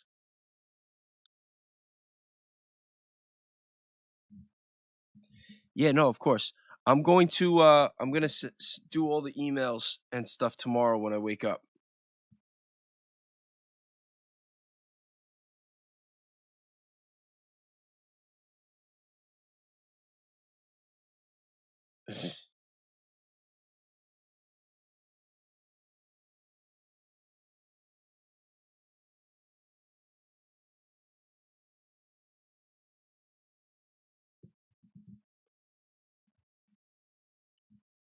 Sorry, I was looking at a message.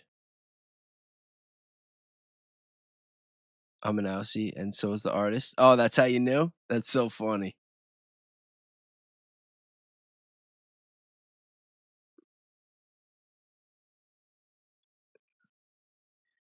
Yeah.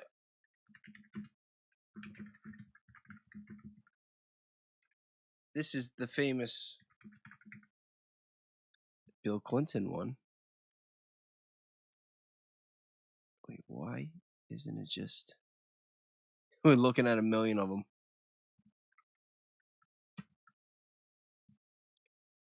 And then look at this one. This is so bad. I'm not...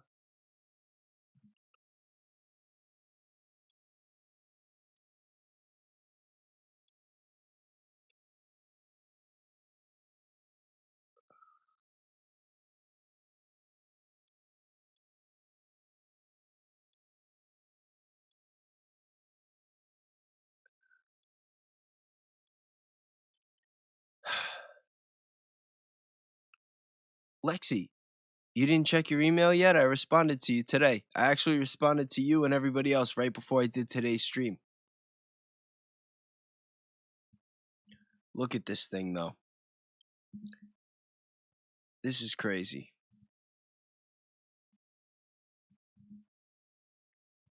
It's like so upsetting. You know, you guys got to understand. I was 12 years old living in New York when 9/11 happened.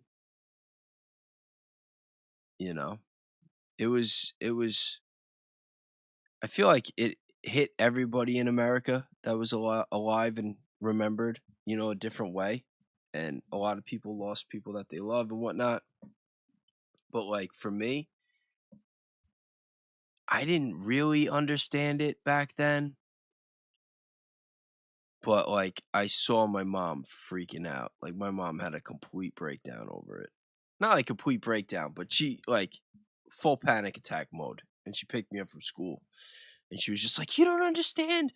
We're under attack. They're terrorists." And I'm just like, you know, I was like, "What the hell?"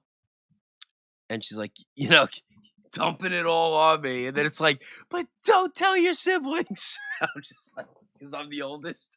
So I'm like, fuck. So I'm just like running out smoking weed. You know, like like what else am I gonna do? You know? But it was crazy. It was crazy. You know, and the world has not been the same since that day. Things have only gotten worse. And that's why it's like if regardless of who's responsible, like conspiracy, no conspiracy, like 9/11, it's just one of those things that there's no excuse. Like there's no excuse for any lack of transparency of any kind. And if there's anything about that in the files, it needs to come out. It needs to come out. The people deserve it. There needs, there needs to be accountability. And I will spend the rest of my life, at the very least, reminding people of that. That there should be transparency. Because they might have said it as a slogan, never forget, never forget.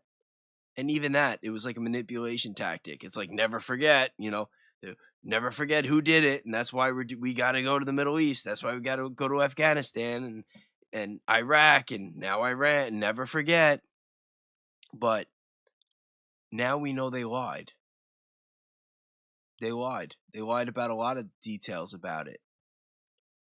And I have never forgotten 25 years later. And I will never forget.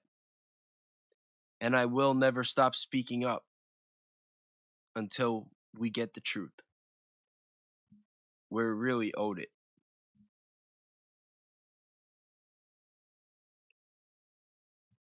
And on that note, I am going to call it a night. We've been on stream for a while. 4 hours and 15 minutes. Yo, let me know if you've been here the whole time. Or if you've been here close. Even 3 hours. If you've been here 3 hours, that's basically the whole time.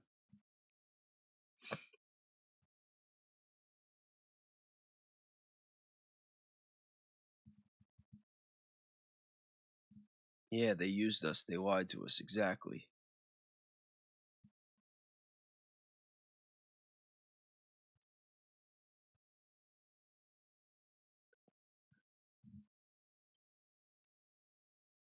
I